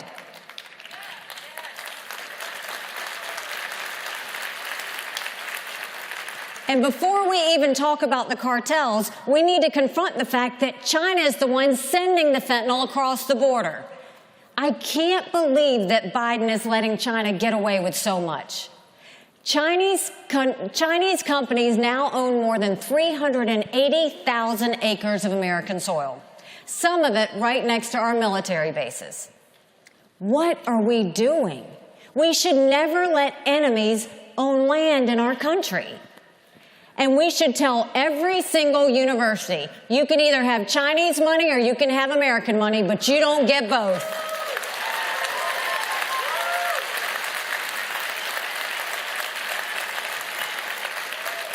China thinks the American era has passed. So do our enemies. But they're wrong. America is not past our prime. It's just that our politicians are past theirs. It is time that we have term limits once and for all in Washington, D.C.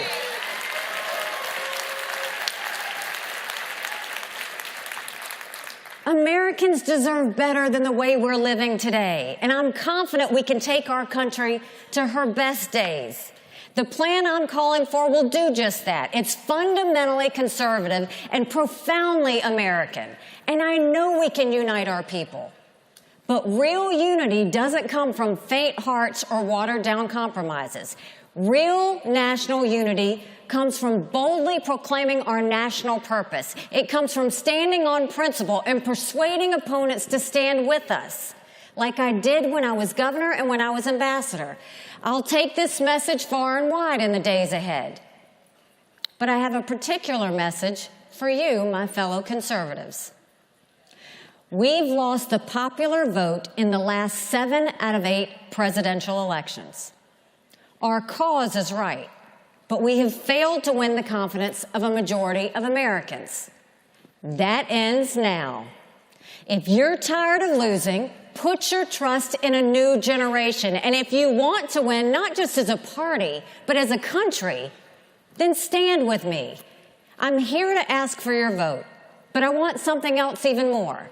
I want us to inspire our country again.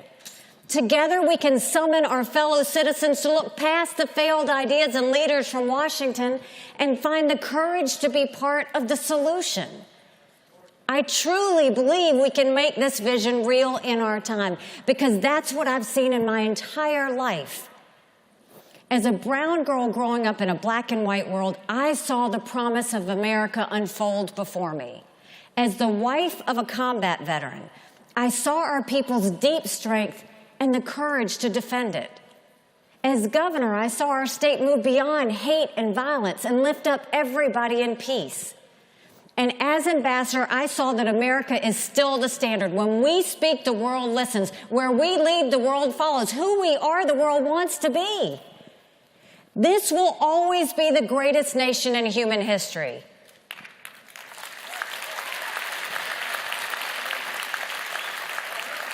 Now we have a duty to make it greater still. This is my purpose. This is our mission. Let's save our country from weakness and wokeness. Let's bring back a nation that's strong and proud. If anyone can do it, it's the American people. And I have faith that we will prove it again. Thank you, and God bless America.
2023.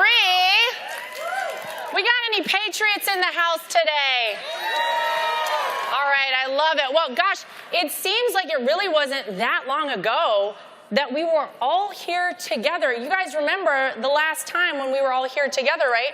The economy was soaring, jobs were plentiful, we had the lowest unemployment in American history. We had trade deals with Mexico, with Canada, and with China. We had peace agreements in the Middle East, 2 meetings with Kim Jong-un of North Korea to denuclearize the Korean Peninsula. Our military was strong, our border was strong, and America's future never looked brighter. But how quickly it all changed, right? Who would have thought that just a couple years later, man, we would be where we are right now? The truth is, under Donald Trump's leadership, America was great.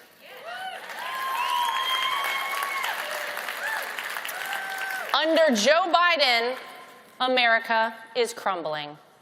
It's absolutely sad to see in every possible way. And we see it in so many spaces in our lives, whether it's the sky-high grocery bills that never seem to come down, whether it's pain at the gas pump, being repeatedly embarrassed on the world stage by not just the president, but the vice president as well, our dangerously open southern border, or perhaps most concerning to a lot of us, the woke ideology that permeates every facet of our society, including and especially in schools and our children. Now, the Democrat Party once claimed to be the party of women. Where are the ladies at here today? They tried to say they were for us, for women, mothers and daughters. Today, it is undeniably clear that there is no stronger party for women, children, and the future of America than the Republican Party, ladies and gentlemen. But you don't have to take my word for it. Just look at the Democrats and their actions. They continue to diminish what it actually means to be a woman in every possible way they can. They want to allow men to compete against women in sports. And as much as I hate to say it, men are biologically different than women, and men, you got an advantage on the women. It is not fair for any man to compete against a woman in the sports arena, period. They're 100% okay with young girls mutilating themselves beyond repair to push their sick agenda. And perhaps most offensive to anyone who has earned the title of mother, and ladies, we earn that title, do we not? They want to take that away too and call us a birthing person. I can't think of anything more offensive to moms. It's so outrageous. What happens if you raise the most basic concerns? Of course, you're labeled a bigot, you are canceled, you are called a problem, and they do everything they can to destroy your reputation. Now, the Democrats thought all they had to do to show us that they're on our side, ladies, was throw some identity politics our way and install a woman as vice president. What do we think about that? Now, I don't know about you ladies, I can't think of a worse representation for our gender than someone who not only did not have the qualifications for the position, but has utterly failed at every single task she has been given, right? I have an idea. Don't do us any favors as women. We don't need any special treatment, okay? How about you let us be these strong women we are, and we will earn it all on our own, ladies. What do you think? As a woman, let me be the first to say that I don't need your help to achieve a position. I only want a position because I earned it and because I am the best person for that job. Don't choose me based on anything other than merit and merit alone, right? That's all we want out there, and that's fair and that's equal. And so many people wonder why. Why is this all happening? Why the war on women? Why the wide open southern border? Why allow criminals to roam free? Why try to indoctrinate and sexualize our children? Now, the truth is, this is not just a war anymore between Republican and Democrat, left and right.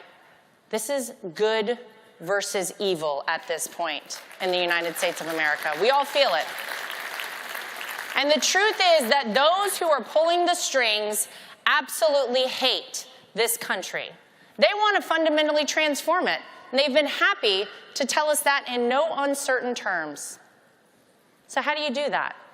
How do you fundamentally transform a country? Well, you tear it completely down to rubble, and then you build it back in your perfect globalist image. And that's what they think they're going to do to our country. What do we say to that, ladies and gentlemen? Absolutely not. We're not going to let that happen to America.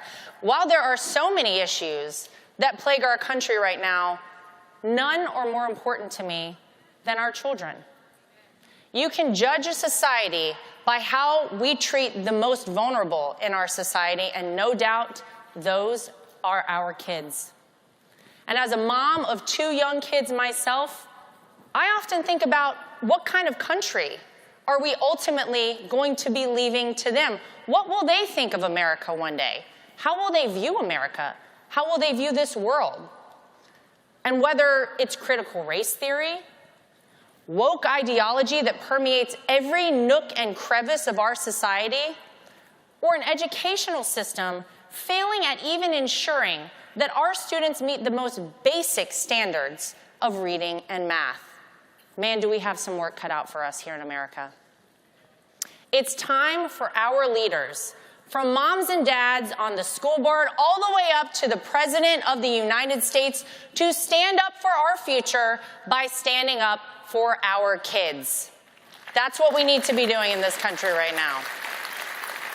No child should be forced to go to a failing school, period. School choice should be afforded to every single American family to ensure that we hold our schools accountable for our children's education. Right? Seems pretty basic. Remote learning was bad enough for our kids, for their education and their development. Now these woke teachers want them to memorize 50 different genders and sexualities. You got pronouns. It's too much for kids to handle. No child should be learning about anything sexual from a teacher, period. And no school in the United States of America should ever teach our kids to hate our country.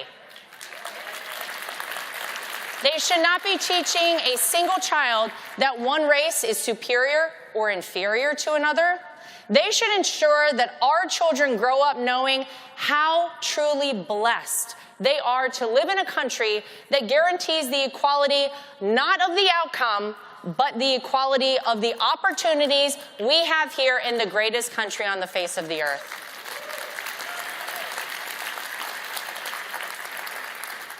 I got to tell you guys, it's been quite a ride for our family. An interesting one, of course. 6 years ago, don't forget, no one gave Donald Trump a chance to become president of the United States. People thought it was a joke, a publicity stunt. No one ever thought it would actually happen. Once he became the 45th president, those same people worked overtime to get rid of him and get in his way at every single turn. And despite it all, despite everything he had coming at him, look at what he achieved.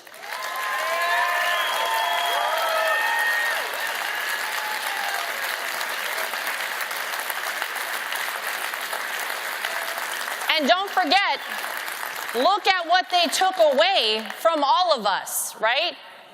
Because we would not be in the situations we are right now in the United States of America with Donald J. Trump as president. We all know that. And 2020, I think, was tough. That was a tough time.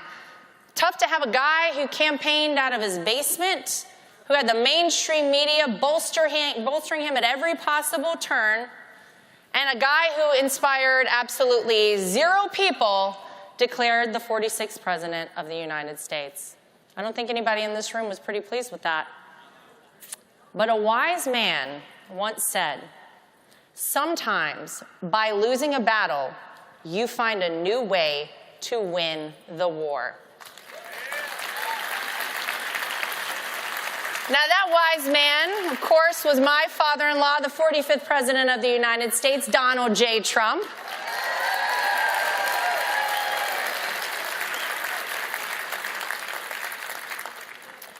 My friends, our fight to save America has only just begun.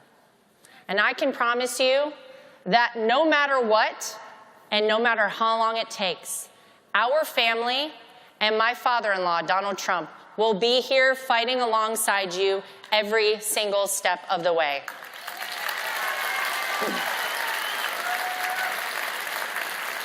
Now, I don't know about you guys here, but 2024 cannot come soon enough. Are we ready to get Joe Biden out of the White House, ladies and gentlemen? Are we ready to take back the Senate in 2024? Well, I know you guys have a big speaker coming up tomorrow. Donald Trump, anybody gonna come see him speak?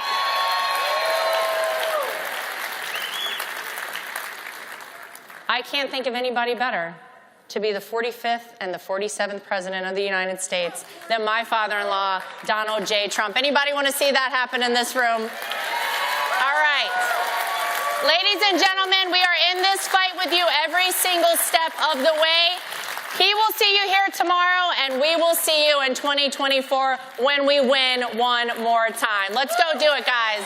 Thank you so much.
Please welcome the 70th United States Secretary of State, Mike Pompeo.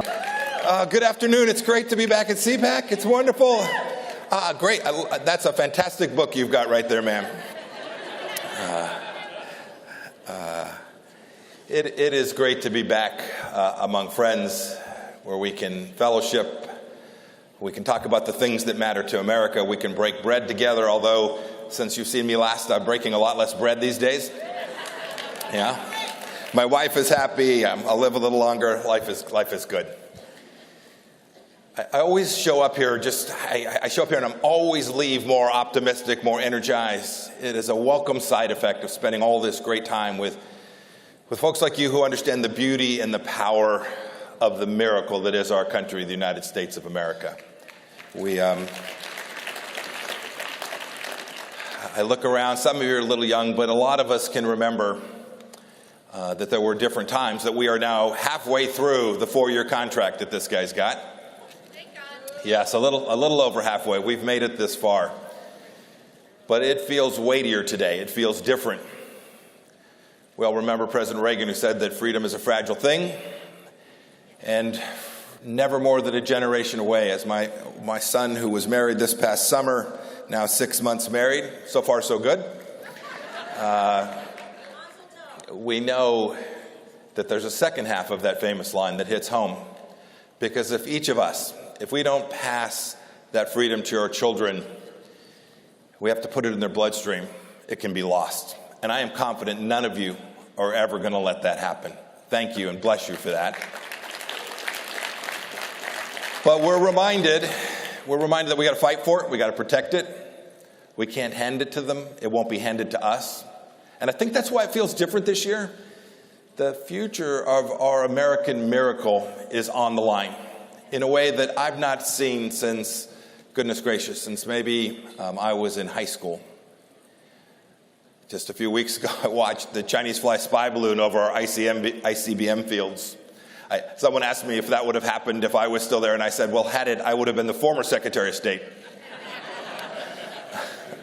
We've watched Russia invade Ukraine, driving up costs for each and every one of us here at home. I think of my home state of Kansas, where fertilizer to put crops in the field is more expensive now. And they're threatening our friends around the world as well. But of course, those sometimes seem a little far away. These threats are inside the gates. They're here at home. Indeed, although I served as Secretary of State, my first job was as assistant manager at Baskin-Robbins.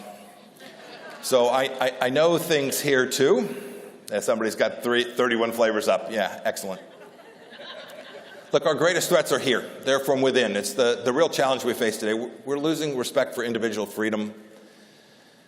A unified faith in the American purpose and a shared commitment to pass this miracle on to our children is at risk.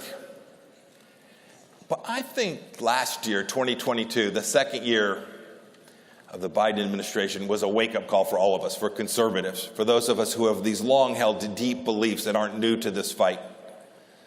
We should have won big. I'm happy that we won the House, but we barely captured it. We see inflation, gas prices, high border crisis. We all know these problems. Others have spoken about them, but we didn't capture that. We lost 3 elections in a row, and the popular vote in 7 of the last 8. There are many reasons for this, but one of them is I think they've lost trust in the conservative ideas, and this is the task that's in front of us. And I am convinced we can do it because we're right.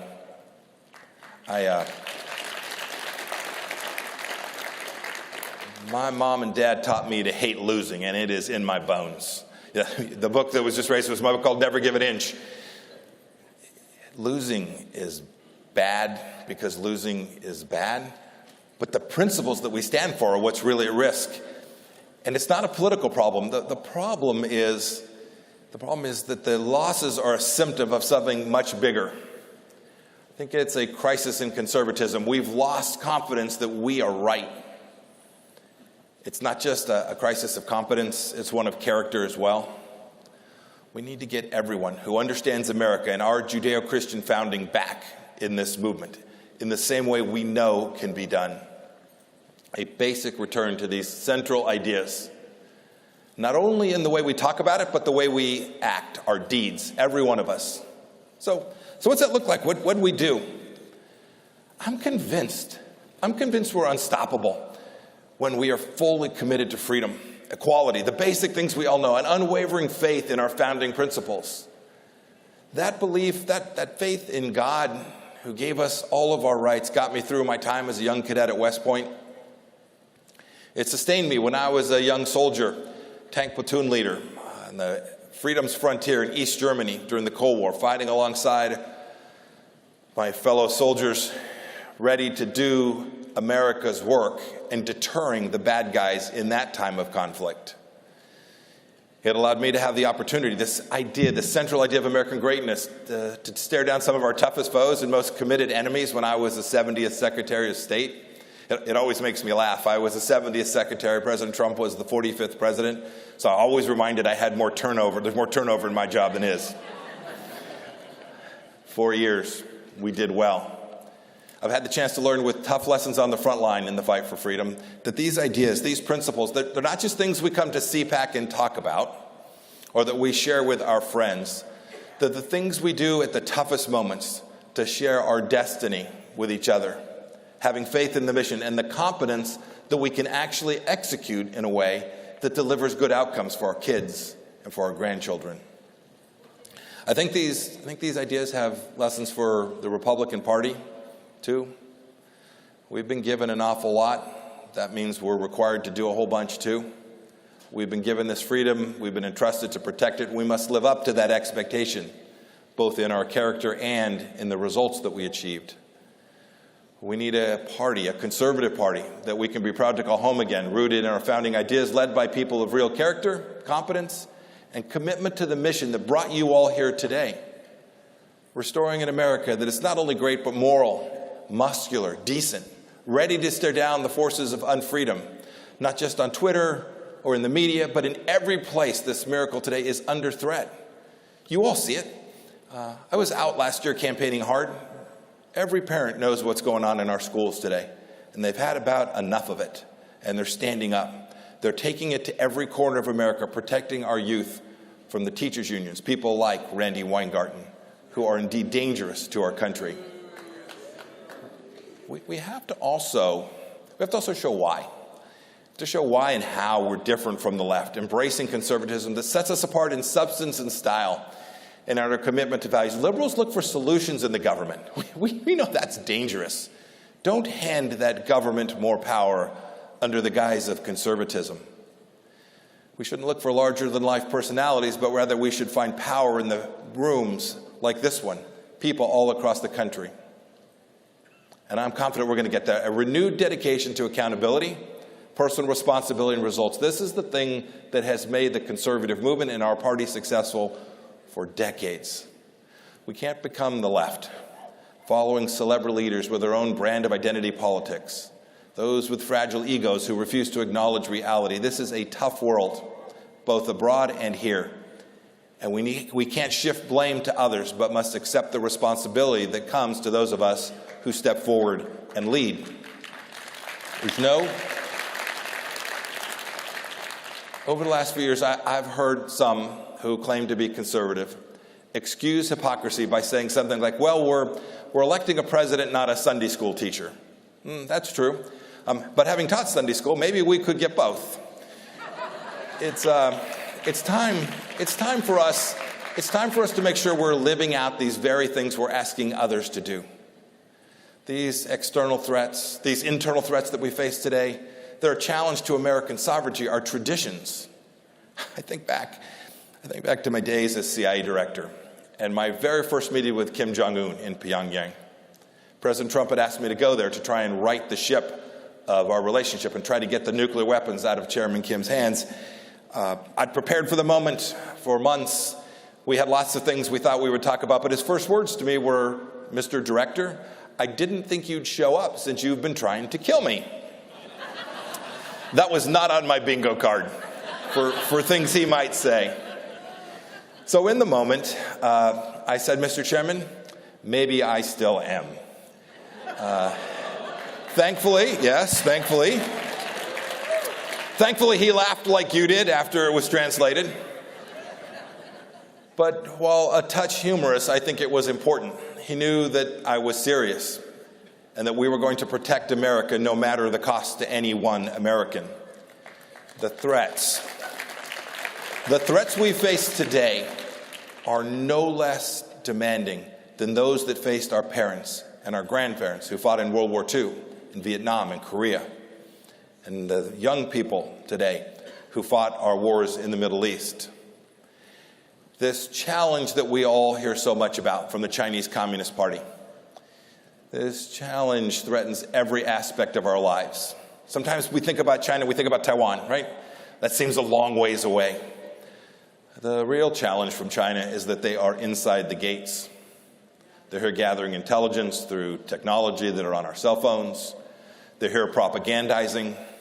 I directed the closure of the largest spying operation ever conducted inside the United States of America. The Chinese government was doing this from our diplomatic facility in Houston, Texas, of all places. We shut it down. No other administration would have ever done that. You know, I'm not one for vindication, but this week it was good to see the Department of Energy finally conclude that the damn virus came from the lab in Wuhan.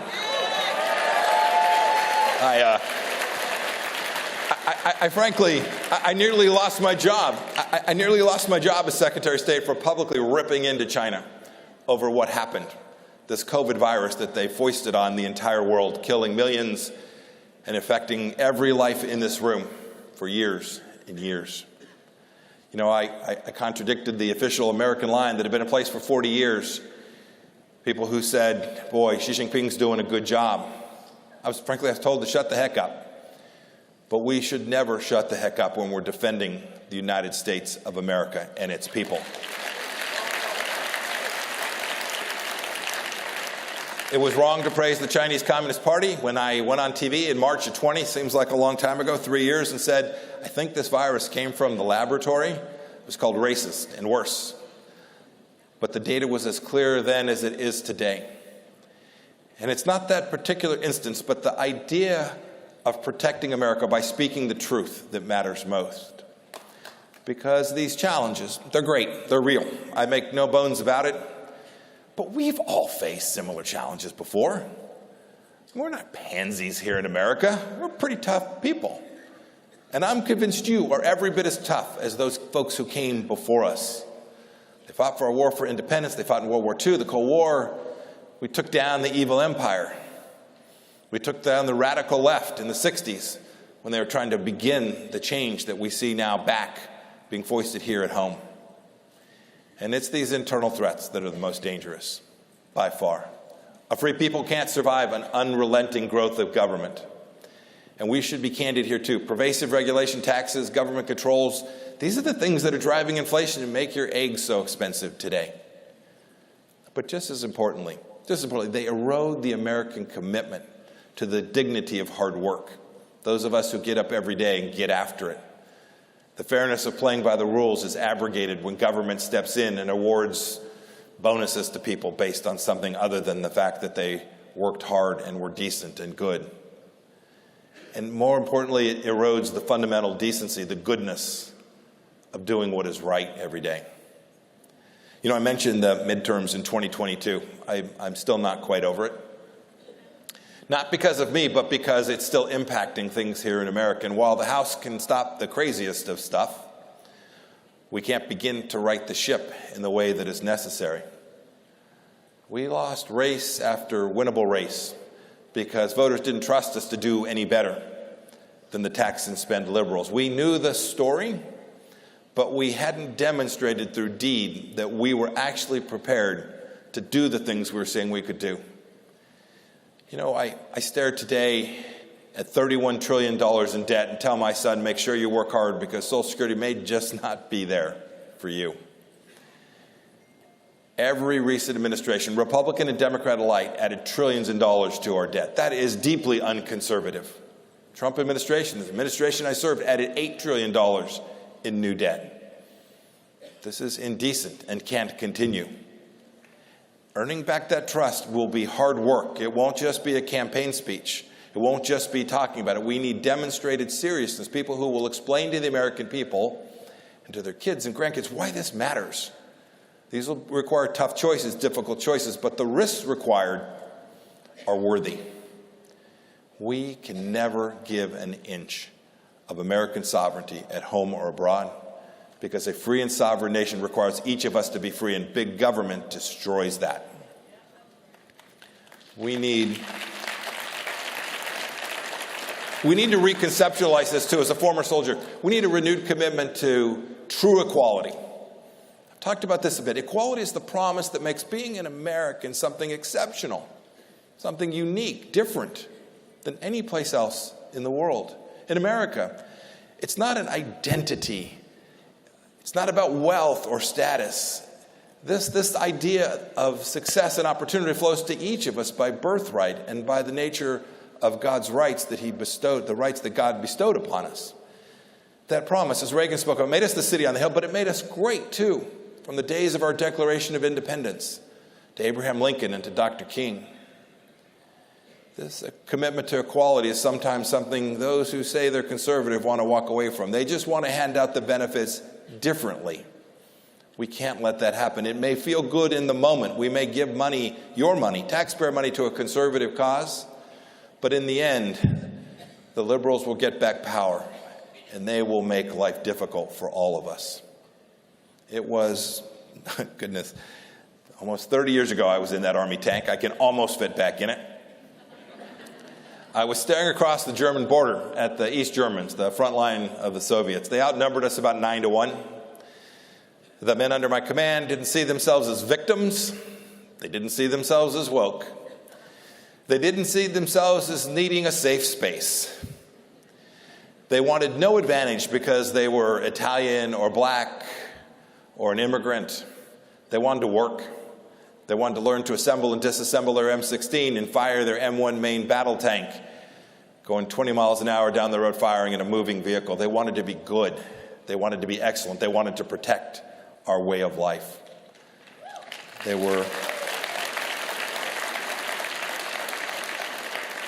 were men of deep character. They didn't talk about what they did. They had a shared commitment to, and they had a confidence in America that we can never lose, and this is how we get back the trust of the American people. I've seen this. I've seen this up close. I've seen America's most senior military leaders obsessed with pronouns and less obsessed with the only noun that matters to a soldier, victory. Some would have us abandon this commitment to equality in the name of equity. That's craziness. They would exchange the bravery of the civil rights movement for the cowardice and victimhood of grievance politics. But here's the good news that I will leave you with today. There's signs that they're not succeeding. That gives me enormous hope. Equality, this basic idea that each of us is endowed by our Creator with these unalienable rights and we are equal in the eyes of the Lord, is the antidote to the poisonous lie of equity, wokeness, and identity politics. We're going to do better. And on this, there is no room to give an inch. There's no room to waffle. There's no room for weakness. We should not be ashamed, embarrassed, troubled. We should be proud of the fact we stand for this central idea. And when we do that, we will renew the bonds that those of us together, that tie us together as Americans in ways that no other nation had. I saw this. I traveled to 100 and some countries as Secretary of State. We can sustain this American miracle. Our families, our places of worship will be at the center of that. These places, our schools and our places of worship, are the cradle of the American miracle, not Washington, D.C. We're here today. We sit here today in the swamp, this place where your money goes to be flittered away for purposes that are inconsistent with the very value set that you know and you cherish and you love. It's not about the state or the bureaucracy. It's about being a nation once again, bound by a common set of ideas that have animated us since our very founding. Let's get back there. Conservatives will lead it. Let's fight to preserve not the deep state. I worked with it for 4 years, but a nation that is deeply grounded in the values that make us exceptional. With family as its bedrock, America, freedom, and equality are the thing that will bring us back together and the thing that will convince the next generation that our conservative ideas are the place that have made America so great. When our schools teach kids to be ashamed of America, when they teach the 1619 Project instead of our founding, we're at risk. Xi Jinping is counting on us teaching our kids this crap. You're not going to let it happen. A politicized history of America fronted by the teachers' unions will lock parents out of our schools. And they'll keep so-called gender transitions hidden from parents. This is immoral. This is evil, and it is dangerous. Families may not pass freedom on in the blood, but as President Reagan said, they're the surest and most effective place to raise a generation that is proud to call America home. For me, most crucially, and I think for everyone in this room today, freedom is the story of the capacity of us to practice our faith, our religion. We were founded by religious people seeking that freedom. Let's never walk away from it. When the bars are open and the churches are closed, this is not an America any of us know or love.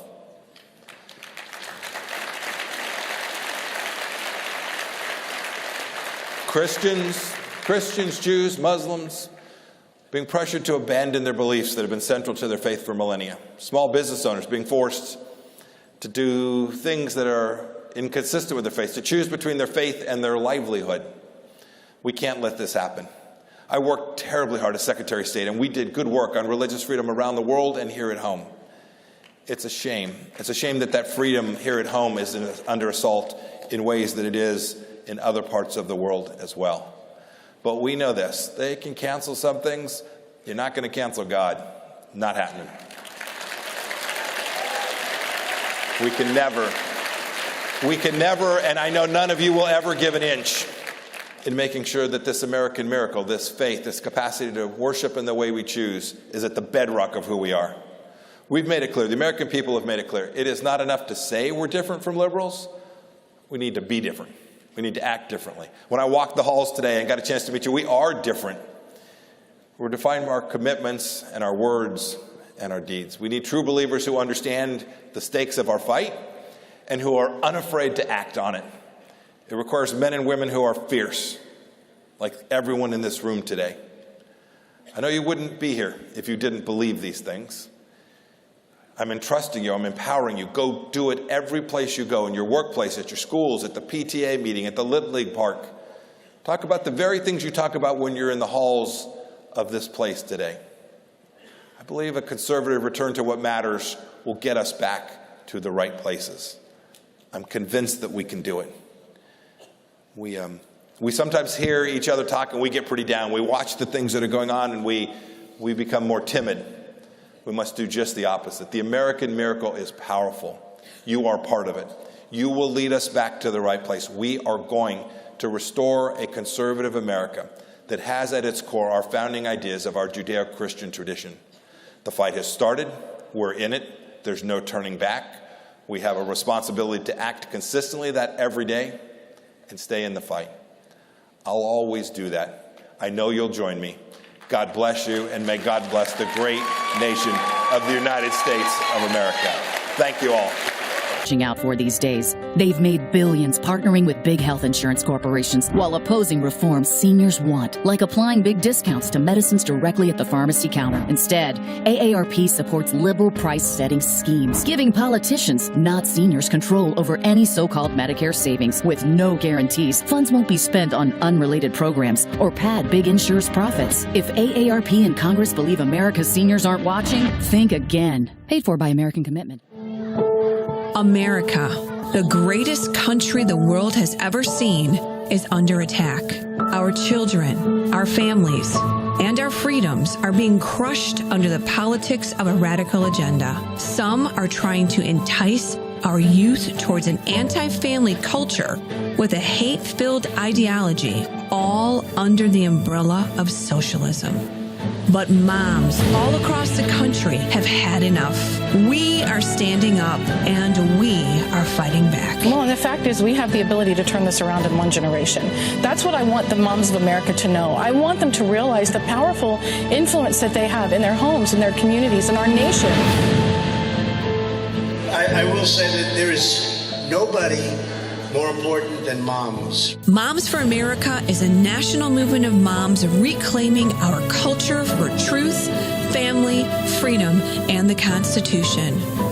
We are a powerful, united voice of moms protecting our children and defending our freedom.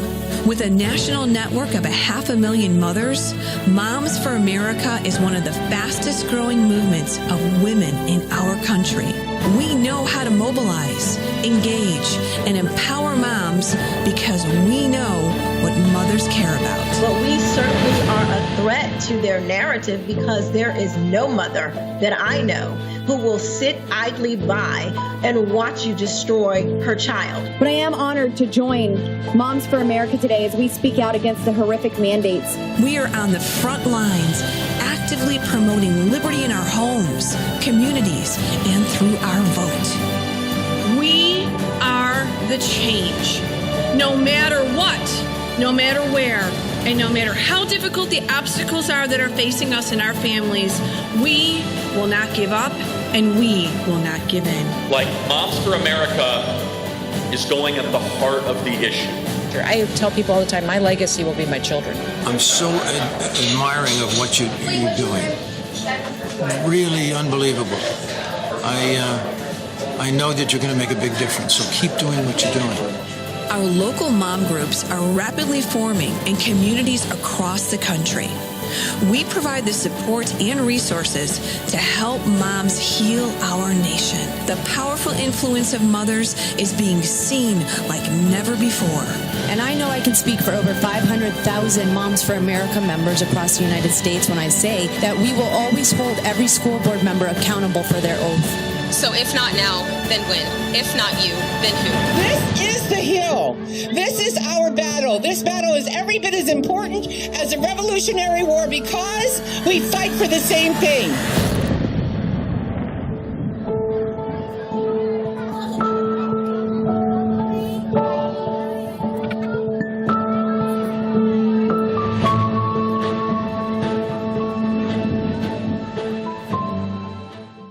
America, are you ready to get real? RAV is giving back your voice. Going where mainstream media won't. RAV is home to the most powerful thought leaders in the America First movement. Join the RAV family, booth 26 and 27.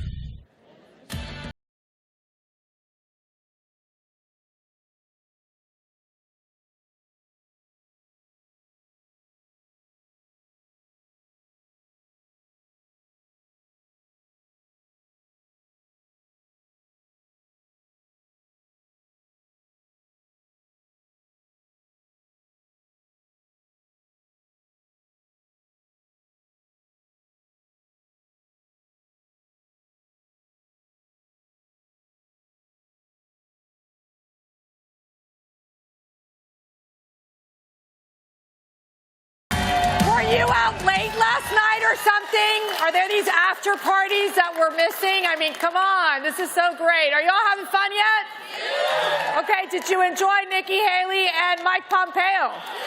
I know, great patriots in the movement, and I have another great patriot with me, a former White House colleague, I would say, as our former U.S. Trade Representative, very important job, Ambassador Lighthizer. Thank you so much for being with us at CPAC. It's my pleasure to be here. So trade, you would think trade is one of these like very complicated issue dealing with negotiations and talking about the doctrine, the Lighthizer doctrine. I really like the title. How would you explain the Lighthizer doctrine in terms of what works in trade policy? So, first of all, let me say, it's a pleasure to be here. And what we did in trade in the Trump administration was, in my judgment, one of his most important accomplishments. And if it wasn't for CPAC and Matt and Mercedes and all of you backing us up, trust me, it wouldn't have happened. Because during that process, we not only fought with almost every country in the world, but we fought with free traders, big business, lobbyists, globalists, corporatists, and I could go on. And if we didn't have the backing of real Americans in the conservative movement, it would not have happened. So let me just start with that. Now, in terms of, I'm not sure that President Trump would call it the Lighthizer doctrine. He might refer to it by a different term. He might call you and be like, what is this about the Lighthizer doctrine? Yeah. I thought it was a Trump doctrine. So, yes, exactly. And if he said it was a Trump doctrine, I would not argue with him. So what did we believe? If you look at trade policy, at least since the 90s, has been a policy of free trade, globalism, corporate profits, maximizing consumption, price optimization. And what did we do? We wanted a policy that started off with, what kind of America do you want? Right. It's not important how much your third TV cost. It's important that we have strong communities, we have families staying together, we have kids respecting their parents because they work. So we started off with what I consider to be a very bedrock conservative philosophy. Worker first. America as producer, not America as consumer. That's right, America worker first. Let me ask you with this question, because this is an interesting debate that the Republican Party has been having, right? We're normally the free market Republican Party, trade with everyone, you know, but President Trump and your team changed that. What was the change that you made to, and when they would say the word, I remember when we would have these White House meetings in the Roosevelt room, it would be, they would bring up the word tariffs, and some of the Republicans and some of even our own colleagues would start sweating. They're like, what do you mean tariffs? We can't put tariffs on. So walk us through why the change, because we know President Trump did support tariffs, which in the Republican world is not necessarily considered something positive. In the first place, let me say, in the Republican, in the conservative world, can I just take 1 minute on the kind of the history of this? Yes. So as conservatives, we like to think about values and tradition. All right, so what do we start with? We start with Alexander Hamilton in the Federalist Papers. He was in favor of tariffs, government subsidies appropriately done, and ultimately a national bank. We'll set that last issue aside. Then you had Henry Clay, who talked about something called the American system, and that is to build up manufacturing, make America a manufacturing powerhouse. Tariffs, government subsidies, building the Erie Canal, ultimately the railroads and the like. That became the policy of the Republican Party by the time of Lincoln, and it remained the policy of the Republican Party at least till the Second World War. During that time, we became the greatest country in the world economically. We had, by 1890, we had the biggest economy in the world. I don't believe in applause lines. I just talk through them because I'm trying to get through so much stuff. So you're like my history professor. And then we had, now we've got World War II. Okay, that's fine. Eisenhower comes out. Eisenhower's worried about the Soviet Union, and that's a smart thing to worry about. Then you move forward from him. You have the president that I worked for first, Ronald Reagan. Ronald Reagan was an American first president. Ronald Reagan put limits on automobiles coming in from Japan, on semiconductors, on steel from everywhere in the world, on carbon steel. He promoted American agriculture, he promoted American manufacturing, but he demanded that these people respect our market. So that is basically, and I would say there is nothing conservative about free trade, and in fact, the opposite. Free trade is really about consumption. Consumption's about materialism. That is the opposite of values, which is what conservatives are for. So that was the fundamental change. Was it difficult? Yes. You have a lot of Republicans who had gotten into a habit of thinking, oh, we are for free trade. What that devolved into is we're for corporate profits, we're for cheap TV sets, and the cost. A liberal would say, well, the cost is fine. We'll just give those people money and take away the dignity of work. And what a conservative was saying is, well, we'll retrain them. But that also was sort of unrealistic, because you're not going to take a steel worker and have him code, right, or build semiconductors. We need an America that has basic values and that takes care of itself, and that is the difference. Ronald Reagan followed it, and Donald Trump started a worker-centered, community-centered, family-centered trade policy, and that was a revolution, and we did it. And then I would say the second thing he did, which was every bit as important, and in this area of trade and economics, is he raised the alarm on China.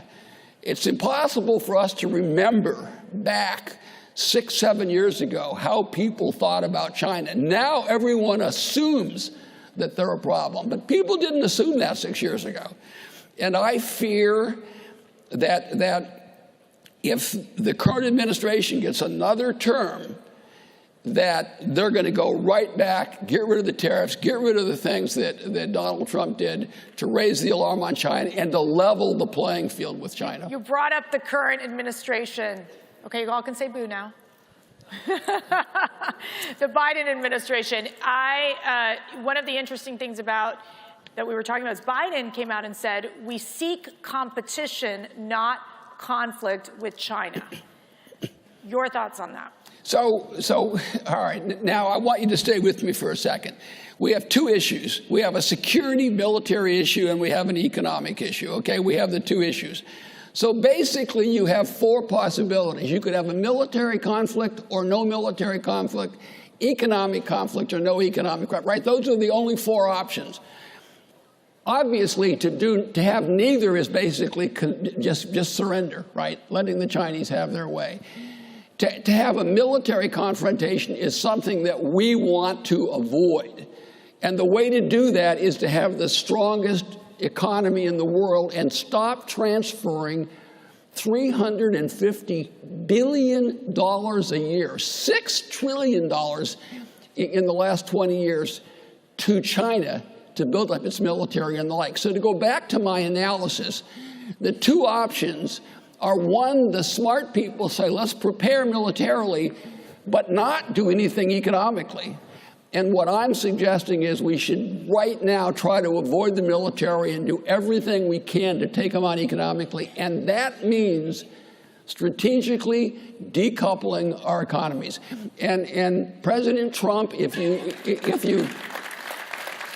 President Trump this week on Monday, and if you haven't watched this thing, watch it, all right? President Trump laid the cards down. He said, here's my position on trade.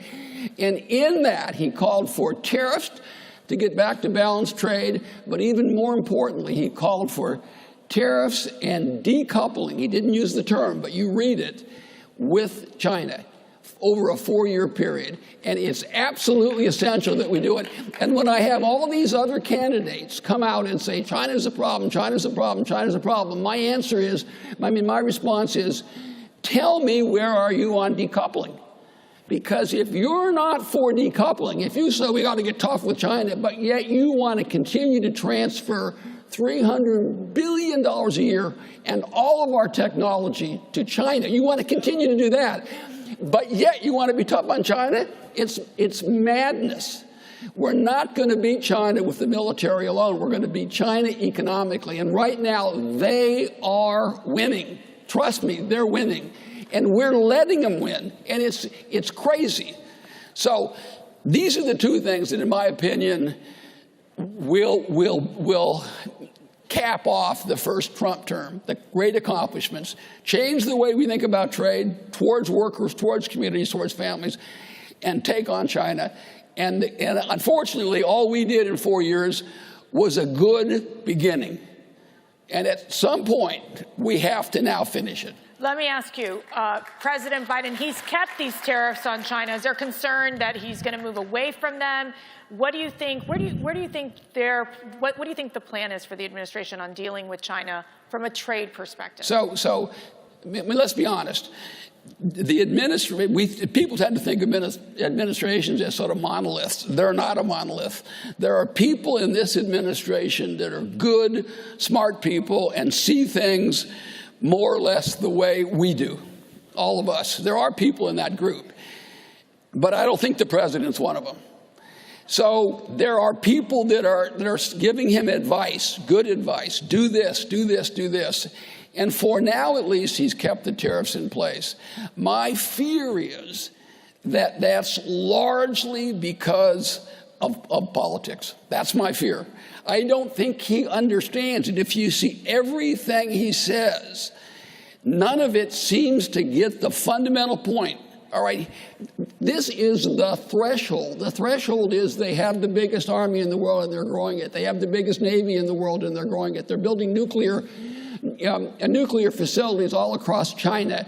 They've armed the South China Sea. All right, they're flooding the United States with fentanyl and responsible directly or indirectly for probably 70,000 deaths. They are spying on us. They're involved in espionage. They have this balloon that goes across. If you don't cross the threshold and say they are an adversary, then none of the things that I'm espousing make any sense. Right. And my fear is that he doesn't understand that, or that there's some other motivation that I don't know about. But if you sit there, I tell people 7, 8 years ago, a sensible person could decide they weren't a threat. Now, I said they were a threat, and I have for quite a while. But no sensible, honest person can say that now. You're either ignorant and don't know what you're doing, or you somehow are compromised. Let me ask you, for Americans, should we be concerned about trade deficits? So the answer is yes. And President Trump's second video that he let out this week is just on trade deficit. So, and for those of you who want to spend a pleasant 30 minutes, I did an article in The Economist a year ago, which you can get online, and you can get the first one for free. So I'm not subscribed. I'm not subscribed to The Economist. I wouldn't do that to you. But basically, trade deficits are an enormous problem. I'll spend 1 second to describe it in a second, though. First of all, what's the trend? Last year, our goods deficit was $1.2 trillion. And our overall goods and services deficit was almost $1 trillion. Almost $1 trillion. Before COVID, under the Trump administration, we had 5 of 7 quarters in a row where the deficit came down. You're not going to have it drop off like this, but it was coming down like this. Now these people it's probably 60% bigger than it was when we left. It's literally, so what is the problem with a trade deficit? Other countries get this money, and what do they do with it? They ultimately have to buy assets in the United States. I want to squeeze in this last question before we have to get off stage here, because we were looking. We're selling out the country. And I got to say this, the negative investment, how much foreigners own here versus how much we own overseas in the United States right now is $16 trillion. Wow. So are you worried about the trade deficit? Yes. $16 trillion more they own here, including China. I'm sorry. No, you're good. We're running against the clock here. Real quick, last question. What was your best negotiating tool for these trade agreements? So, in the first part, I've been doing this a long time, and I know most of the tricks. I'll tell you, the number one tool is knowing that I could pick up the phone and say, Mr. President, do you have my back? And knowing that Donald J. Trump, in every case, had my back. So when I said we're going to do something, nobody doubted it. And it was for that one reason. One of the toughest negotiators, a great ambassador, our U.S. Trade Representative, Ambassador Robert Lighthizer. Thank you.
Open Borders Kill, a 2-part discussion.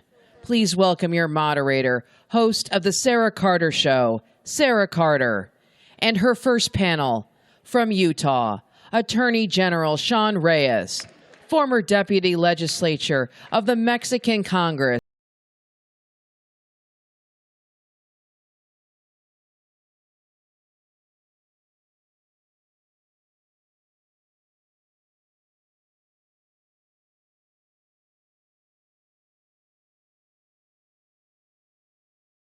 I tell you, I can't even begin to explain how happy I am to be here with my good friend Rosie Orozco, a true hero in the fight against human slavery, and the Attorney General here, Sean Reyes from the great state of Utah, who is fighting that battle every day. If you don't know who they are, you will today. These are the real heroes against human trafficking and the border. Zuduri, I see you right there. I'm going to start this session with Rosie Orozco, former congressional member of Mexico, stood up to the cartels, passed the very first legislation against the cartels in Mexico to stop human trafficking and slavery. And today we have a survivor, Zuduri, who is sitting here in the front. Please, Zuduri, párate, por favor. She was rescued. I'm going to ask that you put a picture up here of Zuduri after she was rescued. It might be a little shocking for all of you to see this, but I want you to understand how real this is. The border is not just about numbers. The border is not about being anti-immigrant. Law and order on the border is about saving lives, both our children's lives and the lives of children like Zuduri, who spent years in captivity being beaten and abused by the cartels. Rosie, when you look at this picture of Zuduri and you see her here sitting today, what goes through your mind? Well, all the pain that many of these children have suffered, the trauma that it is years to help them to overcome. I'm very proud of people, girls like Zuduri, because she had the opportunity to have a blank page. I hope you already have a blank page in your hand, because we all deserve to have a new story. If you can give them a blank page, Zuduri, because it is so important. Her story is in my fifth book, Blank Page, and she is somebody that was 5 years and a half, even with chains. It is more than 600 bruises outside of the body. Imagine the inside. I know. I didn't show a lot of the photographs that we have because I think it would just be too overwhelming. I know most of you know me who are here from Fox News and my work at the border and trying to expose what happens along the border in an effort to try to save lives, I hope, and to open people's eyes as to the horrors of what we were facing and what we are facing. Attorney General Sean Reyes here is a hero. So many people don't realize that we have so many heroes that aren't public like you. I know you're the Attorney General, but you have gone above and beyond. You've worked in Colombia to save and rescue children, along with Tim Ballard with Underground Railroad. Yeah. And in Mexico, too. And in Mexico, just recently in Mexico, in Tulum. But this is not, I'm not talking about this just about the children that live overseas. This is about all of your children and grandchildren. And a wide open border that literally is killing our children on both sides. I'd like you to talk a little bit about your recent trip, Attorney General, and tell people what you've been doing in an effort to stop this.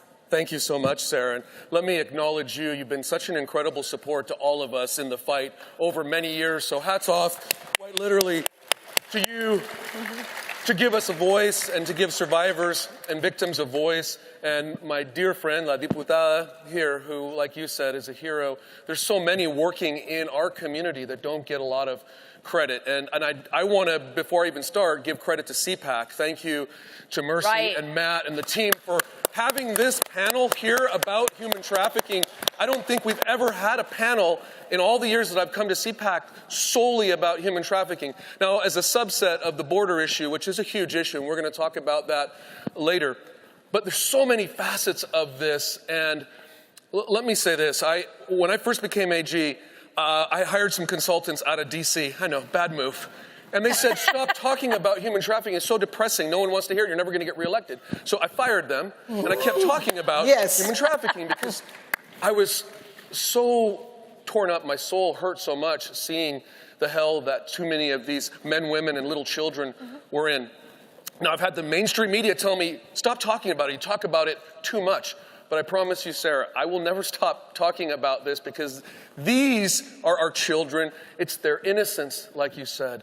It is something we should be shouting from the rooftops. It's something we should be praying about every single day. I can't understand why, with tens of millions of people globally and hundreds of thousands here in our own United States who are modern-day slaves, the fastest growing criminal enterprise globally. They say the second most lucrative, but I think it's even surpassed drugs for those of us in the fight. Why we aren't talking about it more.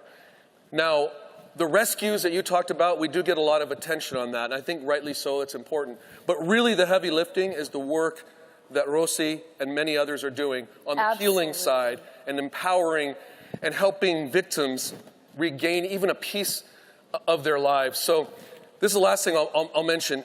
One of the great privileges of my life was being able to speak at the 2020 Republican National Convention on the final day.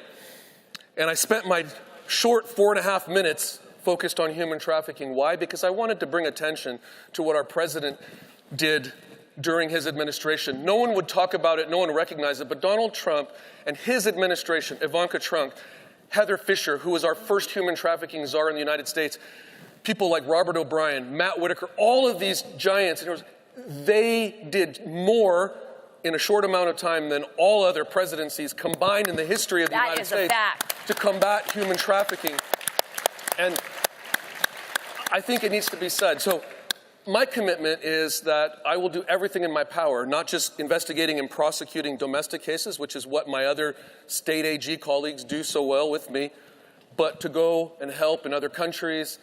Whether they're actually literally our children or not, they're all our children, and we need to be lifting our brothers and sisters around the world, whether it's sex trafficking, labor trafficking, organ harvesting, in conscription, or any other types of illegal adoption. It is all the same. It's human slavery, and I need people in this audience to just get fired up and join us in the fight.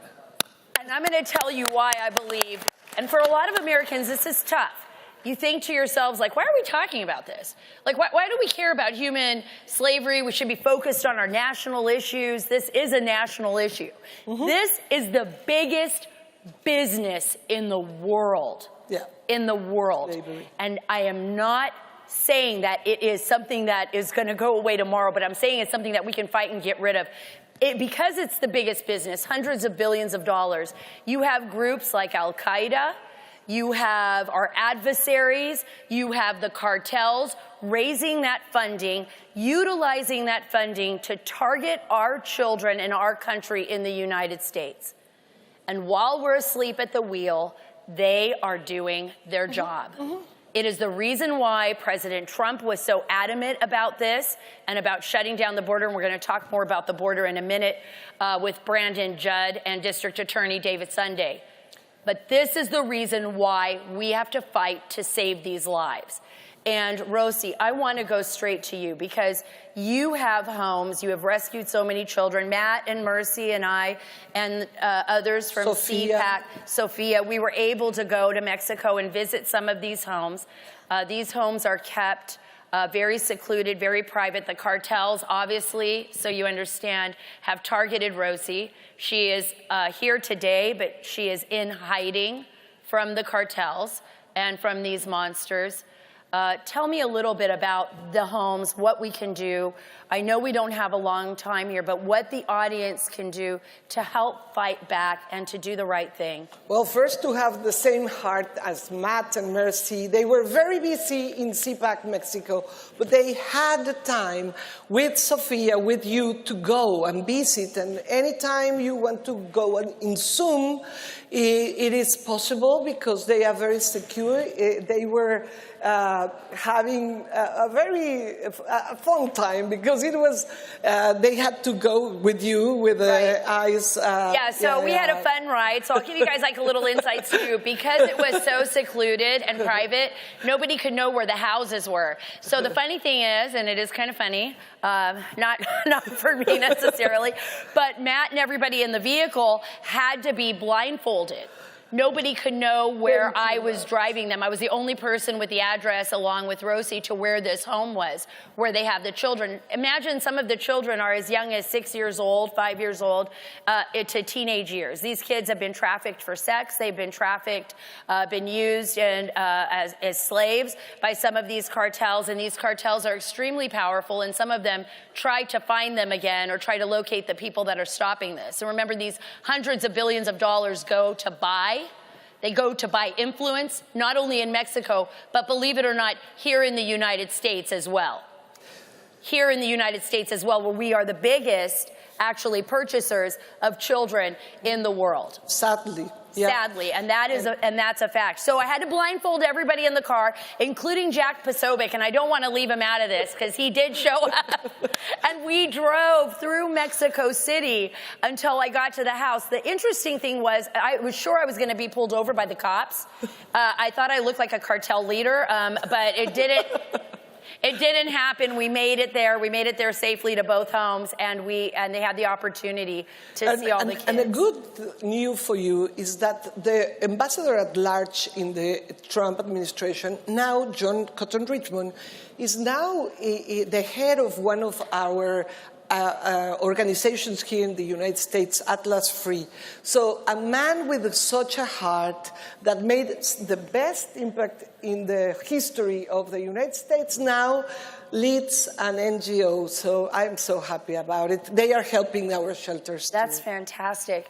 As far as the work that you see Rosie doing, Attorney General, here in the United States, I mean, the battle really is the narcotics that we're seeing, the deaths that we're seeing on our streets, the children that are being exploited here in the U.S. And because of the wide open border, and this is something that I'm going to be talking about, we have seen children brought into this country under the Biden administration, into our communities, without any guardianship, without anybody, no supervision. We don't know where these children are going. We don't know in fact, 40% of them have just disappeared into the fabric of our country. What can be done? What, as an Attorney General, are you doing to put a stop to this? Well, you've really stated the crisis well, Sarah, because the cartels aren't even fighting with each other now because it's such an open border system and there's so much profit to be had, whether it's through fentanyl or human trafficking. There are billions of dollars coming up of those illicit drugs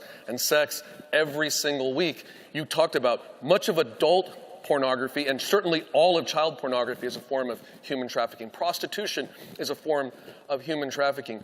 And what I need more than more prosecutors, although I could use a lot more investigators and prosecutors, is for, again, this God-fearing, incredible, influential group of people to help us across a number of things. We need more awareness and education, certainly.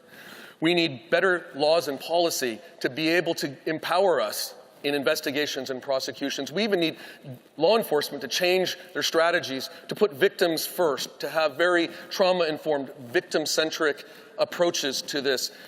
We need the private sector to lean in, right? We need businesses talking about this. We need them incentivizing their employees to educate themselves, to learn more. And then we need to also hold other private sector businesses like big tech, social media accountable, because they are a large driver as well. We're suing a number of them. We're investigating others.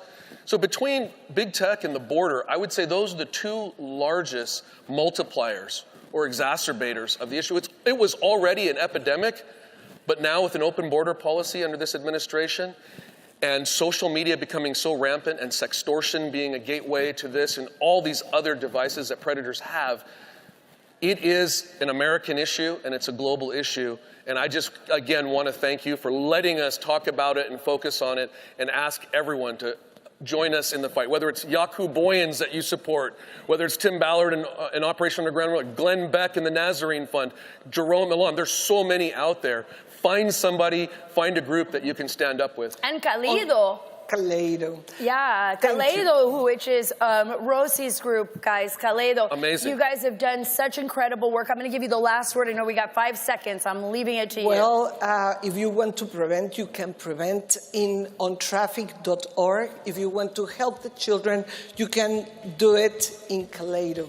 Kaleido, well, you can see our friend Sundari, how happy she is now with the Pope Francis, because she went there, and that's why it's important to help the victims. If you are going to do something against human trafficking, why don't you stand up and we tell Sundari, we are going to help somebody, we're going to prevent, we're going to help also all the organizations that Shen said. But thank you, CPAC, thank you, because you are setting the example. You are the example of somebody like Sarah who is doing something to end human trafficking. Thank you, Sarah. Thank you. Thank you. Thank you, Attorney General. Thank you, Rosie. Thank you for everything you do.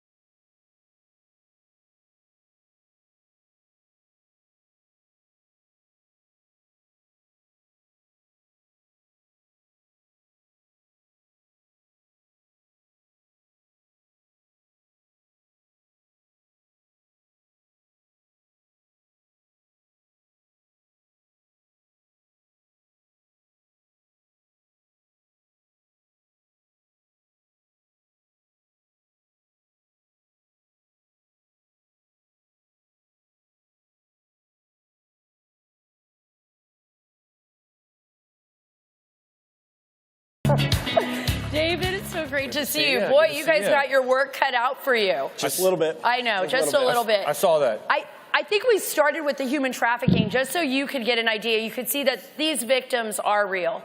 There are real children out there suffering every single day, and every single day, either Texas DPS, which I love, God bless them, and the Border Patrol, and all of our law enforcement officials who are out there at the border every single day trying to protect our nation, including our district attorneys like David Sunday. I see these photographs of children being trafficked, or I see fentanyl coming into our country. Now, I'm going to start with you, Brandon, and then I'm going to go to you, District Attorney.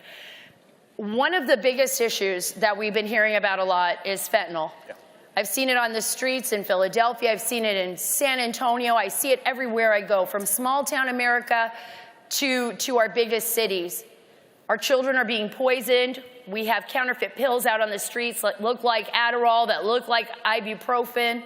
And I'm going to segue here. One of my son's best friends took an ibuprofen. His name was Joe. He believed it was an ibuprofen a friend gave to him. He had autism, and he died immediately after taking that fentanyl tablet. And so a lot of us have been affected by this. The left always says, hey, look, it's all coming through the ports of entries, not the in-betweens. What are you seeing as Border Patrol Union? You're the head of the Border Patrol Union. I know how hard you're all working every single day. What are you seeing? What is the reality of what is happening on the ground versus what we are being told by the media and by the left? I'm constantly seeing the liberal left want to deceive you. They're constantly lying to you. They're telling you that one thing is happening when in reality the exact opposite is happening. When you look at the constant flow of fentanyl that is coming into the United States, they're going to say that it's a port of entry issue. The ports of entries are an extremely secure location. The OFO officers can go through every single vehicle. Right. They can inspect every single person that comes through the ports of entry. Because it is a secure location, of course, that's where more of the seizures are going to take place. But what we see on the border today, we are seeing the cartels flood our resources with illegal immigrants, and that pulls our agents out of the field. And when they pull the agents out of the field, they create these artificial gaps in our coverage. And with those gaps, that's when they bring the fentanyl into the United States. And that's why we're seeing 100,000 United States citizens dying every single year of this poisoning. It's not an overdose issue. It's a poisoning issue. If you can take one aspirin and die because you thought it was an aspirin, that's a poisoning issue. And these cartels know exactly what they need to do. And the worst thing about it is they're being aided by the liberal left. They're being aided because they're constantly lying to you. And because they're lying to you, they're generating billions of dollars of profit because of those lies. And those billions of dollars in profit are a national security threat to our country, are they not? District Attorney, I mean, you see in York County what's happened in Philadelphia, what's happened in your own county, what we're seeing in Kensington, coming from the border directly into our communities. I mean, describe what you're up against. I can tell you right now, every state is a border state, every single one. So when those federal, when you have fentanyl that crosses the border, where does it go? I can tell you right now in York County, we've been fighting the opioid epidemic since 2014. We've been fighting it nonstop with aggressive policing, with getting treatment for people, with training, with education for kids. And something has been changing over that time period. What has been changing is the lethality of the drugs that are coming in. So what has changed, it went from heroin to stronger heroin. We're now at fentanyl, okay? And the one thing that has not changed during that entire time period is where it was coming from. And that is absolutely critical component to this. It is. And that's something that absolutely must be addressed. And let me address this, and I'm going to go right to you, Brandon, on this, and then back to you, District Attorney. We have seen that the precursor chemicals that are coming into Mexico are working hand in hand with the drug cartels is coming from China, one of our greatest adversaries. They completely understand what is going on here. They absolutely are aware that these chemicals are pouring into Mexico, that the Mexican cartels are then utilizing that to send these counterfeit pills into the United States. We also know now, based on evidence, that the Chinese are laundering, the Chinese Communist Party and their banking system is laundering the money of the drug cartels from the United States through the Chinese banking system so that we can't even touch it. Why did it get to this point? How did our government allow this to happen to us? Why are we under siege right now in our own nation and can't even protect our own children from this scourge? It's all about policy. When I entered on duty with the United States Border Patrol 25 years ago, what we saw was a lot of mom and pop organizations that were doing the smuggling. Today, that is completely gone. Everything is controlled by organized crime, these criminal cartels. And one of the scariest aspects of that is now China is involved with these cartels. China has infiltrated these cartels. Now we have a very, very dangerous country who hates us that are involved right in Mexico that is coming into the United States. Everything that we're seeing is now being funneled through China. If the Chinese get control of these criminal cartels, we can expect to see everything go up exponentially. And the deaths that we're going to see on the street are going to be even more. We have to look at border security, and we have to make it a nonpartisan issue. We have to look at this and say, this is what's best for our children. This is what's best for the United States. Who cares about all of the liberal activists that exist in the West Wing right now? Who cares what the base wants? We have to look at it and say, what is best for the United States? What's best for our children? And that's the problem right now. Everything goes back to politics. Yeah. Everything is about politics today. They don't care about you. They care about getting reelected. They care about power. And it's all about themselves. It's not about you, and we have to get away from that. I agree. You brought up a really good point, and you did also, and you touched right on it. It's not just the lives that are lost. It's the cost all across the board. What about those that survive? They get a Narcan shot. How are they brain damaged now? Are we seeing not only 100,000 people that have lost their lives, but we're also seeing hundreds of thousands of young Americans that have now become, I guess, capacitated. So, you know, I have a son in second grade. So as a DA, it can't always be the easiest thing to have a son in second grade. And what I can tell you is, you know, you're talking about, from your personal experience, fentanyl coming over the border. Before I came here yesterday, I sat down with some of our undercover drug police, in York, which is an hour and a half from where we're sitting right here, Pennsylvania. And I said, what are you seeing? What is happening out there? And they said that we see fentanyl in cocaine, we see fentanyl in heroin, we see fentanyl in pressed pills because people have their own pill pressers. We see it in meth. We see it in everything. And what has happened is we have this whole community that has already been suffering from the opioid epidemic for so long that has now been given drugs that kill instantly. And if they don't kill instantly, they create a life of pain and suffering for children. And there is no hell on earth like the one that I've seen when I sit and I talk to parents who have lost their loved ones or their loved ones are in the throes of addiction, and what they have to see happen to their children day after day, month after month, year after year, as they cease being the child that they knew and become someone else that ultimately dies because of this horrific poison coming into this country. You know, it's almost hard to take in, because what we're dealing with, and we've been dealing with a drug addiction problem, you know, in our country for a long time. But it feels like it has gotten so far worse, so much more than just addiction. This is about actually killing our children.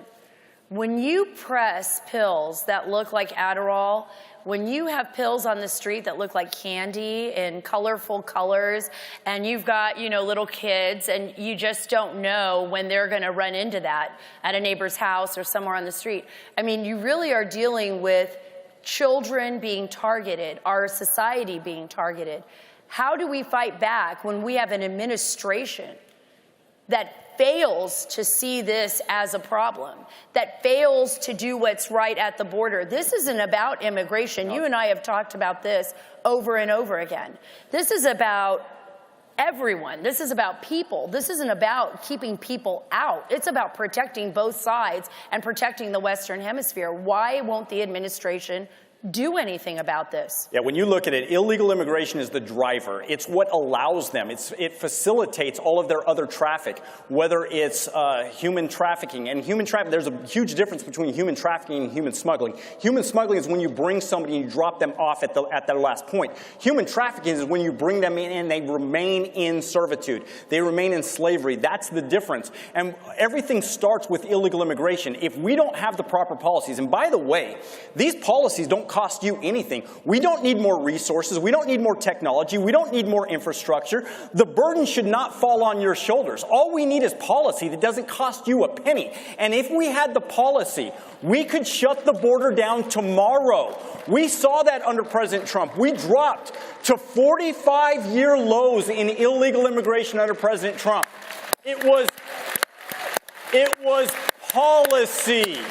It wasn't more money. We didn't throw more money at the problem. It was policy. And if we had the proper policy, the problem is, again, it circles back to politics. It circles back to what does the liberal left want? The liberal left wants this chaos to continue. They're continuing to push the chaos. Look at the activists that permeate the West Wing right now, and that tells you where it's all coming from. And as a DA, you have to be astonished when you look at certain cities and you see district attorneys that have low bail, no bail policies. They give more rights to the criminals than they do to the victims. And I know all of you have probably seen that in your own community. We have. How do you handle that? How do you challenge that? As the elected DA, I'm responsible for York County. And what we do in York County is, number one, we do everything in our power to hold violent criminals accountable and to put them in jail, period.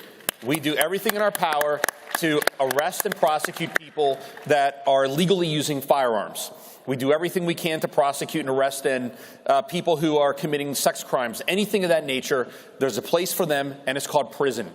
We also have a lot of people in the community that have severe mental health and substance abuse issues. I mean, our prisons have become almost a wasting place for people that are suffering with mental health crises. So while we're attacking on this side, accountability, on the other side, we're doing everything we can to work with all of our community partners to get treatment, to get help for people so that they will not commit more crimes. 95% of everyone that goes into a prison is coming back out. And of those 95% that come back out, half go back in And the number one indicator is joblessness. So we actually, because again, necessity is the mother of invention, we do work with the Manufacturers Association, with businesses in our community to help people get jobs. Hey, I worked at UPS for 8 years before I became a lawyer. And I'm going to tell you right now that one of the greatest gifts in my life was coming up by working at UPS. And there's what a job can do for you is amazing, and it's something we need to get back to. Right. Get people back to work. Yeah, you know? absolutely. So, our economy. Yep. And everything, I'm going to leave the last word to you, Brandon, everything kind of rolls downhill. If we don't have law and order, like the district attorney said, he has that in place in York County. But if we don't have law and order on a federal level, what does that do to us? It leaves us in complete and total chaos. If you look at what's going on the border right now, it is absolute chaos. It is monstrous that we're allowing these cartels to operate the way that they're operating. We can stop it tomorrow. We just need the help. Thank you so much, you guys. I guess the answer is let's just follow the law. Let's follow policy. Let's put someone in office who can do that for us. Thank you. Right.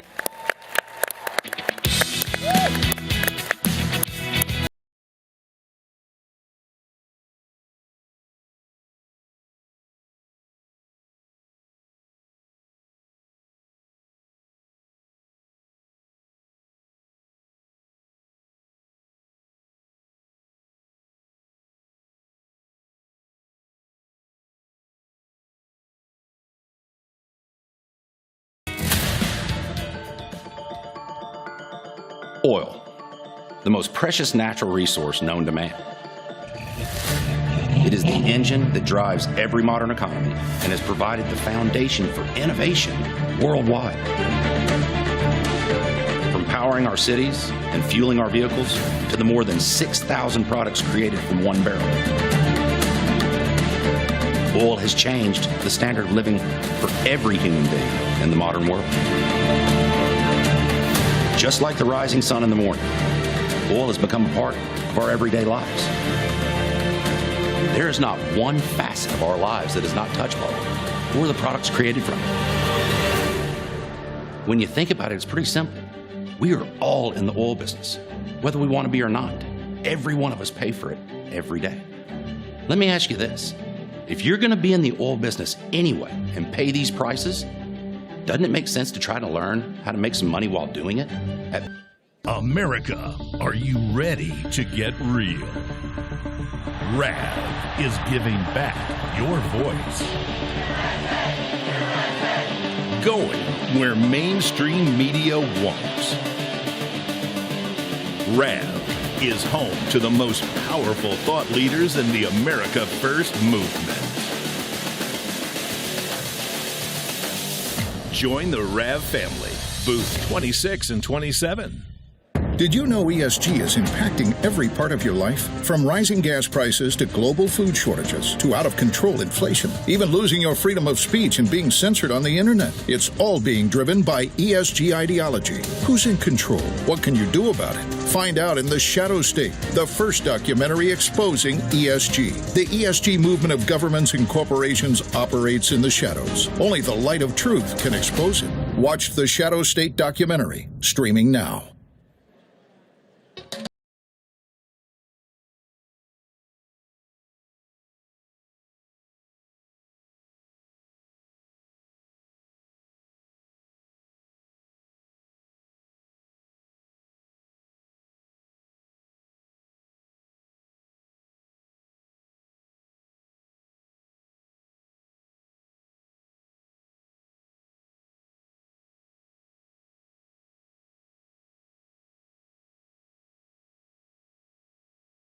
It's wonderful to be back here with you once again. You know, I just found out instead of 15 minutes, I only have 10 minutes. But I'm a surgeon and I know how to cut. So, not a problem. But, you know, other thing that's easy for me is that I don't have to spend a lot of time working on what words I'm going to say because I'm not politically correct. And so I don't really care about that. I think that that's a big problem in our society. We're letting media and big tech and people tell us what we can and cannot say. That's a bunch of garbage. We can say anything we want. A lot of people fought for our rights to say what we want to say. And I'm so glad we have this CPAC conference because, as the Bible says in the book of Isaiah, come, let us reason together. And that's what we do. We come and we reason together. Unlike the other side, which doesn't reason, they just like to impose and to mandate. And it doesn't lead to the kind of place that I think Ben Franklin and our other founders worked so hard to give us. You know, our founders have gotten a bad rap by the people on the left. And they try to attribute all kinds of evil intentions to them. I wonder if they ever look in the mirror. You know, I mean, that's where the evil intentions are. And there are no perfect people. There never have been any perfect people except for Jesus. And they crucified him, right?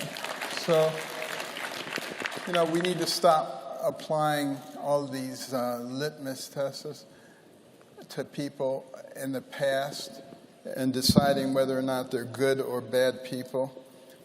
You know, our founders were amazing individuals. They worked so hard. They studied every single government system that had ever existed in the history of the world. They were eclectics. They took the good things, rejected the bad things, because their goal was to have a government that didn't become like the other kind of governments, which naturally grow, infiltrate, and dominate the people. They wanted something that would allow us to remain free. And it was hard to get. And in 1787 at the Constitutional Convention, it looked like everything was going to fall apart. They couldn't come to agreement. And then Benjamin Franklin, the elder statesman at age 81, stood up and said, "Gentlemen, stop. Let's get down on our knees and let's seek wisdom from God." And they prayed and they got up and they resolved their issues.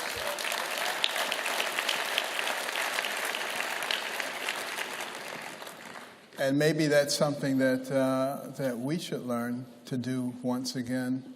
You know, let's not run away from our Judeo-Christian roots and values and try to reestablish our own values, because there is plenty of evil out there, but it exists together with good.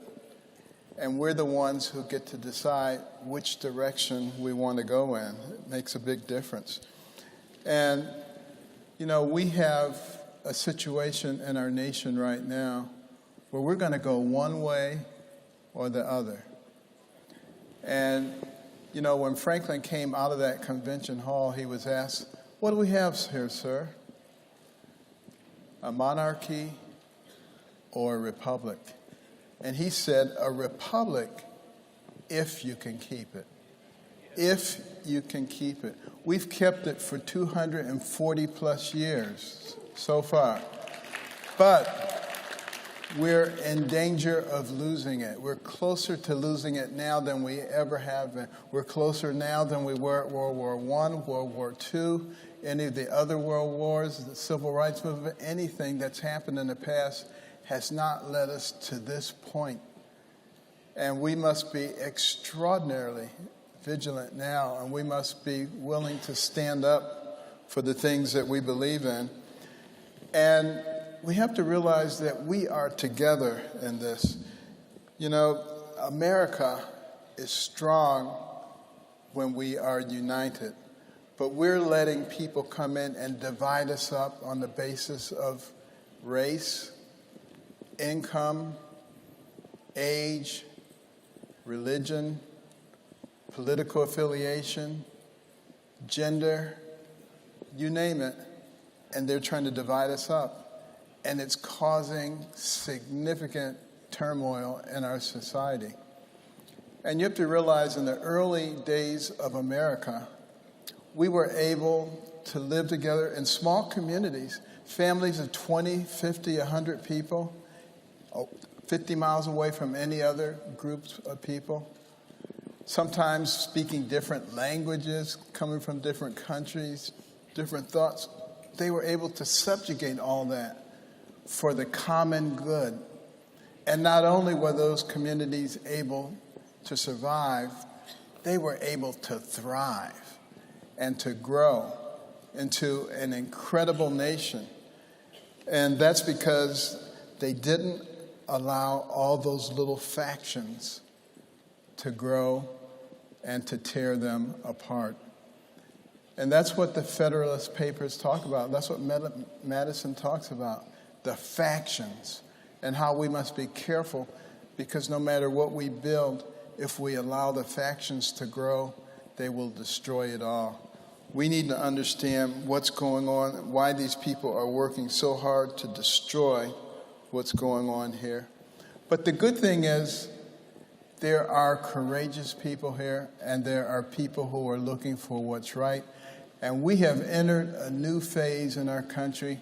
It's Asbury College versus Harvard. And, you know, and I think, like in David and Goliath, Asbury's going to win, because it's starting to spread. And the young people are starting to realize that those principles, such as love your neighbor rather than cancel your neighbor, are the things that helped us to grow and to become a strong country. And then we hear a lot about equity in our society. Have you noticed that? We want to have equal outcomes for everybody. Well, that wasn't what made us into a great country. You know, as the administrative state began to grow starting in the early part of the 20th century, they started thinking the government had to move this group up and move this group down to create equal outcomes. We hear about that a lot now. That's not who we are as a nation. That's certainly not who I am as a person. One of the reasons that equity lovers don't like people like me is because they say, you're not supposed to grow up in the environment that you grew up in and be successful, because this is a horrible racist country. And you simply aren't supposed to be successful in that setting. What a bunch of crap. You know,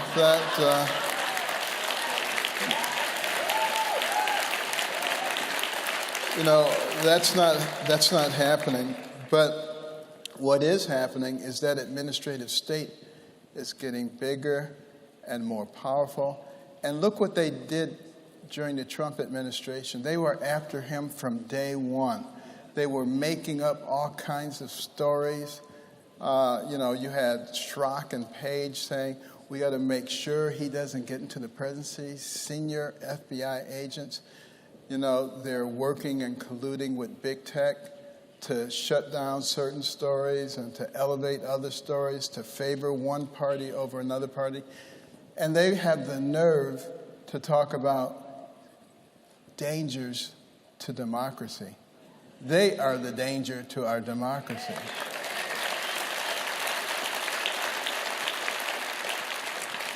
And there's one thing that Senator Schumer said that I agree with. I think it's probably only one. But he said, in terms of the FBI and the various agencies, that they had 6 ways to Sunday to get you if you disagree with them. And I don't know if he was saying that as a point of information or as a threat. But it is a threat to us, but we must be willing to stand up to that threat and recognize that it's us. We are the only ones who can fix this problem. The government's not going to fix it. It's going to be we, the people, who have the courage to stand up. And you look at things like the way the administrative state handled COVID. And I could talk about that for a long time, but all I have to say, I think, is that the FDA, at the time that all this was going on, the head of the FDA is now on the board of Pfizer. Do I need to say anything more than that? And at HUD, we had all of these deep state people who tried to stop the Trump policies, but we got them done anyway, and we're going to continue to get them done anyway. And one of the things that I'm announcing today is the Executive Branch for America. That's part of American Cornerstone Institute. and it is going to give people what they need to know, particularly college students, young staffers, what you need to know about the government so that you don't have to, so that you can hit the ground running, because we need to get these people in, because 90% of the career employees are people who live in this area, who have the politics of this area, who slow things down, who push things forward. We've got to be able to do much better than that by understanding this process. So that's what the EBA is all about. And this will help us to determine and answer the question, which Benjamin Franklin said, if we can keep it. It's a wonderful system that we have. Don't let anybody tell you anything that's different from that. But we're the ones who are going to have to do it. And if you want to know, can we keep it, find a World War II veteran and ask them what was going through their head and D-Day when they are on the shores of Normandy and all of those people were being shot and they stepped over those dead bodies, knowing in many cases they would never see their loved ones or their homeland again. Why did they do it? They did it for you and me so that we could live in peace and safety. Ask them if we can keep it. We can with all of us. Thank you so much.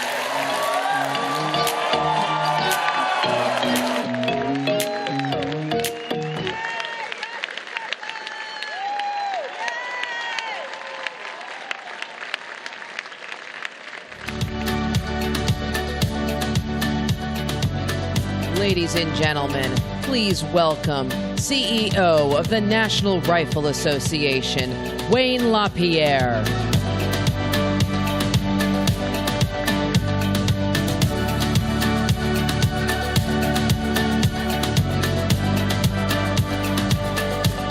Thank you. And I applaud all of you for being here today.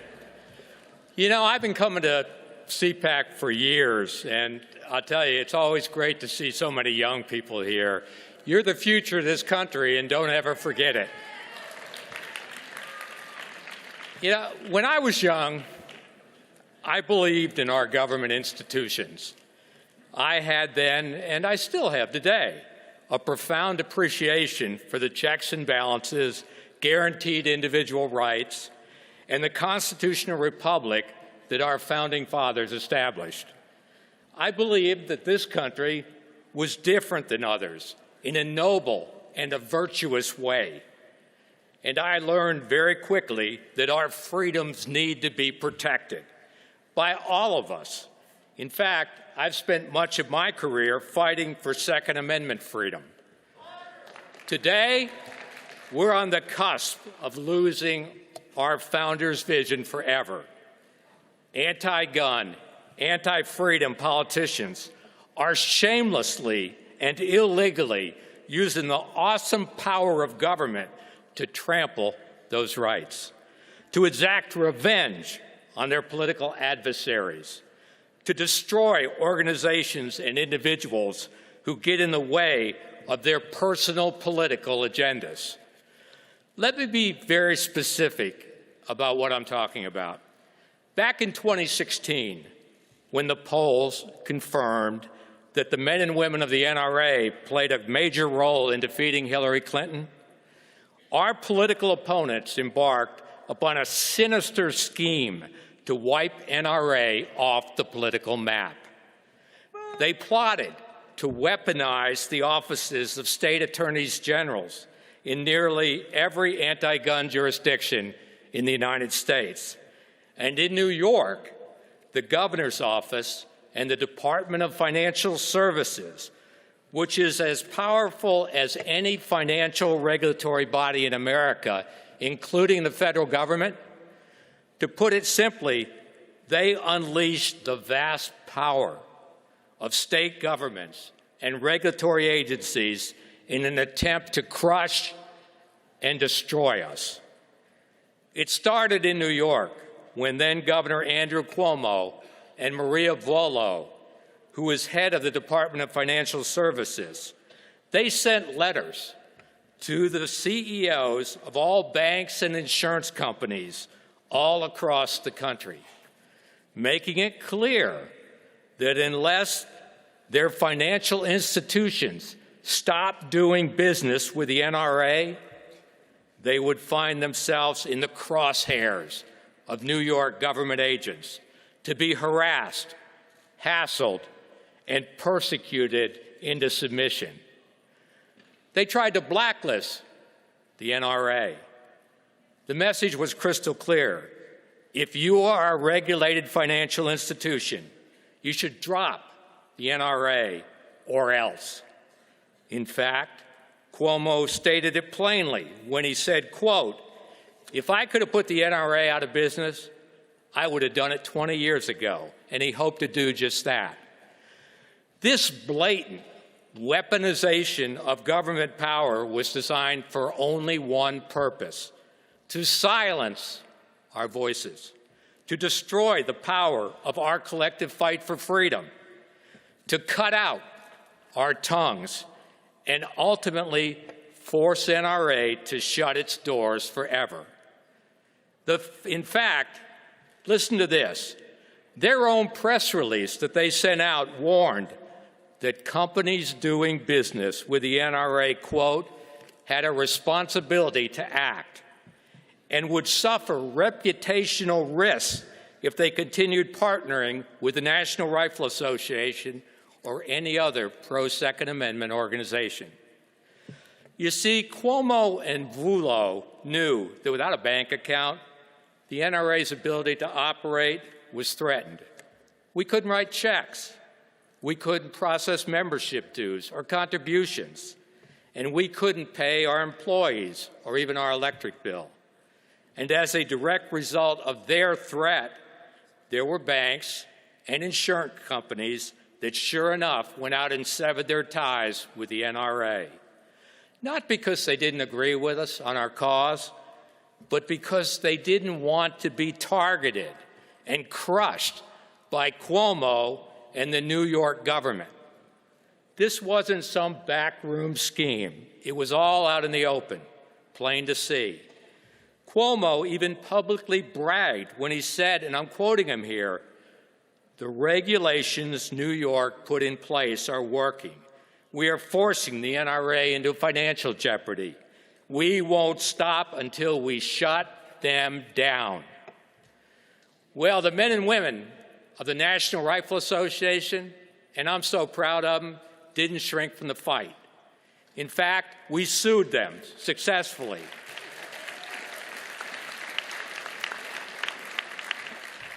A senior judge in New York 3 times overruled motions to dismiss our claims, and the NRA was headed toward its day in court. But late last year, the Second Circuit Court of Appeals shockingly reversed a portion of the decision of the trial court and dismissed the NRA claims against Vullo. This decision, and I'm going to say it slow, if it's allowed to stand, would mean that government regulators can use their nearly infinite powers to silence and destroy any organization in pursuit of their own personal political agenda. Whoa! This is one of the most chilling decisions ever rendered by a federal appellate court in our nation's history. And make no mistake, if this dangerous precedent is allowed to stand, any politician or government agency would have the license to use their regulatory powers and authority, including investigations, crippling fines, threats, blacklisting campaigns, abusive litigation, and more, to destroy any person, any company, or any organization they consider their political enemy. Is that the kind of America you want to live in? Hell no! The stakes, me either. The stakes couldn't be higher. And so today, I'm proud to announce to all of you here at CPAC that the National Rifle Association of America has filed a petition with the United States Supreme Court seeking a review of one of the most important First Amendment cases in our nation's history. Because this case is going to decide if every American still has a guaranteed freedom of speech and assembly, or if government officials can weaponize their powers to take down anyone that they don't like. This just isn't NRA's fight. This is your fight. This isn't a liberal or conservative fight. This is a fight for all Americans, regardless of where you live. This isn't a Republican or Democrat fight. It's an American fight. It's the fight for every American who's ever cared about their First Amendment rights. That's why many legal experts and constitutional scholars, and I'm happy to say the American Civil Liberties Union, that's right, the ACLU, are on our side. You know, the very idea that all of us right here and right now can speak together freely, collaborate, use our collective voices to advocate for the policies and principles we believe in, that's a special American freedom. And for decades, tens of millions of American gun owners and patriots have stood together under the NRA banner and fought for American freedom and Second Amendment freedom. Not with guns, not with violence, but passionately and peacefully with our First Amendment rights. For us, and for all of you, the most powerful weapon we have is our collective voice. I've always viewed the NRA's greatest strength as its ability to amplify the voices of Americans all across this country who carry a passion for freedom deep in their hearts. Our strong collective voice depends entirely on our First Amendment freedom to assemble, speak freely, and advocate for those causes we hold dear. And you know as I do, if the government can take away our First Amendment freedom, the Second and all our other freedoms are not far behind. So let me ask you, are you ready to saddle up and ride and fight for our freedoms, hang the lanterns, go out and sound the alarm? Because it's time to be all in this fight, because all of our freedoms, all of our way of life, all of it is on the line. So let's fight for freedom. By God, let's save the First Amendment, and God bless the United States of America. Thank you very much.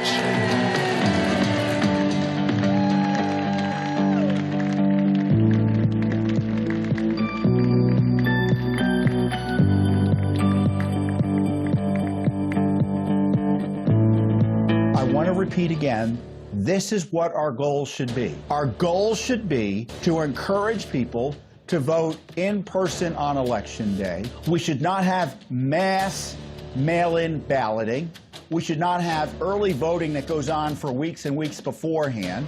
And we should demand that systems are in place to ensure that ballots are counted on Election Day, not for days and weeks and months afterwards. What's so hard about this? And now we have some important... Okay, if you're married, now's a great time for a restroom break. But if you're not, we created a dating app for conservatives called The Right Stuff. It's live in the App Store and free to use. And right now, with things the way they are, the best thing we can all do is stick together. So download The Right Stuff today.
Ladies and gentlemen, this is Debanking. JP Morgan, chasing away small business. Please welcome CEO of Revere Payments, Wendy Kinney.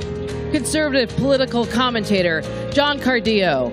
CEO of Patriot Mobile, Glenn Story. And your moderator, host of The Bill Walton Show, Bill Walton.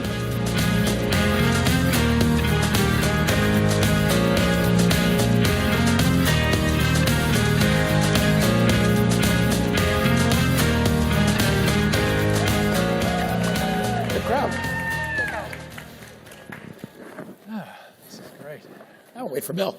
We're good. That we are. That we are. So, guys, I've got a confession to make. You know, I was a CEO of a New York Stock Exchange, publicly traded financial. But did you know that I went to Davos? Ooh. I don't know if I should stay or go, Bill. Just once. And when they called me about whether I was going to go back, I said, well, no, I don't want to come back. And I said, well, why not? And I said, well, you all are pushing a very aggressive, progressive, woke agenda. And I just don't think I fit in there. Well, what do you mean? I said, well, all you want to do is take people's freedom, their dignity, their money, and their faith. And so if your agenda succeeds, there are going to be a lot of unhappy people. And the money part is what we're going to cover in this panel, because we've had a lot of interesting, you saw Don Jr., fantastic. We can add PNC to the list of banks that are debanking people. And we've got, I think, a really interesting group of small business people. People interact directly with banks day to day and can talk about what it means to be debanked. Glenn Story. Thank you, Bill. Well, I can say this, I wasn't at Davos, and I never will be. Anyway, my name is Glenn Story. I'm the founder and CEO of Patriot Mobile, America's only Christian conservative cell phone company. And some may ask, how are you Christian, or how do you label yourself as Christian? It's pretty darn easy. We put God first in everything we do. And Jesus is at the helm, and we're around, and we're his support. And, you know, we look at it and say, everything that we do, we look at biblical principles and say, what do you do? What do we do with this? Well, Patriot puts God first, and then we have 4 principles. First Amendment, Second Amendment, right to life, military and first responders. So you look at that. And that's not political in nature. That is just biblical principles. And we look at it and say, okay, Patriot Mobile, we were down at the border last month. We fed 2,500 soldiers, police officers, and fire department. It was amazing. So anyway, that's Patriot Mobile in a nutshell. Well, John, you're now you've had a great career as a journalist and a radio commentator. You're now in the private equity business, and you've had a lot of experience with your portfolio companies and their problems with their banks. Yeah, so I've been obviously was in media. A lot of you guys know me from there. I'm a very timid Twitter personality. I'm never controversial, but been a partner at a private equity fund. Most people don't know that for the last few years. And the fund had been around about 20 some odd years. We decided to get into the defense sector, ammunition, firearms, and we were debanked. Every account we had at a certain bank was debanked because of one wire for ammunition. And when we spoke to the bank, and we were importing some ammo, I said to them, well, this is kind of ridiculous, because before I can import a round of ammunition, a few cents, right, 20-something cents, I've got to get approvals from the ATF. Then I've got to wait and get an international import certificate with another 6 federal agency approvals, right? We're vetted from here till the end of time, but some green-haired, woke, diversity, ESG, DEI board member can arbitrarily decide that they don't like our business and force the C-suite to end our banking relationships. Now, the banking relationships that allow us to keep in place are audited. So instead of getting a wire transfer out like a normal company or person in 5-10 minutes, ours sometimes now take 3 days in or out if they're related to our firearms defense business. It's absolutely ridiculous. It's the biggest problem facing the American economy that few people are talking about, because forget us as a fund. We have the ability to deploy solutions. We went out and we were able to buy a piece of a state-chartered bank. The gun shop down the road can't do that. But I'll tell you how ridiculous it's getting. A cardboard box company reached out to me. They make cardboard boxes. They would be banked because they make boxes for ammo companies and for DEF, diesel exhaust fluid companies, because they're in the firearms and fossil fuel space, and their ESG footprint was too large for these banks. Now, I had a great conversation, we'll get into it later on, with Senator Mike Lee, Chip Roy, Thomas Massey, a couple of great conservative congressmen last week as to what can be done. And there are solutions. There are things we can do, and we can be very punitive to these banks and these board members, but we really have to get proactive about it because it's not going to end with us. It's going to eventually come for you because of your Facebook postings and your Twitter and your tweets and your Instagram posts. So we've got to get very serious. We've got to get very proactive, and we've got to be brutal fighting back.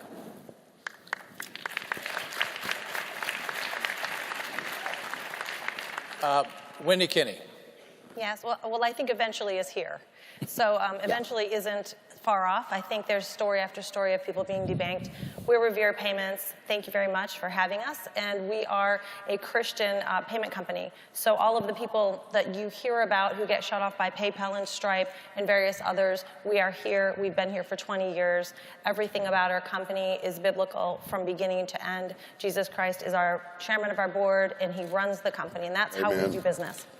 So with that said, ESG is a big deal. This is the path we seem to be venturing down. I have a friend who has basically a data company. They're a computer data service company, and their bank declined them because they will use too much electricity. Yeah. Because that will impact their ESG footprint. So everything is about ESG right now, environmental, social governance, for those who don't know. And the banks are looking at their scores. So now if you do something they don't like, then they don't want to have anything to do with you, because if their score is low, then the bank's not interested. Just like the cardboard. Well, all these things interrelate. I mean, the World Bank, David Malpass, who's a great guy, was just forced out as chairman of the World Bank because he wasn't focused enough on climate change, and they're bringing in the CEO, longtime CEO of MasterCard, who is a climate fanatic. He thinks the whole earth is coming apart because of it. But he tied the bonuses of the MasterCard employees to their achievement of ESG scores. Yeah.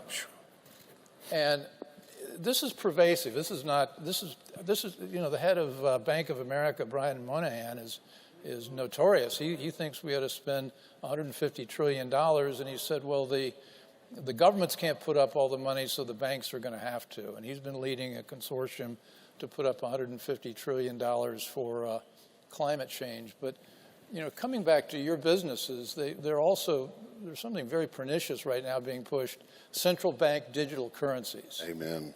And that's one that you really got to keep your eye on, because if that happens, we're all out of business. That's we're right. going to be banking with Janet Yellen. That's right. Yeah, we are. There's another important nuance that the banks are trying to sneak in. So we've always looked at banks and any large corporation, publicly traded, if your pension fund is invested into it, et cetera. Bill knows more about this than anybody, as the shareholder being of paramount importance. Well, they're quietly changing the nomenclature. Now it's about the stakeholder. So what's a stakeholder? Well, the stakeholder is the BLM activist that might use that ATM who's not even a client of the bank. They want that lunatic, that radical leftist, on par with you.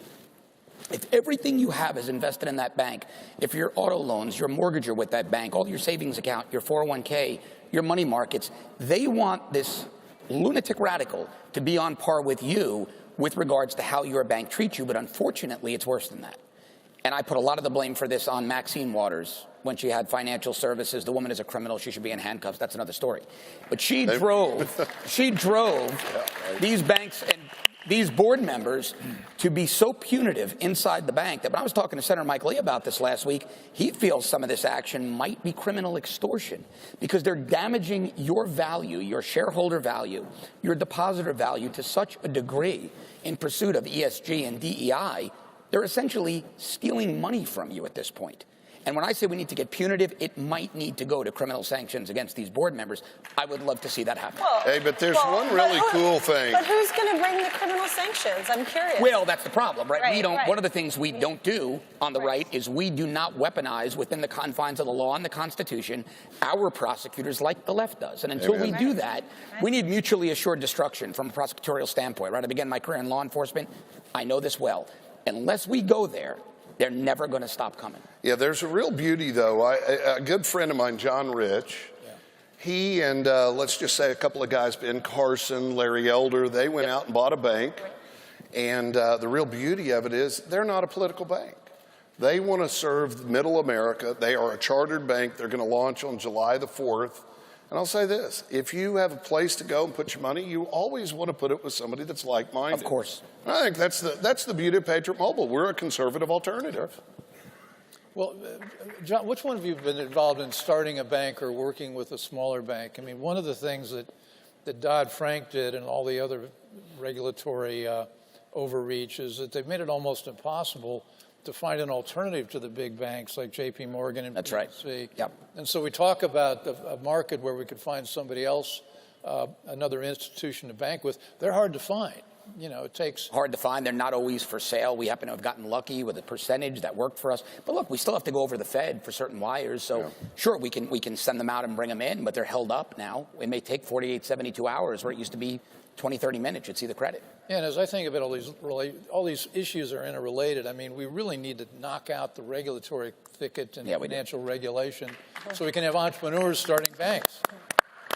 I mean, it used to be we'd see 50, 60 community banks started every year. Since Dodd-Frank, we've seen 4 in the last 12 years. But they are out there. So let's give them a little bit of good news because they are good out news. there. Yeah, because you need. Well, I mean, this has been kind of a downer, right? Yeah. So, but the banks are out there. There are Christian banks out there, Christian credit unions out there. There are banks like John Rich's bank that's coming to be. We have several banks, especially in the firearms industry. So there are banks out there. But if you dug into the central bank digital currency and how that it's going to affect your business, awful. Well. I think everybody needs to understand that this is one of the biggest ones we face. And I think people don't really understand the whole concept of digital currency. I mean, that's something that people don't understand. I think it's a great idea. It's not a great idea. It's horrible. This is a horrific idea. Oh, explain it. Explain digital currency. So basically, we're centralizing our currency. That our currency will become controlled, right? So everything about our life will be government controlled. So the government can take your currency. It can give you currency. It can, based on anything, based on your behaviors. It can watch everything you're doing. So it's really like living in communist China. So it's like your checking accounts at the Federal Reserve. Yes. So they No other privacy. thing they can do There's is no privacy to it. they can block purchases. So They can block purchase, but they can, That's what's the scary thing. they can alter your behavior. So you talk about the green agenda, or you talk about DEI or something like that. They can watch everything you're doing. They can track you. They can track your information. So people have to really, diving into this digital currency is extremely important. We won't have time on our panel. Maybe we'll get another shot at this, but digital currency is very scary. Yeah, it is. I think it's the scariest thing we're faced with Other right than now. AI. I mean, the borders are scary, there's no question. But when, let's just say you have $100 in the bank and it's digital. Well, let's say you like cheeseburgers. All of a sudden you have too many of them. Well, we don't think you need a cheeseburger. That's right. We don't think you need this. Now, I'm the being problem. silly, No, but hey, this is real. it is a scary Imagine Mike thought. Bloomberg in charge. I mean, Oh my goodness! Right. So Yeah, but it goes beyond that, right? I have a diesel pickup, right? What if they decide with a digital currency, nope, you've driven enough. Your carbon footprint is too large, and when I go to the gas pump, right. I'm declined because I've driven too many miles that year, right. and they deem I don't need to go any further. I mean, this can get very chilling and very dystopian very quickly, and we're already down that slope, and it's rolling downhill fast. Yeah. It's terrifying. so you all are, what's our line of action if you're a small business, medium-sized, or a person? How do you organize your banking business so you don't get canceled? Well, I think you start to go to banks that are friendly to us, and they exist. So I don't want you to think for a minute that you're locked into the big banks, because you're not. There are many, many banks on a community level, and then of course some here that we're talking about today. I'm trying not to exactly plug them, but there are several of them. So you go to a community-friendly bank. You change your services. We have almost everything in our ecosystem, I would say, in the right. I mean, we even have a dating app for those of you apparently downstairs, if anyone's single. But we have cell phones, we have merchant services, we have banking. We really do have a world that we can move away from this woke culture that hates us. Why would anyone want to do business with people who hate them? Yeah, I couldn't agree more. And I don't have anything else to add to that. We're of like mind. What I will say is I've been pressuring the members of Congress I know, and they've been very receptive. Like I said, I spoke to Senator Lee and Representatives Roy and Massey. Tell your Congress people and your senators on the federal level, it's not enough to subpoena the C-suite of the bank, the CEO, the CFO. They'll come lawyered up. You got to get the board. You got to get the board into public hearings, nationally televised, and you got to request the board meeting minutes or subpoena them and read publicly who is saying what and who those board members are driving these bad policies that are tanking your value and discriminating against conservatives. Bring these people out into the light, because they have far too much power in the darkness. That's a tangible solution we can deploy today that'll start making a difference. Yeah, I was just going to say, no question. You hit the nail on the point, you hit the nail on the head. With respect to what you said, Wendy, it is all about partnering with like-minded folks. Absolutely. I never say anything bad about anybody. Let them do what they want. But I know that I can call my banking officer, which I did today, and I said, what do you think about this? She goes, look, the banking industry in general, since the history of the country, has been conservative in nature. It's only until very recently that they've been leaning to the left, and I can't tell you why. I have a pretty good idea, but you get these HR departments that are very liberal in nature, and they're trying to clamp down on all this Black Lives Matter stuff. But at the end of the day, banking is freedom. Deposits, loans, that's where you bring the guys with money that need money and you put it together. That's kind of disappeared. I started out my career as a banker. Those were the good old days. Right. But your point about singling out board members, I think that's essential. Saul Alinsky had the strategy of taking issues. My mic doesn't seem to be, can you hear it? How's this? Yes. All right, well. I got to do more practicing to do this stuff. Anyway, Matt Schlapp, we wrote a letter to Walmart when Walmart snuck a change in their health care policy through, basically allowing unlimited abortion anytime, anywhere, in any trimester, quadmester, whatever you wanted. It was egregious. And we had this letter teed up, and we said, well, wait a second. Let's not address it to Walmart, the corporation. Let's address it to the individual board members. And having come from that world, these individual board members do not want to be singled out. They don't want their name in the paper. They don't want to be associated with this. So people hide behind the corporate veil, and we got to pierce the veil to point out who are the individuals who are doing it. We need to shame them. Yeah. Sunlight is the best disinfectant. Yeah. Shame them, shame them, shame them. Yep. Was that loud enough? Okay. Well, we're at 2 minutes. Hey, okay, we're getting our 2-minute warning. Why don't you guys wrap up? I'll wrap up very quickly. I want to just say thank you to Matt and Mercedes. You guys are champions, you're warriors, and you guys are always out front leading the charge. So thank you very much. And you know that we're praying for you guys, for CPAC, and all the conservatives in general. Yeah, I'm going to second that, because I had lunch with Matt and Mercy not long ago, and I brought this issue up, and 15 minutes later, I was up at the CPAC offices, and we had this panel in the works. And thanks, guys. You were incredibly proactive on this. It's such an important issue. And thanks for all of you for being here. It's a great turnout. I really appreciate it. And I'm going to third that, because Matt and Mercedes Schlapp and the entire board of CPAC are incredibly brave. What they do and what they stand for and what they fight for every single day on our behalf. I don't think the average person, even coming to this tremendous and fabulous experience, realizes what they go through and the hits they take personally, they take to their families, they take in their life. They really get punched hard. And I just thank you, Matt. We pray for you, we love you, and we love your bravery. Keep fighting, and we're with you. All right, those are final words. Thank you. Under the clock. Great, thanks, guys. Thanks for Phil. listening. Thank you Thanks, so guys. much. Thank you.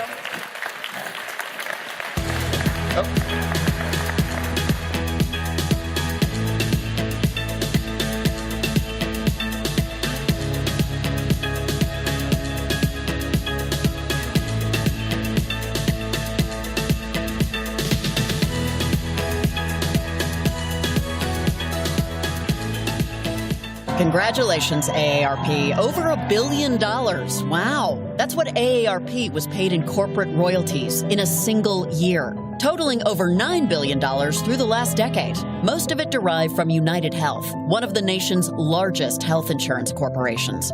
So wait, AARP earned billions partnering with big insurers while also lobbying Congress on changes to Medicare? AARP advocates for who exactly these days? Paid for by American Commitment. America is under attack. Our families are being crushed under the politics of a radical agenda. But moms have had enough. We are standing up and we are fighting back. This is our battle. This battle is every bit as important as the Revolutionary War because we fight for the same thing. Moms for America is a national movement of moms reclaiming our culture for truth, family, freedom, and the Constitution. I think Moms for America is exactly on track and is doing the right thing for the future of our country and our children. Like Moms for America is going at the heart of the issue.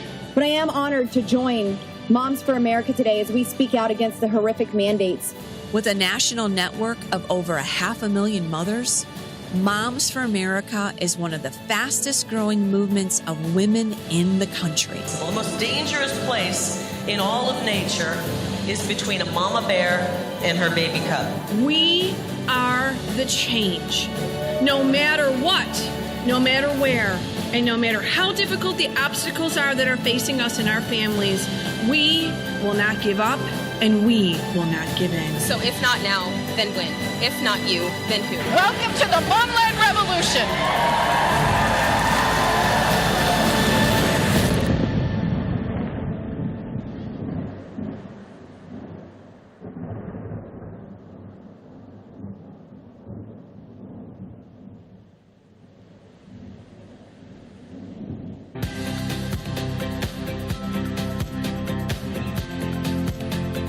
Ladies and gentlemen, please welcome from Miami, Mayor Francis Suarez.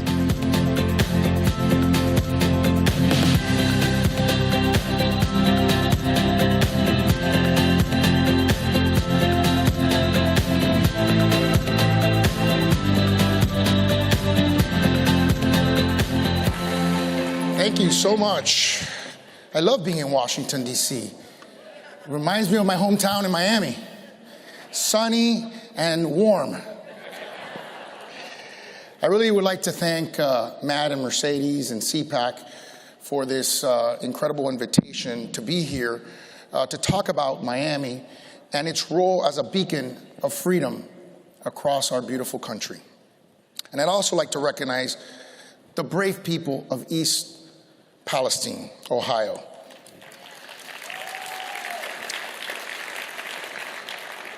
They're dealing with a mass contamination event, as you all know, one caused and worsened by the failure of the federal government to lead or act.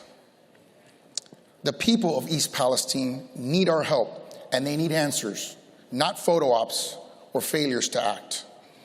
Our government is failing us, and so is our president. I want to especially recognize someone who has led the people of East Palestine, someone who's cared for them, who stood with them, and who continues to stand up for all of them. Mayor Trent Conaway. You see, mayors,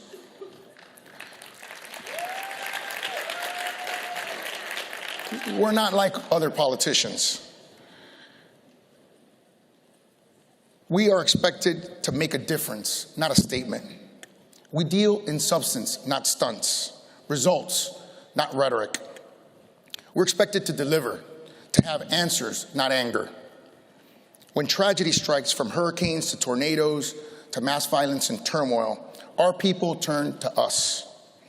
We are there to comfort them, We are there to protect them, and we are there to lead them. These are the values that this conference has defended for decades. But sometimes it seems that many of those who served in Washington dismiss the role of local elected leadership. In Miami, we've embraced the conservative values of keeping everyone safe, keeping everyone's taxes low, and keeping everyone free to innovate and create. It has created the Miami Miracle, a national model that now drives Florida's growth.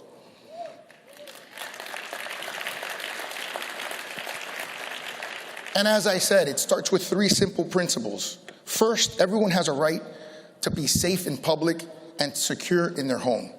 While other cities made the mistake of defunding their police, we fully funded our police. And you won't be shocked to know what the results were. We had the lowest homicide rate per capita since the 1960s. This freedom has created a true safe place where every citizen can be free.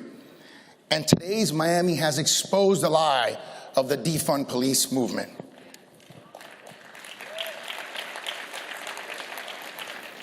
Second, when you cut taxes and regulation, you increase prosperity for everyone. We cut taxes to the lowest level in history. And guess what happened? We grew tremendously by 12%, the second most in our recorded history. So it turns out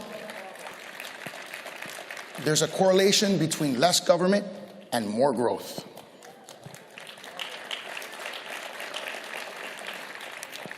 Third, we welcomed innovators. We didn't cancel them like other cities. While other cities pushed out their innovators, like famously in New York City, that pushed out Amazon after they won the HQ2 prize. And of course, in California, they said, F Elon Musk. And he replied, message received, and left.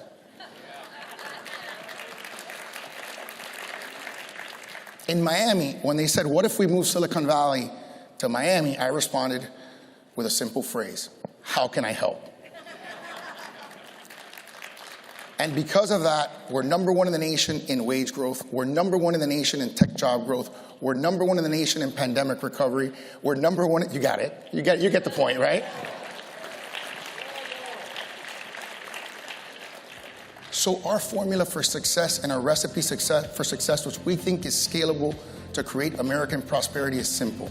We keep taxes low, we keep people safe, and we lean into innovation. And that is a formula for America's prosperity. Thank you so much, and God bless you.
Ladies and gentlemen, up next, the Holy Land.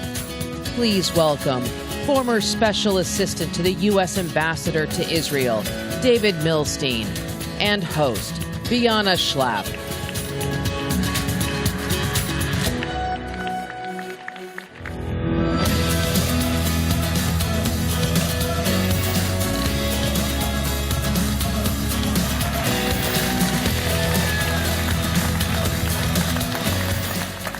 Hi, everybody. Thank you so much for coming. I don't know about you all, but I think one of the best parts of CPAC is we get to see just how big and vibrant the conservative movement is. And not just here in America, but across the globe. CPAC has been partnering with different organizations and doing international CPACs. This summer, we had the privilege of going to the Holy Land, which is what we're going to talk about today. So, David, what does it mean that CPAC went to the Holy Land? Well, first of all, it's great to be here and to be back at CPAC. It was very, very special that CPAC decided to prioritize going to Israel. Israel is one of America's best friends and closest allies in the entire world. And it was an incredible delegation. We went all over the land of Israel. We went up to the Golan Heights and saw Israel's security challenges to its north. We went into Judea and Samaria to see Israel's biblical heartland. We went into Jerusalem and saw the Western Wall, thousands of years of history, also even the city of David, where King David actually established Jerusalem as the capital of the Israelite kingdom going back 3,500 years ago. It was a very, very special trip, but it also goes to show that an organization, CPAC, that is such an important part of the conservative movement, showing the world that the conservative movement and the Republican Party strongly stands by Israel. And so to lead such a high-level delegation, especially at a time when much of the international community, and we've seen some hostility from the Biden administration towards Israel, it's very, very problematic. So for an important organization like CPAC to go to Israel means a tremendous amount. Yes, so you mentioned the CPAC delegation. This delegation consisted of 3 U.S. ambassadors who were all greatly helpful in facilitating peace in the Middle East through the Abraham Accords. So David, I was hoping you could tell us, where do the Abraham Accords stand today? It's a great question. So very briefly, the Abraham Accords came to happen because of 2 main factors. One, it was Prime Minister Netanyahu back in 2015. He came to Congress and spoke out so courageously against an Iran deal that even if Iran followed the deal, it would have paved Iran's path to an arsenal of nuclear weapons. And you combine that with the entrance of the Trump administration that put aside the failed and misguided false premises of how the U.S. should approach the Middle East in the past and recognize the importance of standing with Israel, but not just standing with Israel, making historic decisions in support of Israel, like recognizing Jerusalem as the capital of Israel, like moving the U.S. Embassy to Jerusalem, like recognizing Israel's sovereignty over the Golan Heights, like saying that Jewish communities in Judea and Samaria are part of the land of Israel and not illegal. All these historic decisions, much of the foreign policy establishment falsely thought that it would actually create more violence in the Middle East, and instead it actually showed that when America stands unequivocally with Israel, when we also, by the way, leave the Iran deal and put maximum sanctions pressure on the Iranian regime, and, oh, by the way, knock out Qasem Soleimani, the #1 terrorist in the entire world, which President Trump had the courage to order, you do all those things, you actually are able to bring the Gulf Arab states and Israel together.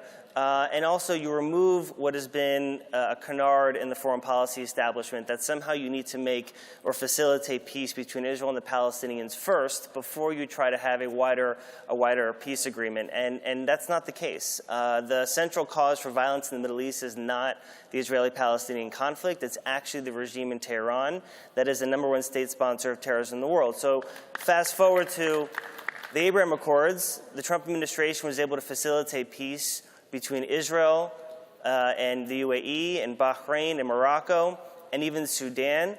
And we've seen these things grow, not because of the Biden administration, but in many respects despite the Biden administration. And we've seen that in the last 2 months. Israel and Sudan has more finalized their peace agreement. It's an incredibly big deal that Sudan itself was able to turn the page in its approach to Israel, because it was back in 1967, right after the Six-Day War, the Arab League met in Khartoum, which is the capital of Sudan, and declared that there would be no recognition, no peace, and no negotiations with Israel. And now you've seen that completely change. You've seen a country that was helping the Iranians and Hamas and all these other terrorist organizations push that all aside, and now they've made genuine peace with Israel. You've seen Saudi Arabia, while not yet part of the Abraham Accords, allow flights over its airspace, Israeli airlines to fly over its airspace, which is a really, really big deal. And you've also seen, actually just a few weeks ago, Oman, which still also, like Saudi Arabia, doesn't have formal ties to Israel, also allow Israeli flights to fly over its airspace. And all this is happening and growing, particularly also at the commercial level, because you're seeing billions and billions of dollars in investment between Israel and these Gulf Arab states. And it's a warm peace. It's coming from the bottom up. And so that shows that these things are going to continue to last. And it's a very special thing to watch and be a part of. And one last question. Yes. Why is it important that America keep Israel as a strategic ally? Absolutely. So very quickly, we have roughly 50 seconds left. Unfortunately, we've seen calls in the Democrat Party, particularly the Squad, who slander Israel, who call for conditioning or eliminating military assistance to Israel. And just very quickly, I want to say that really America has no better friend in the world, in my view, than Israel. That military assistance that we provide Israel, which is $3.8 billion a year, is a drop in the bucket to the return on investment that we receive from Israel, the intelligence cooperation, the technology sharing. The fact is that Israel simply asks for the military assistance and the capabilities it needs to defend itself by itself. But when it shares our values and when it shares our enemies, they're basically an outpost for America in one of the most dangerous regions in the world. So it's more important than ever that all of us come together to strongly support Israel, because supporting Israel is in America's national security interest as well. Thank you, David. Thank you. Thank you, everyone.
Ladies and gentlemen, this is Israel's democracy via the deep state. Please welcome Director of the Center for Middle East and International Law at the Antonin Scalia School of Law, Eugene Kantorovich, host of The Josh Hammer Show, Josh Hammer, and your moderator, CPAC Senior Fellow for Israel and Jewish Affairs.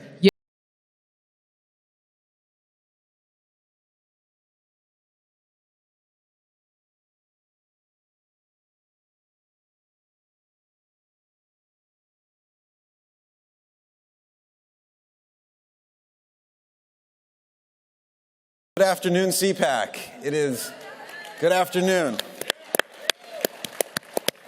It is so great to be here with two towering legal minds and great patriots, American patriots, Josh Hammer and Professor Eugene Kantorovich, to talk about a bunch of exciting issues. But before we talk about those issues, I know this is a very biblically literate audience.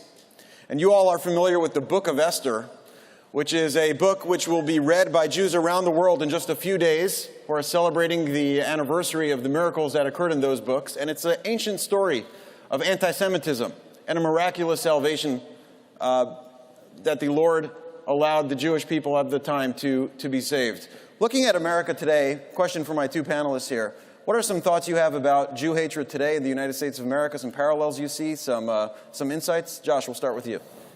Yeah, so great to be back at CPAC. So look, I mean, our stance when it comes to Jew hatred, anti-Semitism should be clear, unequivocal, unambiguous. We despise it, we loathe it, and it has no part of our movement whatsoever. Period. Full stop, end of story. And, you know, I'm grateful to CPAC and to Matt Schlapp, who had a very powerful statement condemning Nick Fuentes just yesterday. But we've seen these outbursts just from all across the spectrum, whether it's the Ilhan Omar on the far left to Kanye West and Nick Fuentes. I'm not even going to call them the far right. I won't dignify them with that term. But wherever it comes from, we have an obligation and duty to condemn it. It is evil, and that's it. It's really that simple. Excellent. Thank you, Gene. So today, the most important kind of anti-Semitism is the anti-Semitism that makes the largest number of Jews unsafe. And the largest number of Jews in the world live in the state of Israel. And a political program, even if it doesn't announce itself as anti-Semitic, that limits Israel's ability to defend itself, that supports the Palestinian Authority as it pays for the murder of Jews, that calls for areas of Jews' historical homeland, Judea and Samaria, to be off limits for Jews, to be Judenrein, that is a program that is in practice anti-Semitic and demands by the current administration that Jews not live in parts of their biblical homeland. It's hard to come up with a nice name for that. Thank you, Eugene. Okay. On to some of the more wonky issues to discuss. The topic of this panel has to do with Israel's judicial reform. Many of you here in this audience probably know there's a lot of uproar around judicial reform in Israel specifically. And recently, Josh, you wrote an article called, which included the term "much ado about nothing," that all this uproar is a little bit overblown, it's a little bit exaggerated. Can you share a little bit about why you think that? Sure. So, I actually debated Alan Dershowitz on this very issue just a few nights ago. So what's happening in Israel, for those of you who follow the news, you've seen the protests in the streets of Tel Aviv, hundreds of thousands of people just going out there, probably have no idea what in the world they're talking about, to be totally candid with you. And the very first thing to say about what's happening in Israel, from my perspective, is that we shouldn't care.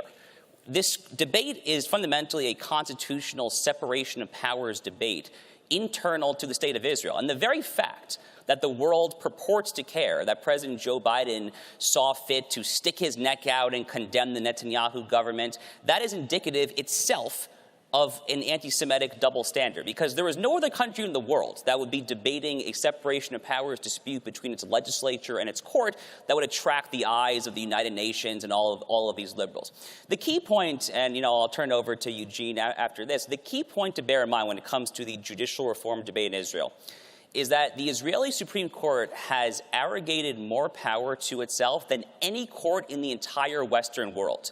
Anyone in the entire country can effectively bring any lawsuit at any time for any reason whatsoever. And the key part here, in the United States, when you litigate to the United States Supreme Court, the court is going to cite the Constitution if they're going to strike down a statute. Over there, you can strike down a law because it is unreasonable. So these liberal secular elites get elected to the Supreme Court, totally override the entire right-leaning government. It's a total travesty, but thankfully I think that we're going to get it passed. Excellent. Yeah, so you're going to hear in Israel that Israel is taking measures that undermine America's shared values with Israel. And nothing can be further from the truth. Because let's talk about what the actual situation is in Israel. In Israel, there is a deep state. There is a small group of elite lawyers and technocrats that have managed to control the country such that elections don't matter. And as they say in Israel, vote right, get left. Because even when you elect a right-wing government, the judges and other bureaucrats prevent right-wing policies from being implemented. So this is what they're doing in Israel that's supposedly against American values. They're discussing having politicians have some role in picking the judges. Currently, the judges are picked by a committee controlled by themselves. In other words, sitting Supreme Court judges control the committee, with a few other lawyers, that picks their own successors. So we're talking about having politicians have some role in the appointment of judges. The Supreme Court in Israel has said that it can consider whether amendments to Israel's pseudo-constitution, to the laws that they have claimed are constitutional, they can declare constitutional amendments unconstitutional as against the true higher secret liberal constitution that only they are privy to. So they can strike down constitutional amendments, and they have said that the Attorney General, who you'd think is the government's lawyer, can veto any government policy without as much as a written opinion. So if the government wants to do reform on the borders, refugee policy, if the government now, as it's talking about, to have a death penalty for terrorists, the Attorney General says, the court's not going to like it, and that's the end of it. And the Attorney General in Israel can come and actually argue in court against the government. The Supreme Court has also declared that it has the power to impeach, effectively, the Prime Minister and remove officials elected by the people. So those are the things we're trying to change in a way that's going to make Israel only more like America, strengthen democracy, and strengthen the values that we hold in common with other Western democracies. Thank you, Eugene. Thank you. So looking out at this great audience, I see what we call the grassroots core of the conservative movement here in the United States of America. So a two-part question for both of you. Number one is, why should your average rank-and-file CPAC attendee care so much about judicial reform in Israel, number one? And number two is, practically speaking, as activists, what can our activists do to move the needle on this issue? So great questions. First, I just want to very briefly emphasize something that Eugene said, because I think it's an important point to drive home. So what Eugene has accurately said is that the court over there has taken unto itself the ability to overturn the Constitution itself. So that is basically the equivalent here of if you have a liberal United States Supreme Court of literally just repealing the Second Amendment, of saying you do not actually have a right to own guns. It is a truly insane system. So I just want to underscore that point. Now, why should the grassroots here care? Well, I have a few reasons for that. One is it's important to bear in mind that what's happening there, so Netanyahu, who I'm a fan of, obviously, he's firmly right of center. His coalition is probably the most right-wing coalition in the history of the Jewish state of Israel in its 75-year history. They cannot get anything done. They literally cannot do anything unless judicial reform passes first, because no matter what they do, the court can then just strike it down on the most arbitrary grounds possible, because it is unreasonable to try to incorporate parts of Judea and Samaria into Israel, or some other policy that you can possibly think of. So if you support the U.S.-Israel alliance, if you support the Benjamin Netanyahu government, you have a duty, I think, to care about judicial reform, because literally nothing will happen unless this happens first. And one other reason I think to care about this is that the analogies for what the Netanyahu government is going through compared to what Donald Trump went through for his 4 years are incredibly stark. The parallels are actually, I would say, are possibly outright eerie. So both Donald Trump and Benjamin Netanyahu have been indicted and are being prosecuted for incredibly frivolous, legally dubious grounds, I think would be a mild way of saying it. And just as you have judicial oligarchy over there, Trump fought the deep state. It's the exact same thing. That's why this panel is called the deep state. You have a cloistered cluster of homogenous groupthink liberals who are trying to overturn the will of the democratically elected right-of-center government. That was the exact dynamic Donald Trump faced. It's the exact dynamic Netanyahu's facing now. It's very similar, actually, in a way to kind of what happened in Brazil recently. Poland, Hungary, other countries around the world have faced similar struggles. But it is our duty as conservatives in the U.S., Hungary, Brazil, Israel, wherever, to kind of stand in unison and support one another's efforts, I think. Excellent. Thank you. Yeah. It's amazing, and it's almost like it's part of a divine plan. But when you look at the history of Israel, Israel is always at the forefront of fighting every challenge to freedom faced by the West. During the Cold War, Israel was the forward bastion in the Middle East against Soviet communism. During the past 20 years, Israel is at the forefront of the fight against political Islamism. And today, there's a new phenomenon that we see, and we see it in Europe, and we see it throughout the world, which is a threat to democracy that comes from inside Western institutions that seek to redefine democracy. And that's what's happening in Israel. And if they succeed in Israel, it's not going to stop in Israel. There is a new definition of democracy. When they say that they're planning to make this, to end democracy in Israel, obviously they mean promote democracy, as in not have the people's elected officials removable by an elite priestly class that is unelected and unresponsive to the people. But they say, you know what? Democracy no longer means people vote for the government. Democracy means you get the policy results arrived at by, let's say, Germany and France 2 years ago, or you're not democratic. Democracy is about results, right? It's like the new definition of equality. Either you achieve all of the social policies we think are important, or you're not democratic. And that idea is going to come here. It's also an idea about the rule of experts. The rule of experts, and we saw where that got us during the COVID pandemic.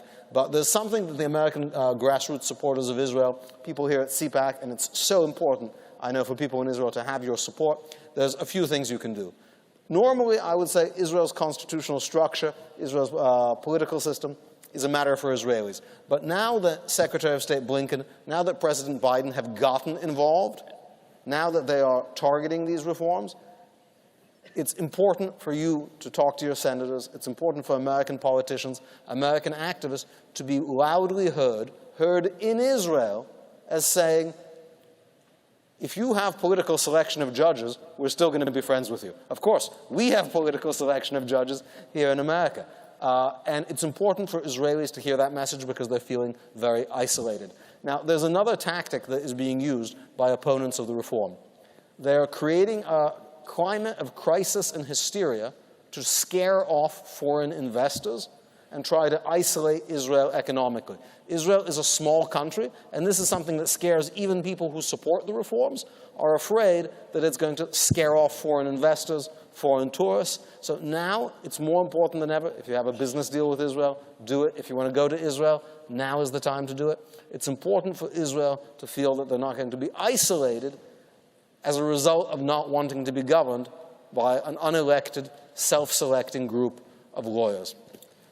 Excellent. Go ahead, Jeff. So I want to just emphasize one other key point that Eugene made here, which is this conflation, and it is a disingenuous conflation that the left in Israel and the left in the United States makes between democracy on the one hand and liberalism or progressivism on the other hand. So the judicial reform package that the Netanyahu government is pushing is, by very definition of the word democracy, it is pro-democracy, it is democratic. It's trying to take power back to the people away from unaccountable elites. If you think back to the Dobbs decision, which was a heroic and courageous decision from the Supreme Court last June, the left did the exact same thing here. They said that this was an anti-democracy, anti-democratic move to overturn the wretched decision of Roe versus Wade. But if you think about it, Dobbs was the most pro-democracy decision imaginable. It literally gave power back to the people to decide that the unborn child is worth protecting under the rule of law. So, there's a very plugged-in crowd here, so I would just remind you, be very, very, very vigilant about what the left does here. It is very clever, it's disingenuous, but they know exactly what they're doing. Democracy is not the same thing as liberalism. You can be pro-democracy and conservative, or pro-democracy and liberal, but there are increasingly few of those out there, I think, yes. And Israel's at the forefront of this battle right now and needs your support. Yeah. Okay, thank you. Thank you, Josh. Thank you, Eugene. Thank you all. God bless you all. Thanks for everything that all of you do.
Ladies and gentlemen, please welcome host of War Room, Steve Bannon.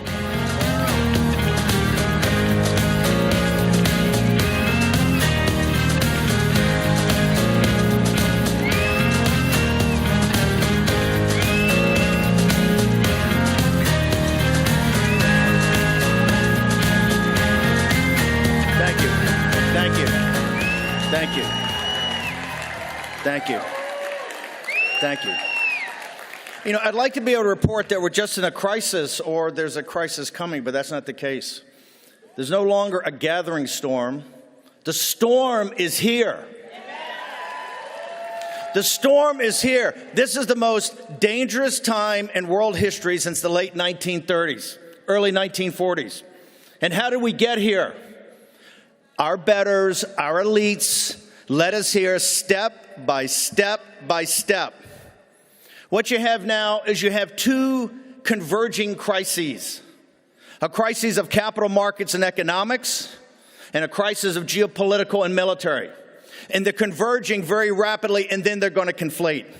And once they conflate, they're going to spin out of control. And it's anybody's bet. Now remember, we came off of, on 3 November of 2020, 4 years of peace and prosperity.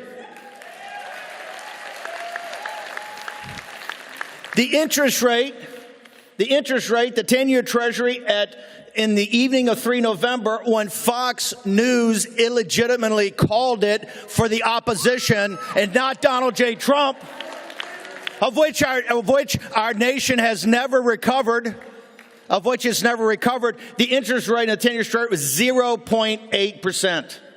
0.8%. Today, for the first time, and God knows when, the entire structure of our interest rates from 1-month Treasuries to 30-year Treasuries went over 4%. Do you understand that the system is set up of debt? It cannot take those type of interest rates. You will be absolutely crushed, and the people crushed the most are the millennials that now have $9 trillion of debt. They are going to be Russian serfs. They're not going to own anything with no possibility of owning anything.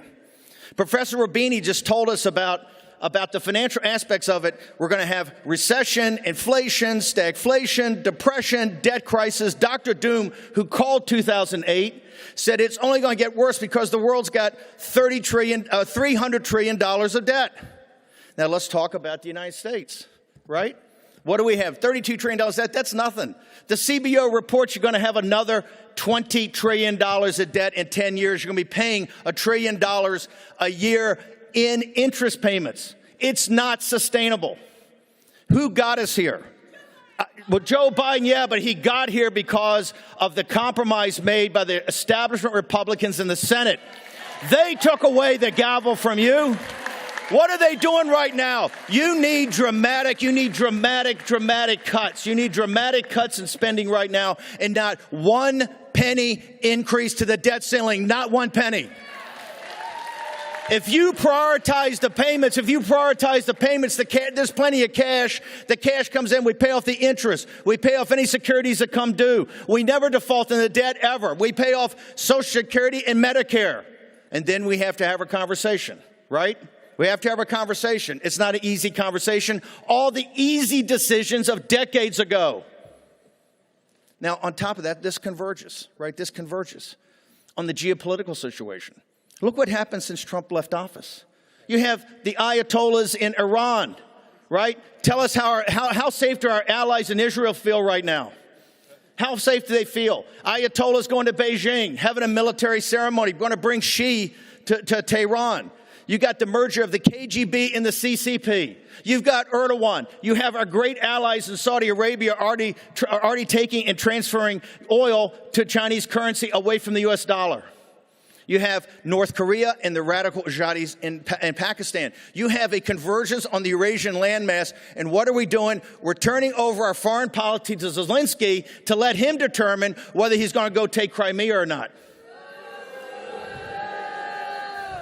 In all of this convergence, where's Merrick Garland today? Is Merrick Garland at DOJ trying to arrest all the infiltration by the Chinese Communist Party in this country? Is he at DOJ helping Ray say, oh, well, they won't help us on the Wuhan lab. You know, maybe we need help. He's in Ukraine. He's in Ukraine. Yellen goes to Ukraine. She doesn't go to East Palestine, Ohio. She goes to Ukraine. The convergence of these two crises is going to lead us into a third world war. A third world war that are not only going to wipe you out economically and financially in this country, more important, your sons and daughters are going to die on foreign battlefields. Are you prepared for that? Do you support that? No. I can't hear you. Do you support it or not? Because if you don't stand up and fight it, it's going to happen. You can't put all this just on Donald J. Trump. This has to be the American people. You underwrite the entire system. Are you prepared to fight back? Are you prepared to sit down and just take it?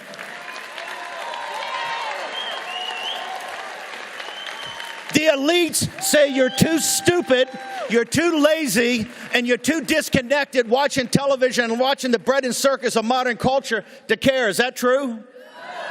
Are you sure? Yes. Because you underwrite the whole system. The neoliberal neocon system globally is underwritten by you. Your taxes, your pension money, the insurance money. And most importantly, your sons and daughters. You're the one that can tell Congress, hey, not one increase to the debt ceiling, and we want to see massive cuts. We want to see massive cuts in spending, and we want to see it now, not next year. Don't give me some happy talk formula. Don't give me some set of mathematics. I want to see real cuts. Now, when you talk about real cuts, and Russ Vogt's put it out, the president, Biden's always running around talking about it, $2 trillion in cuts over the next 10 years, I think, in Medicaid. These are going to be tough cuts, okay? Get the woke and weaponization out. Don't think everyone's going to be a fight, a tough fight. But think about it for a second.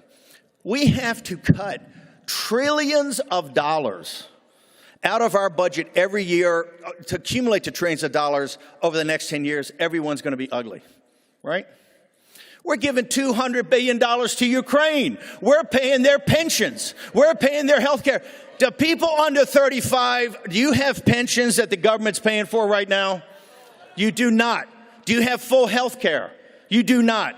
We are underwriting, which Europe will not underwrite. I have no problem at all. If the Ukrainian people want to fight a Slavic war for the Russian-speaking eastern border of Ukraine, and if they want to go to Crimea and take it back, God bless them.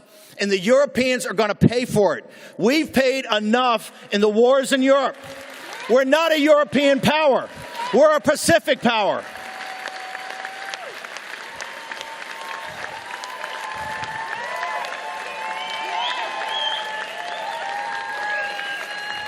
I need them on Capitol Hill and on Wall Street in the city of London to hear you. Can I hear you? Are you going to send your sons and daughters to this war? And this is a room of veterans, and this is a room of patriots that have served their country. Now, let me tell you where the hard part gets.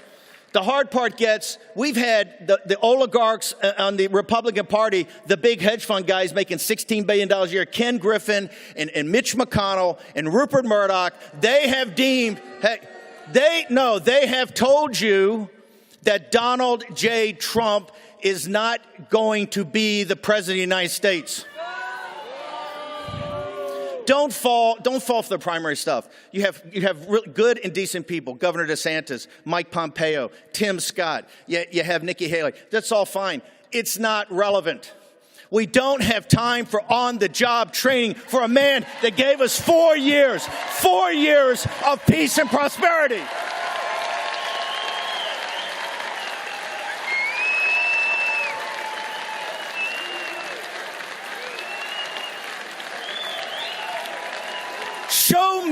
Show me what Ken Griffin has given us. Show us what Mitch McConnell has given us. Show us what Mitch McConnell has given us. Show us what the Murdochs, a bunch of foreigners, have given us. What have they given this country? Nothing. Donald J. Trump, let me repeat, in a very volatile time in American history, gave us 4 years of peace and prosperity. And you know why? You know why? He put you in the room to make decisions. Out of the room, out of the deal. And Trump not only put you in the room, he put you at the head of the table. And that's why they hate him. They don't hate him. They don't hate him because he's Trump. They hate him because he represents you. He gives you a voice, and he will not back down.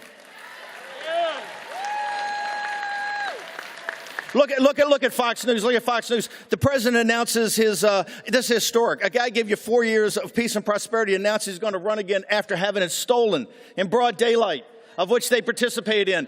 They cover it live for 20 minutes, and then they say, if there's anything newsworthy, we'll cut back, and they go to some panel and some discussion. Note to Fox senior management, when Donald J. Trump talks, it's newsworthy.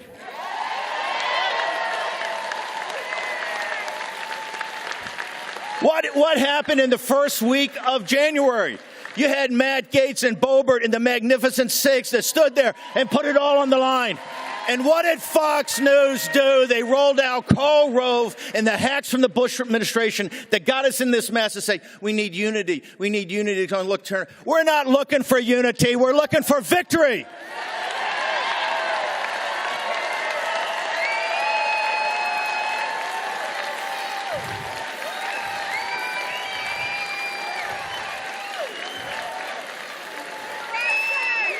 We're not looking for compromise. We're looking to save our country. We are not, what they mean by unity is you to give up and you to roll over. This is how you get $32 trillion in debt, going to $52 trillion in debt. This is how you get your kid to die on foreign battlefields in Iraq and Afghanistan and now in Ukraine. That's how you do it, and we're not going to have it anymore. Donald J. Trump is not simply a leader of a political party. He is not a politician. He is a leader of the most powerful political movement in American history.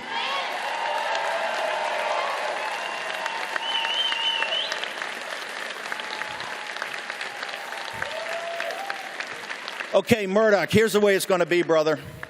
You've disrespected Donald J. Trump long enough, okay? He goes to East Palestine and gets the Biden administration. It's a global news event, and you don't cover it live. Is there that much happening on Fox News at 2 in the afternoon that you can't cover him live? He hasn't been on Fox News since he announced for presidency. Let me ask you. Any guy that brought peace to the world for 4 years until the Chinese let off a bioweapon, right? Wouldn't you think, to have respect for the audience, you would have him back up here to talk about the geopolitical? If you had respect for people, wouldn't you do that? They don't respect you. Read the depositions. The deposition, they have a fear, a loathing, and contempt for you. And you're the ones that can make changes. The shareholders, if you want your share price to stay up, You need to take action. The first thing you need to do is get rid of Paul Ryan as an independent director. If Paul Ryan's saying if Trump wins, he's not going to go, then you got to get rid of him. The Murdochs immediately have to start covering President Trump. No special deals. Just cover the man, ask him the tough questions. But we need to hear the voice of Donald J. Trump.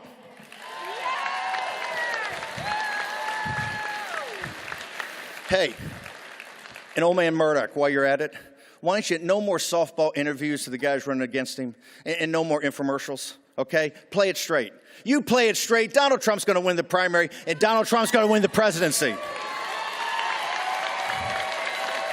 Let me leave you with what Trump is up against. He's not up against DeSantis or Nikki Haley or Mike Pompeo. He's up against Ken Griffin and Mitch McConnell and Murdoch, okay? They have deemed if he wins the primary, they're going to work for the Democrats just like they worked for Hillary Clinton. I was there. I can tell you they were in Clinton's camp the entire way. All they are is about money. And the only people can stop them on the face of the earth are you, and you. MAGA, MAGA, MAGA.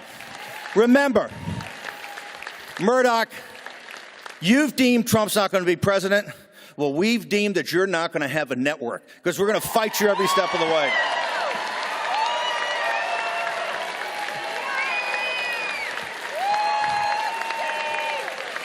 If your task and purpose is to take your country back, this country will be saved.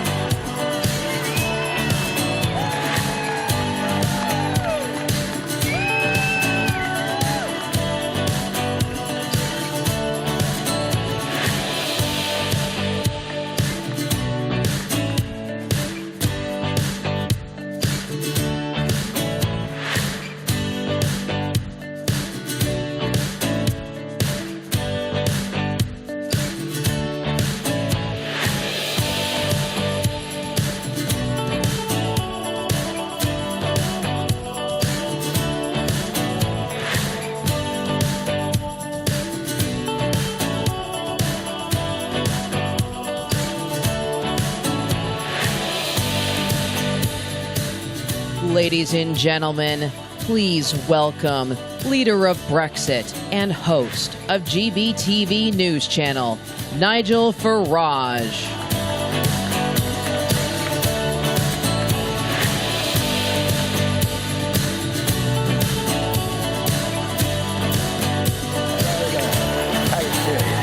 Thank you. Thank you. Thank you very much indeed. What a lovely welcome. Good afternoon, CPAC. Do you know, when I first came and spoke here, it was in 2012, and I was the only non-American foreigner on the stage.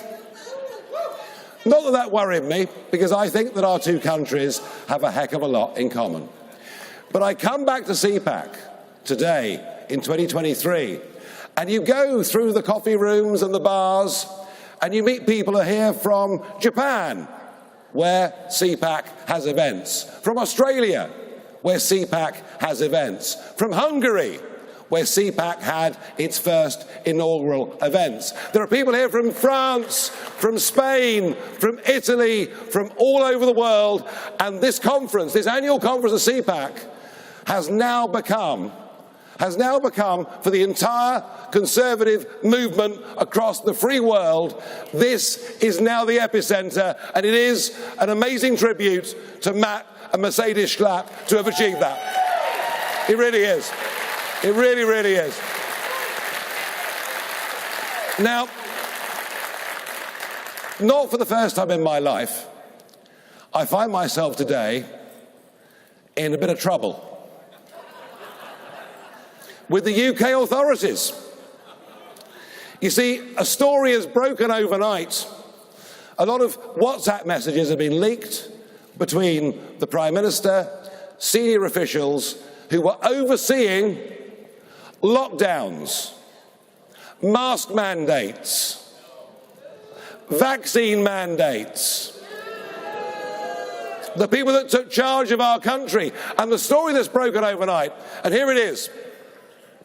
I went to Tulsa in the summer of 2020 for Donald Trump's first rally on the campaign tour. And I did that because I'm a friend of his. I did that because I believe in him. I did that because I think he's just about the bravest man I've ever met in my entire life. Trouble was, coming back from Tulsa under bizarre, draconian lockdown rules, it meant I had to quarantine at home for a fortnight. Now, what was a fortnight? What was 14 days? Did it include the day that I'd landed back in the United Kingdom?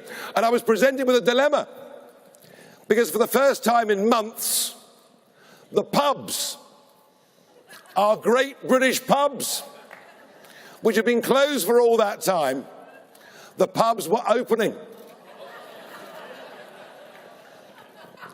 Well, I did the only thing I thought I could possibly do. I was there at 12 o'clock in the morning, knocking on the door, saying, "Let me in. I want to get back in the pub." Not just because I enjoy a beer, but because every pub is a parliament. It's where we have free speech and debates, question each other, make up our minds. Anyway, they let me in. I had a drink. There were one or two photographs, things out on social media. But it turned out that I hadn't actually been in the country for a full 14 days. Even though I'd COVID tested the day before, no, I'd been there, I think for 13 nights and 12 hours. And it led to the leader of our Liberal Party writing to the police. But worse than that, what we've learned overnight is that Matt Hancock, who was our health secretary, absolute pipsqueak of a loser, but never mind. I mean, sort of chap, if you were employing him, you wouldn't even let him wash the cars, in my view, but never mind. And so Hancock's group are talking to each other, and they're saying, because of what I've done, that I'm a pub hooligan. Now, you can call me what you like. I'm not a hooligan. But they actually, in these messages, say they want to get hold of our Home Affairs Department because they want, and I quote, to lock him up. To lock him up. And what this tells me today is a couple of things that matter. And it's this.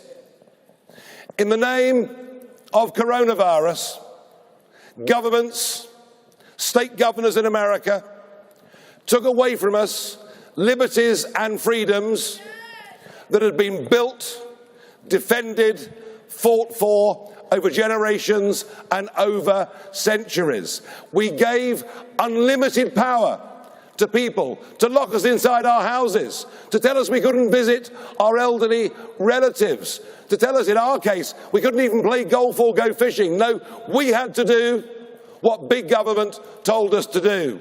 This, ladies and gentlemen, is what tyranny looks like. And you know what? On the back of this, I've admitted today that I also broke lots of other lockdown rules. Yeah. I went to meet my elderly parents, often outside in a safe environment. I met friends, sat in the garden, had a barbecue, had a drink. I went fishing. You see, the point is this. When laws become enemies of men, men become enemies of laws. And I will not ever, if any government ever tries to take away my liberties again like that, I'm going to be a rebel from day one, and I suggest you join me in that. Now, in some ways, these are very difficult times for conservatives in the English-speaking world. You guys have to be frank. It's all well and good saying we won the House. The midterms were a big disappointment. We need to look in the mirror and acknowledge that. In other parts of the English world, the Conservative movement's in real trouble. Go north to Canada. Oh, don't you like Justin Trudeau? And the trouble is, he's not a loser, he's in power, and that's the problem I'm talking about. What he did to the Canadian truckers was beyond comprehension. People who had acted and lived their lives within the law found themselves outside of the law, and in the end, their bank accounts were closed. We can go to Australia, which has now become one of the wokest places on earth. We can go to New Zealand. But hey, there's some good news there. Jacinda Ardern has gone. That at least is a bit of good news. And we can go to the UK, where the Conservatives were elected with a massive majority, much of which I literally gave them on a plate. Elected as Conservatives, they've governed as Liberals. We're tied to net zero and a whole bunch of lunacy. And yet, in Europe, Conservatives are making real progress. They're making real progress in France. They're making real progress in Spain. They're making huge progress in Italy. And I'm not ashamed to say that Giorgia Meloni is my new pin-up. No question about it. So why is conservatism doing well in the non-English speaking world and as badly as it is in our world? I'll tell you why. It's what comes from the West Coast. It's what comes from big tech. It is the dominance of those companies in the English-speaking world that has spread this poison through our systems. I'm hoping and praying that Elon Musk taking over Twitter starts to redress some of this balance. I really am. And we'll see. But these are depressing times for Conservatives. Just this week, in the British Isles, we had a case of a drag queen invited to speak to a group of 11-year-old children. Boys and girls of 11 being told there are 73 different genders. Girls being told they can take a part of skin, a graft of their skin from their arms to make a male implement. That's about the most diplomatic way I think I can possibly put that. And a kid in the class says, my mummy and daddy tell me there are two genders. There are men and women. And a kid of 11 is kicked out of the class. And you know, if you've got kids or grandkids going through the university system, they're not even being taught critical thinking. They're not even being taught objectivity. So it would be easy for this audience, in the wake of a disappointing midterm, in the wake of the catastrophe that is the southern border in this country, in light of rising crime, horrendous rising crime in American cities, in the light of all of these things, it could be easy in a quiet, reflective moment to think we're losing. And maybe we've lost. Maybe we've lost everything. The Judeo-Christian principles upon which our civilization were founded are under attack. The belief that the family is a good thing and a good unit in which to bring up children is viciously under attack. We can easily get down and depressed. I'm going to tell you why you shouldn't get down and depressed. Because whoever dominates mainstream media, whatever you read in the New York Times, if that's what you choose to do in your free time, or whatever you see on CNN or elsewhere, the truth is there is still in America And across the free world, there is still a mainstream majority for common sense, for decency. It's still there. You ask Americans about voter ID. 75% of Americans support voter ID. 50% of Democrats support voter ID. You ask most people about our roots, our family, they agree. Here's why we can win. In Scotland, which if you haven't been, is one of the most beautiful countries in the world. It's part of the United Kingdom. Of course, Donald Trump's mum came from Scotland. He's half Scottish. But in Scotland, for the last few years, they've been under the rule of a First Minister called Nicola Sturgeon. She wanted Scotland to become the most progressive country in the world and started passing crazy legislation. And then a few months ago, she passed a new Gender Recognition Act, where kids of 16, without reference to a doctor, without any parental consent at all, kids of 16 could change their gender, legally change their gender. 80% of Scots didn't want it, but the Scottish Parliament pushed it through. And then a legal case occurred. A man, a really bad guy, who'd committed 2 rapes, turns up in court for his trial wearing a wig, telling the judge and the jury that he's now a woman, gets a long prison sentence and gets sent to a woman's prison, which clearly endangers women. And suddenly, that pendulum that's gone that way for all those years has swung back. Nicola Sturgeon has now resigned as First Minister of Scotland. The legislation has been scrapped, it's gone, and the silent majority have had their voices heard. If they can turn it around in Scotland against a woman with that huge level of power, can you turn it round in this great country of the United States of America? Can you turn this round? I can't hear you. Can you turn this round? Will you turn this round? Good. Well, save America and you'll save the free world. And I love you and thank you very much indeed. Thank you.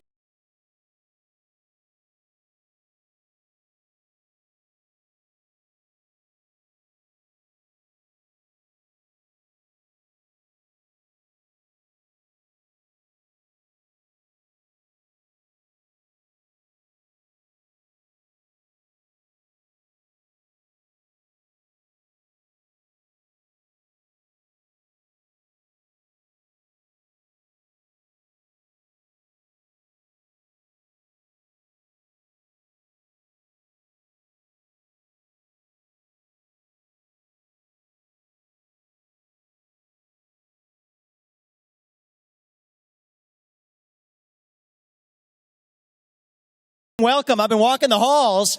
Feel like a lot of you know me this year. And then every 5th person comes up and says, "Are you Kash Patel?" And I'm like, no. I still don't know me. So it's good to be back. I'm going to tell you a little bit about my story from a few years ago when I had to make a choice. Okay, this is going to be a speech about choice, by the way. I had to make a choice in 2020. This is back when I was a biotech CEO. It was a multi-billion-dollar company. I'd founded, I'd built it from scratch. But in 2020, after George Floyd died, I was expected to make a statement in favor of the Black Lives Matter movement. It was a choice. I chose not to do it. I said that our purpose as a company is to make medicines, to make products and services for people who need them. But that was the beginning of a 6-month journey that culminated about 6 months later in 3 prominent advisors to my company resigning. And I had to make a choice. Was I going to speak through the filter of corporate self-interest, or was I going to speak freely as a citizen? And from that moment forward, I chose to speak freely as a citizen. Thank you. I wrote Woke Inc. I wrote Nation of Victims. I traveled the country calling out the woke industrial complex in America. I started a new company called Strive to take on BlackRock and the ESG movement through the market itself, saying that it's not their job to tell us to use our dollars in how we live our lives. I called out the 3 secular religions in America that have America in a chokehold today. The first of them is this woke racial religion that says your identity is based on your skin color. That if you're black, you're inherently disadvantaged. That if you're white, you're inherently privileged, no matter your economic background or your upbringing. That your race determines who you are and what you can achieve in life. It's one that Congresswoman Ayanna Pressley of the Squad summed up really well when she said, we don't want any more brown faces that don't want to be a brown voice. I do not fit her description of what counts as a brown voice, I assure you that. But it is a really clever move in this religion, which is this. If your race goes from being about your skin color to being about the content of the ideas you're allowed to espouse, then any disagreement with those ideas automatically makes you a racist. And there is no greater damnation in modern America than to be called a racist. So when given the choice between pledging allegiance to this new religion and being tarred with the scarlet R, that's when everyday Americans started to bend the knee. And that's what created this new culture of fear in America, when it then combined with the second religion. That's a new secular religion in America that says the sex of the person you're attracted to has to be hardwired on the day you were born. It had to be, or else it couldn't be a civil right. But your own biological sex is completely fluid over the course of your lifetime. It makes no sense unless it's a religion. It doesn't match up to reason, it matches up to religion. And then it makes the same move as the first religion. Well, you know what? Peter Thiel, who's a man who's attracted to men, the Advocate magazine, one of the leading LGBTQIA plus magazines, said that Peter Thiel is not gay after he spoke at the RNC because he did not represent the gay voice. So now you're starting to see a pattern. Which then brings us to the doorstep of the third religion that has America in a chokehold, and that is the newest one that looks like it's here to stay until we do something about it, and we will. That is the climate religion in America, that says that we have to fight carbon emissions at all costs in the United States while we shift those same carbon emissions to places like China, that supposedly, even if you believe in this religion, you would have embraced nuclear energy, which is the best form of carbon-free energy production known to mankind. And yet these people oppose nuclear energy. What's really going on is that the climate religion has about as much to do with the climate as the Spanish Inquisition had to do with Christ, which is to say nothing at all. It is about power, dominion, control, punishment, and apologizing for what we have achieved in this country in the modern West as we know it. So the real question is, what's going on? What the heck is going on in our country where these same religions, not religions of Christ, different religions arise at the same time? What's really going on here? And the answer is that we are in the middle of a national identity crisis in America. Okay, we are so hungry. Take it from me. I'm 37 years old. I'm a millennial. I was born in 1985. I will tell you this, my generation, really every generation of Americans today, we're so hungry for a cause. We're hungry for purpose and meaning and identity at a point in our national history when the things that used to fill our hunger for purpose, faith, patriotism, hard work, family, these things have disappeared. We're hungry to be part of something bigger than ourselves, yet we cannot even answer the question of what it means to be an American today. This is an opportunity for the GOP. This is an opportunity for the conservative movement to rise to the occasion and fill that void with a vision of American national identity that runs so deep that it dilutes this woke poison to irrelevance. I am all in on the America First agenda. Believe me, I'm an America First conservative. I will not apologize for it. But to put America first, we now need to rediscover what America is. And that is why last week I announced my run for U.S. president to deliver a national identity that we are missing in this country. So what does it mean to be an American? It means you believe in merit, that you get ahead in this country, not on the color of your skin, but on the content of your character and your contributions. And that is why, as U.S. President, I have pledged to get rid of affirmative action in this country once and for all. It is a national cancer on our soul, and we are done with it. It came into existence by an executive order from Lyndon Johnson. Every president since Lyndon Johnson could have crossed it out. I love the man. I'm going to come and talk to him about it in a second. But I'm going to tell you, cross that out. We're done with affirmative action in America, okay? That's the first thing. But back to the question, what does it mean to be American? Okay, this is the question. It means we believe that the people who we elect to run the government, whoever it is, ought to be the people who actually run the government. Radical idea in America. Who would have ever thought? It's not the case today. So the next time we have an Anthony Fauci or a Merrick Garland or a James Comey who goes far beyond their constitutional scope, you need to do what a chief executive in this country is constitutionally empowered to do.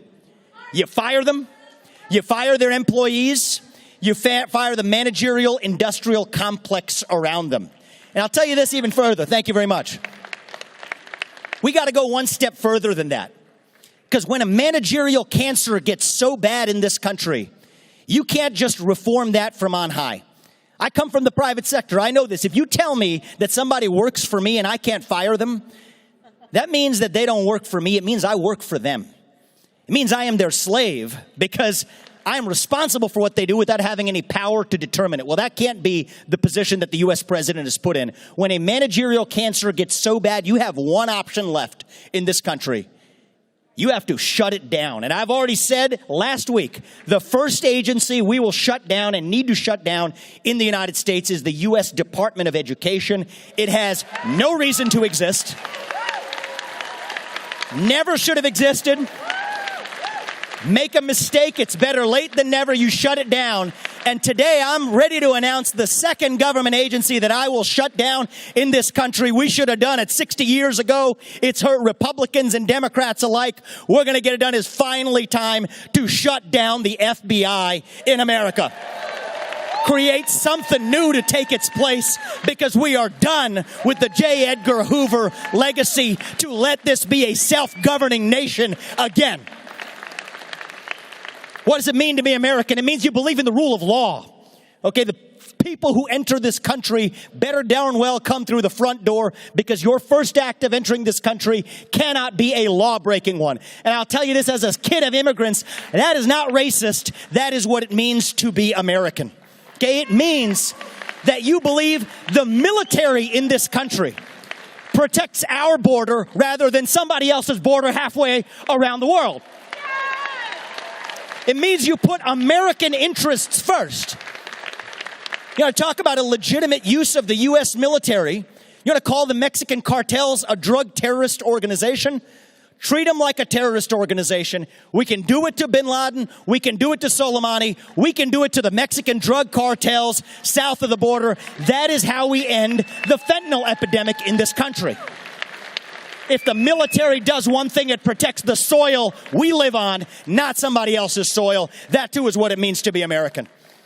Well, what it means to be American, it means you believe in the Declaration of Independence. It means you believe in 1776. The Declaration of Independence of today is our Declaration of Independence from China. If Thomas Jefferson were alive today, that is the Declaration of Independence he would sign. That is the Declaration of Independence I will sign if I'm elected as your next president. Because you know what? We are in trouble when we have a codependent relationship with our enemy. The Soviet Union, they never put the shoes on our feet. They never put the phones in our pocket. We're in a codependent relationship with our enemy, and codependent relationships do not end well. The only question is who ends it first. The sooner we end it, the better for us. The later we end it, the better for them. And I think it is finally to say we are done with relying on an enemy to power our modern way of life. Some of this is going to be easy. It's the easy stuff. abandon climate religion, the climate religion that shackles the United States while leaving China untouched. I don't know why more Republicans can't just say that aloud. It's the thing you're not supposed to say. It's a sacred cow. You take that sacred cow to the slaughterhouse where it belongs. Climate religion is about actually shackling America itself.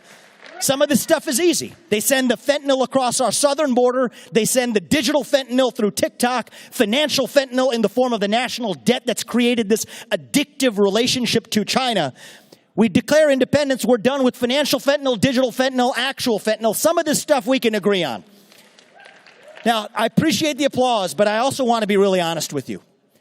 My number one opposition, I'm 9 days into this presidential campaign, and the number one opposition I get to what I just told you actually comes from the Republican Party, a wing of the Republican Party that is so addicted to buying cheap stuff from China and expanding into the Chinese market that they're not ready to make that short-run sacrifice. I go further. I think it's important to be honest.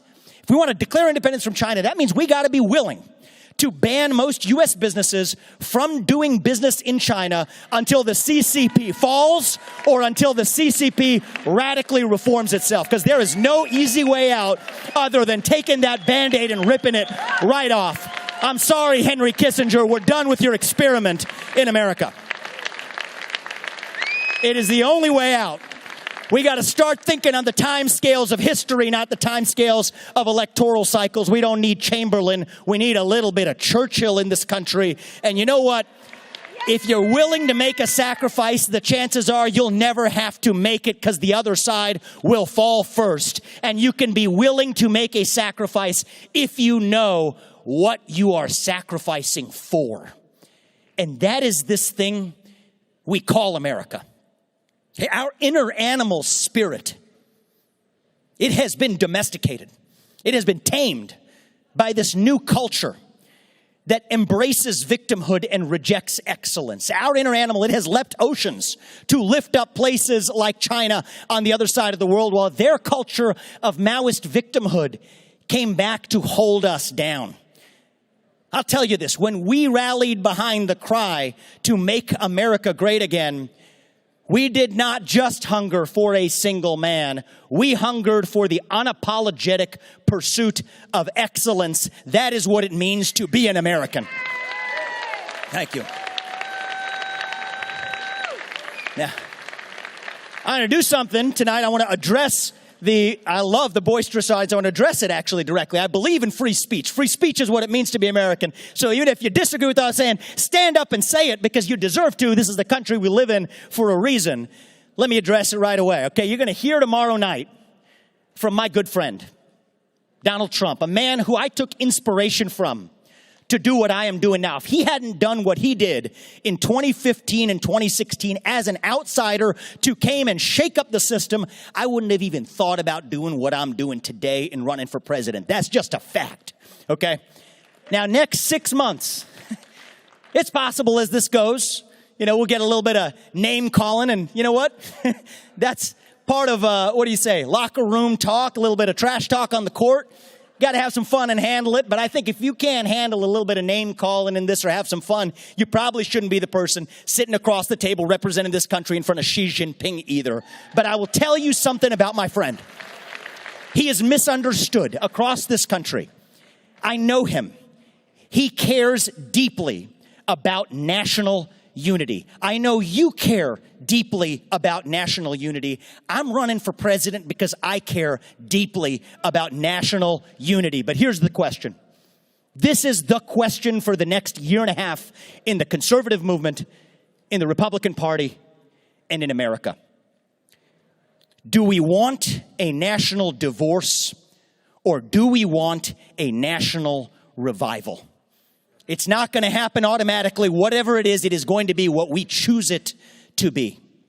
That is the question today. And I'll tell you, here's how we're not going to get national unity. We're not going to get national unity with somebody showing up in the proverbial middle saying, hey, can't we all hold hands, compromise, get along, kumbaya? No, that ain't happening. That ship has sailed long ago. You want national unity? Here's how you get national unity. You get national unity in this country by embracing the extremism, the radicalism of the ideals that set this nation into motion 250 years ago.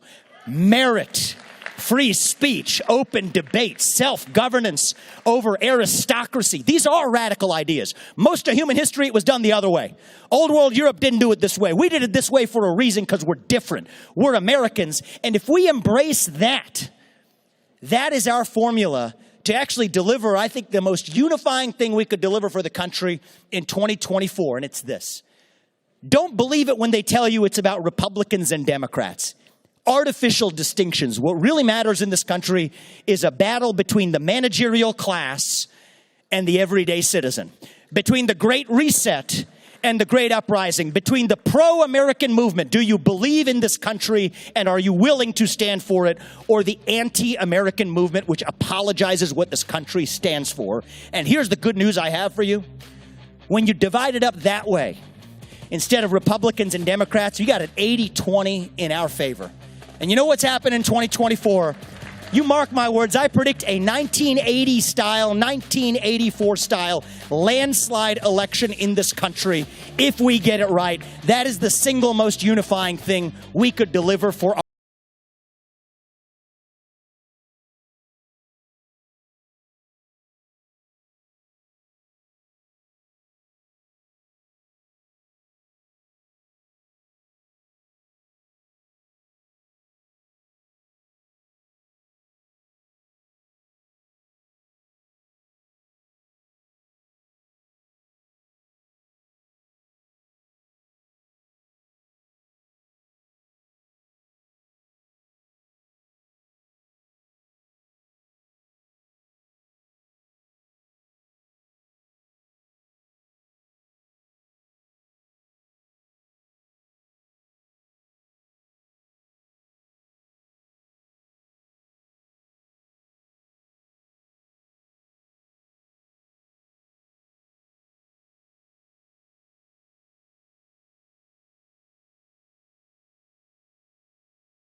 ormai ce l'avevo, l'ho fatto